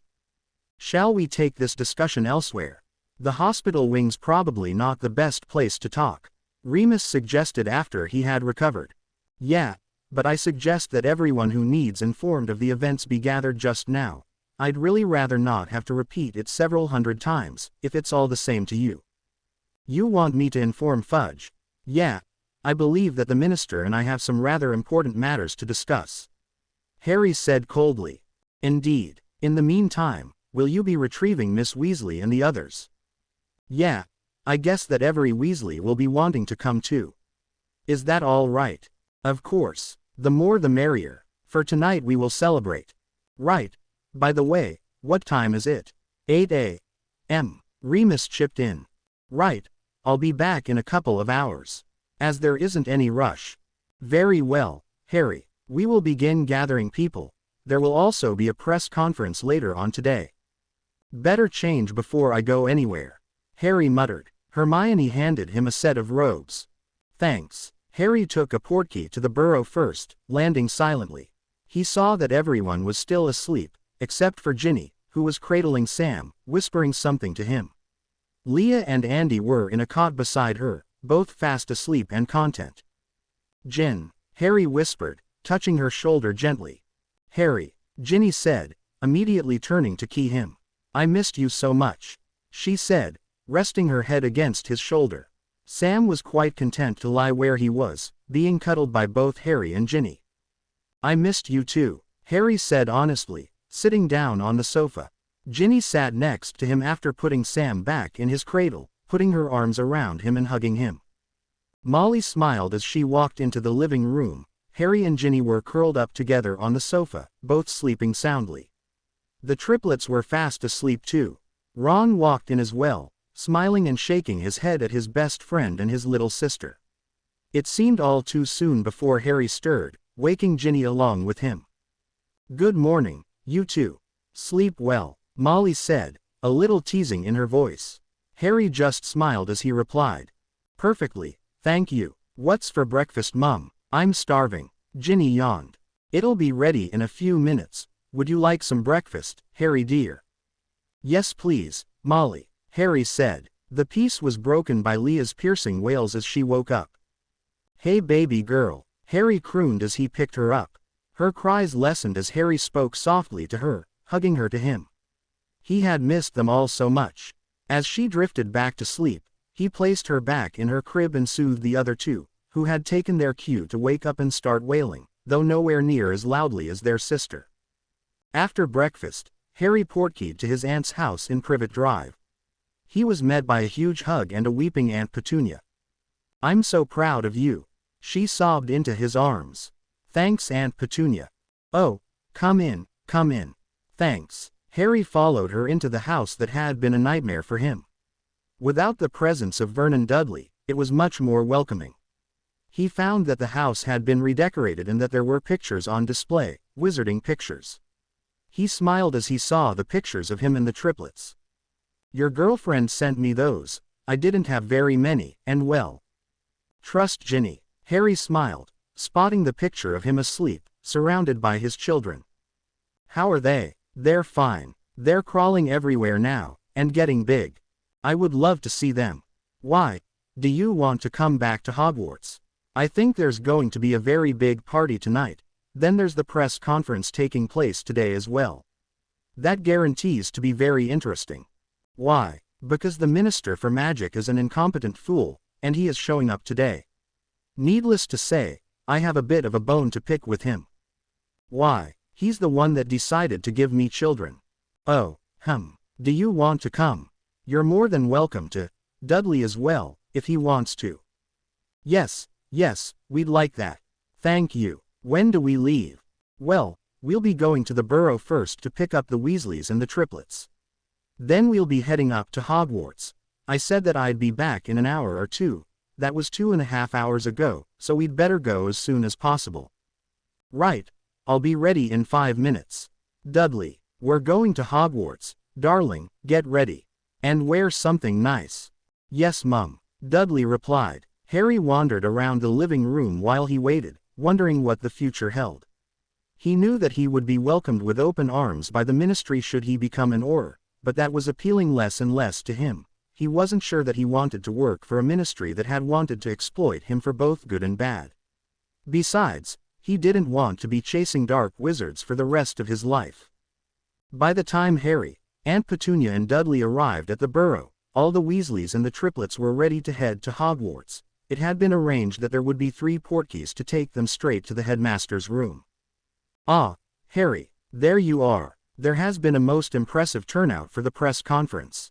"Joy, how impressive." "Well, impressive enough for it to be a blessing that you are not as shy as you once were." Harry said, not looking convinced.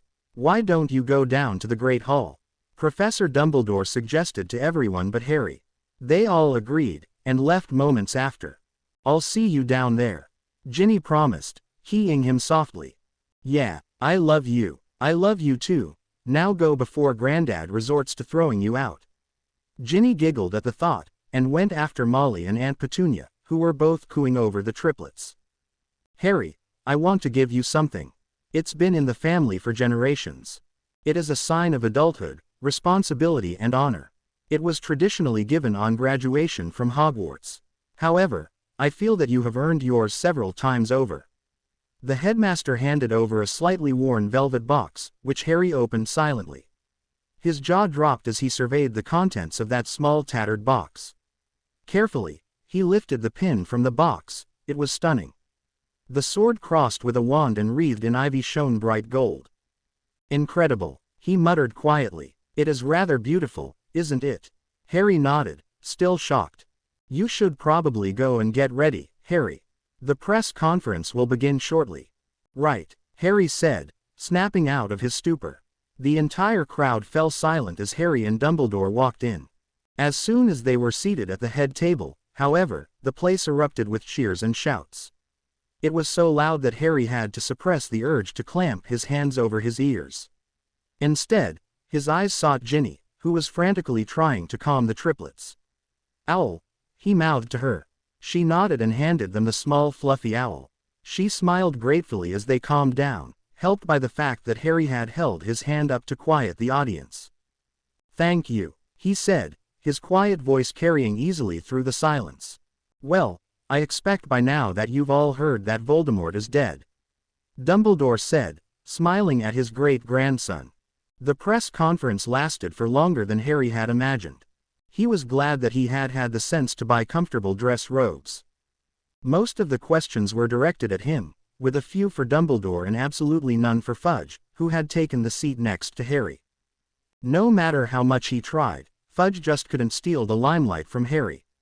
He also failed miserably to take some of the credit for the destruction of Voldemort.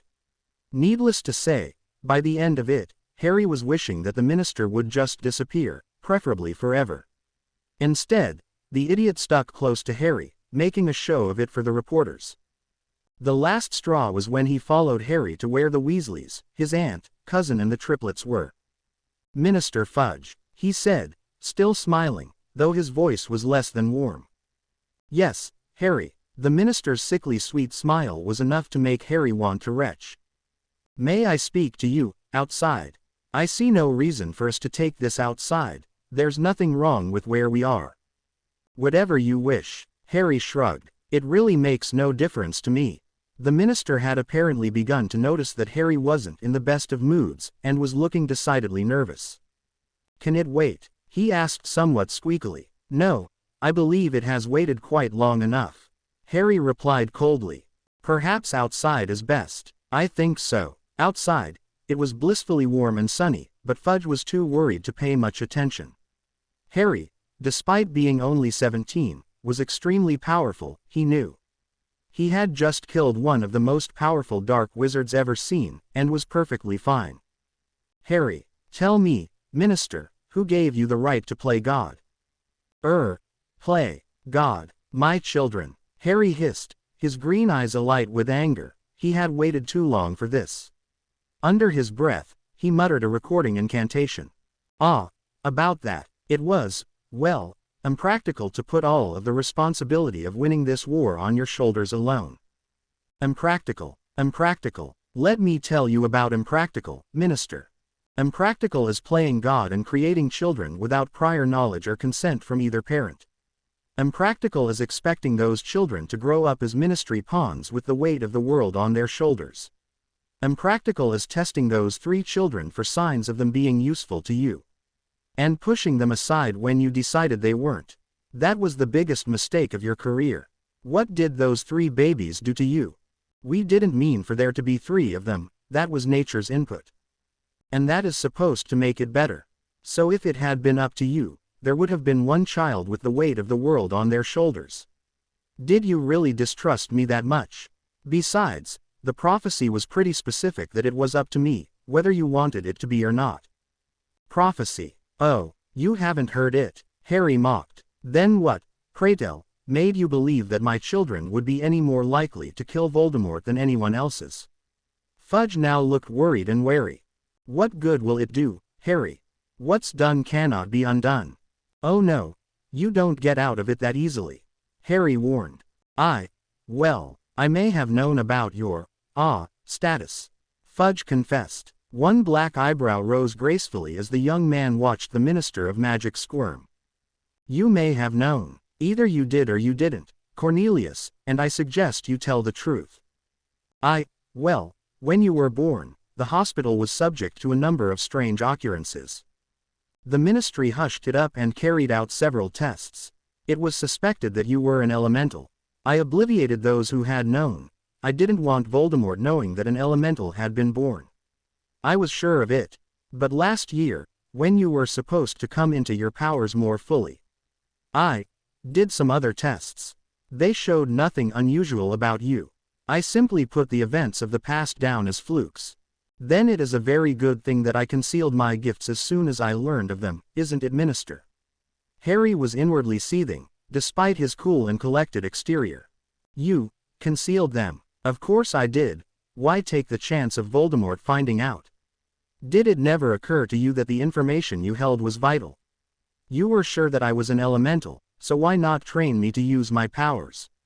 The gravity of the minister's failure dawned on Harry at that moment, and all pretenses of calmness vanished. Lives could have been saved. He hissed.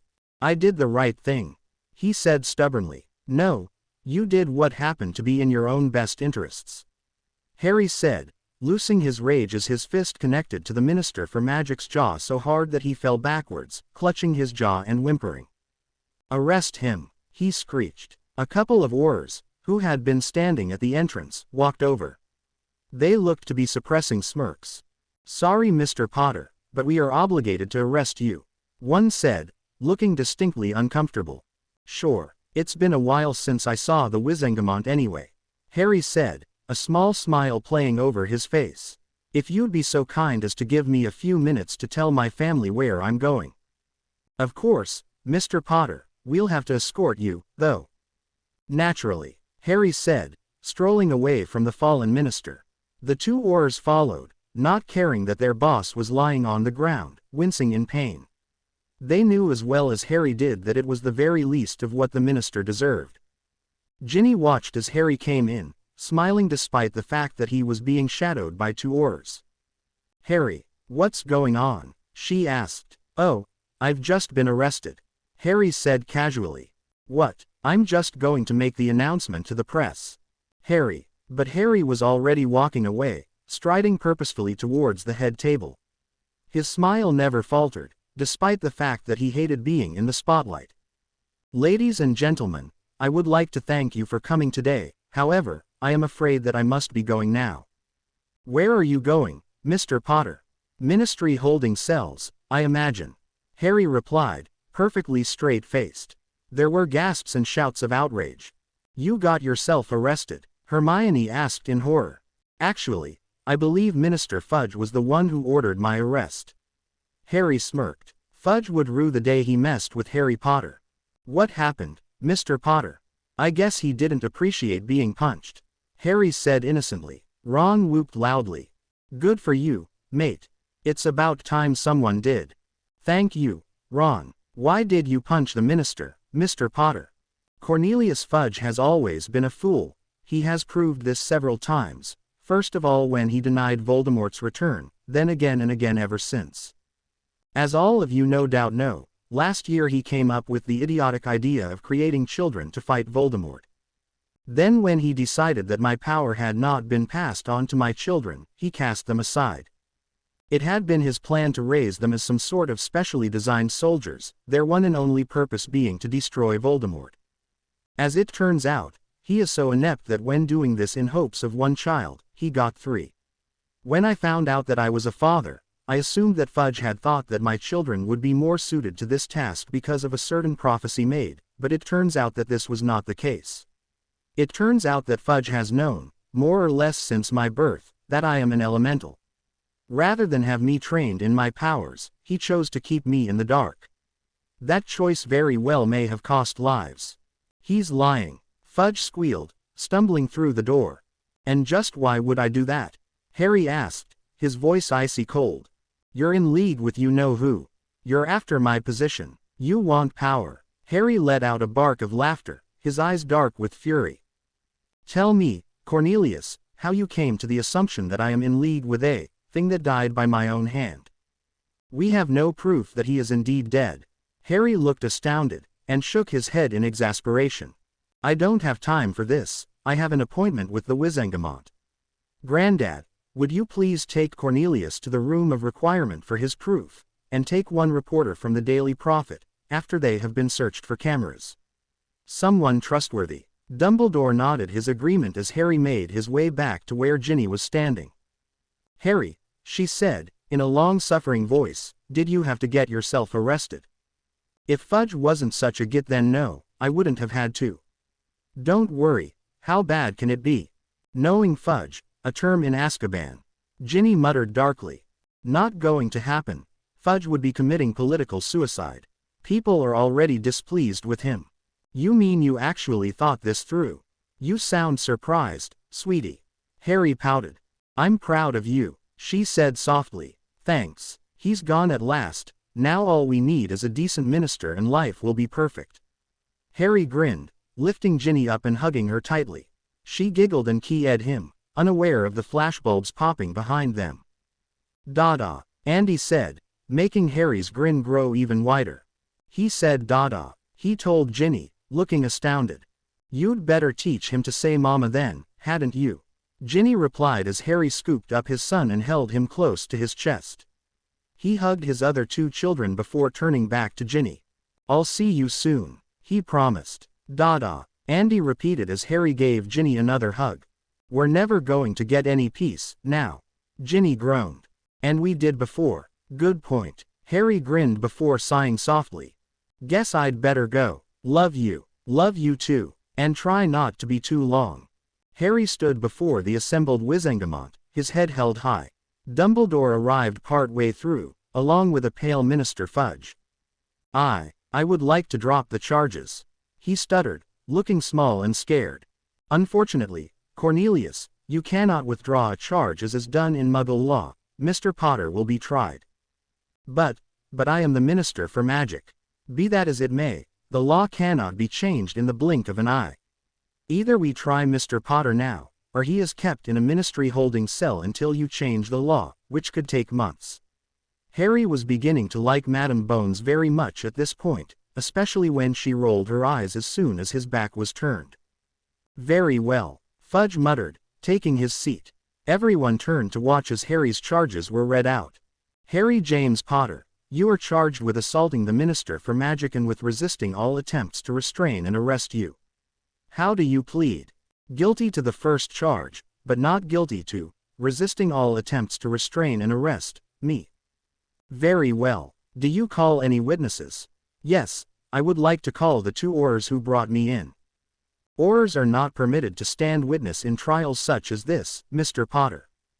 Very well, I call Albus Dumbledore. Preposterous. Fudge blustered, having decided that if he couldn't take back his decision to press charges, he may as well make sure Harry was convicted. What is preposterous, Cornelius? Madame Bones asked wearily. Dumbledore is his grandfather, of course he'll back him up. Oh, for goodness sake, Harry muttered. There is a hall full of witnesses. Minister, would you kindly tell me who I am allowed to call as a witness? You may call anyone you feel you can prove will give a free and unbiased account of what happened. Harry thought for a moment, before smiling slightly. Then I would like to call Hermione Granger. Someone owl the girl and quickly. Is there anyone else, Mr. Potter? Professor Severus Snape, Harry said, getting many gasps. He could see that even his grandfather was shocked.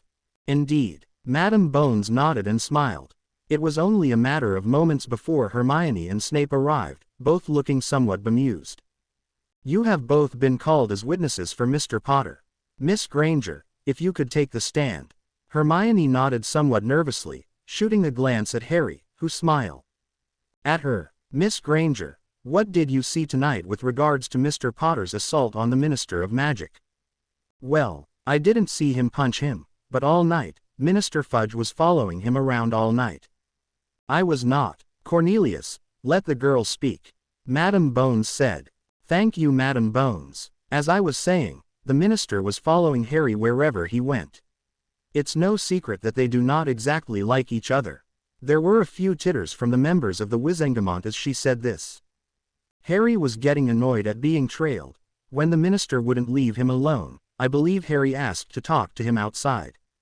When Harry returned, he was escorted by 2 Aurors, and the minister was nowhere to be seen. Harry made the announcement that he had been arrested and that he would be leaving. He said that Fudge had known all along that he was an elemental and that he hadn't told Harry, nor trained him in his abilities.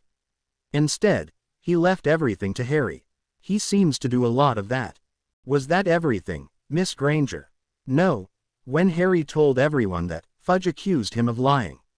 He accused him of being a Death Eater. There were cries of outrage at this, and Harry smiled grimly to himself. Cornelius might as well have dug his own grave. Is that everything, Miss Granger? Yes.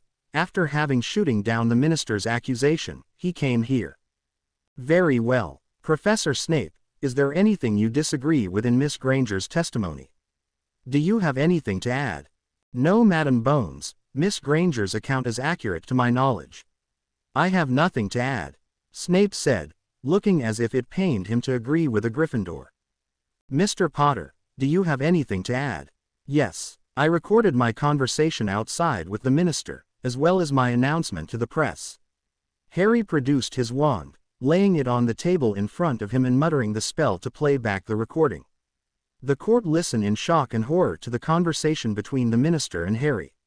When it had ended, silence descended over the entire room. Cornelius, do you have any doubts as to the authenticity of this recording? The Minister for Magic, once so proud, shook his head and looked down at his shoes. Whispers erupted around the court.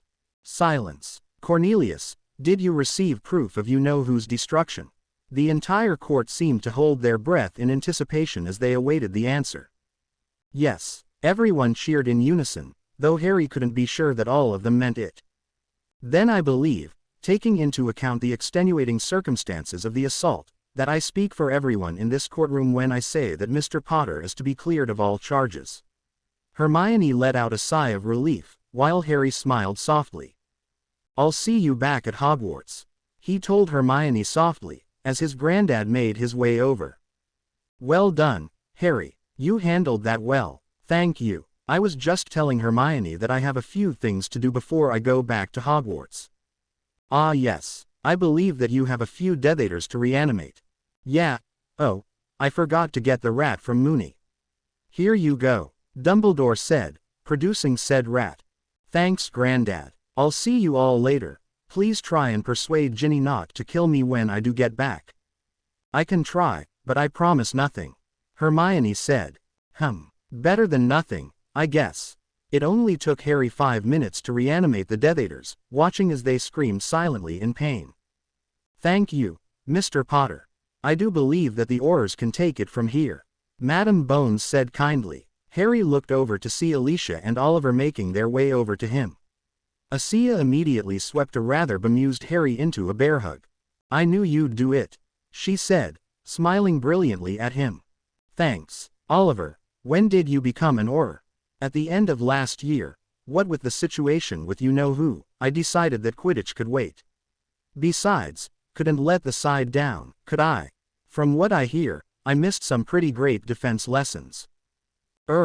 Thanks. Mr. Potter, would you come with me, please? Madam Bones asked kindly. Harry nodded and said bye to Oliver and Alicia before following the woman. As I understand it, Mr. Potter, you've had rather a lousy time with the ministry. Well, it's never been my favorite institution, no. I understand completely, Mr. Potter. Please call me Harry. All this, Mr. Potter, stuff is making my head spin. Very well, Harry. I must confess that Cornelius is very worried about his position now.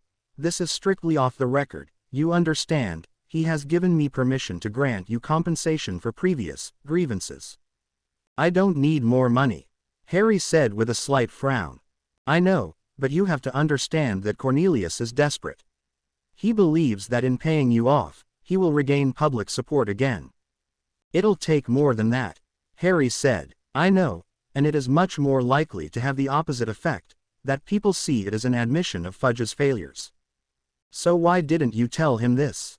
Harry asked. Because I dislike him as much as the next person. He is a fool and a poor leader.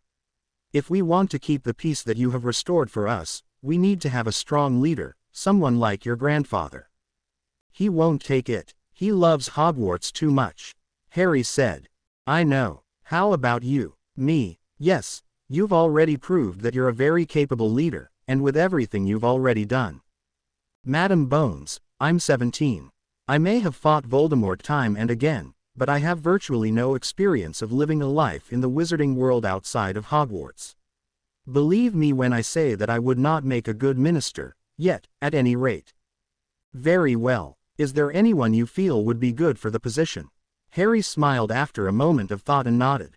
I know just the person, he said. Who? You'll find out. So if I accept this money as compensation, what happens afterwards?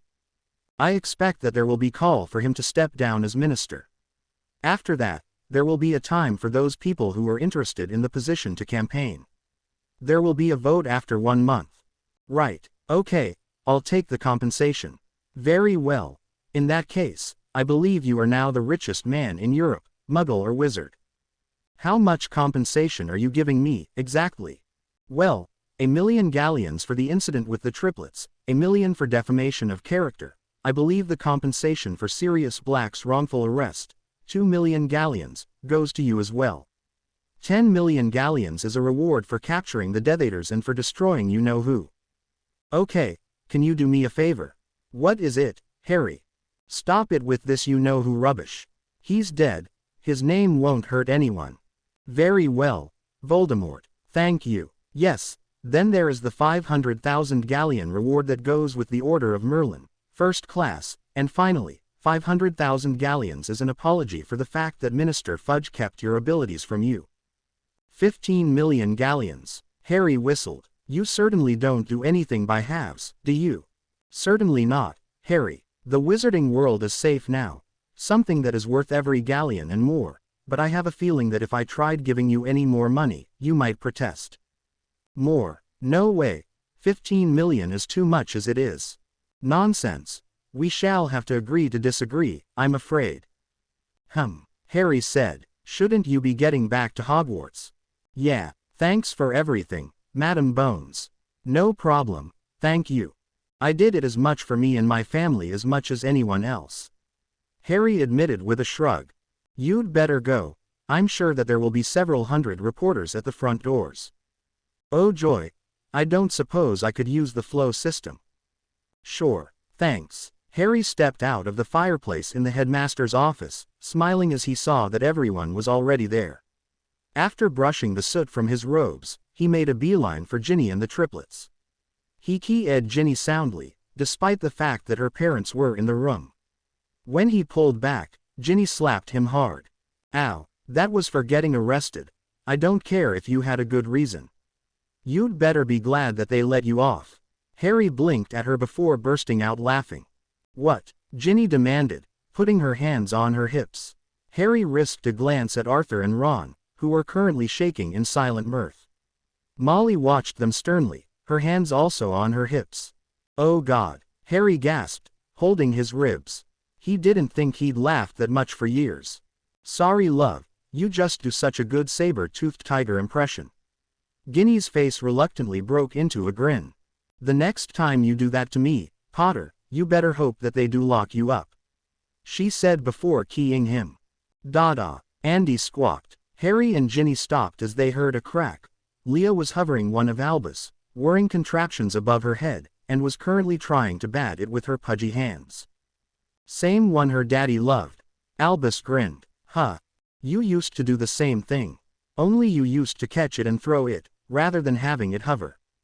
She's definitely going to be a daddy's girl. Ginny smiled.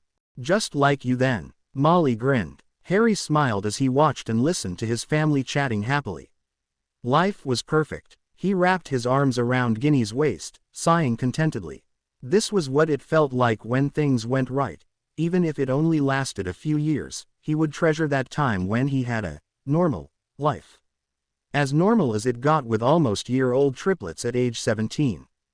Happy? Ginny queried. Harry gave her a dazzling smile. Couldn't be happier, he assured her, keying her softly.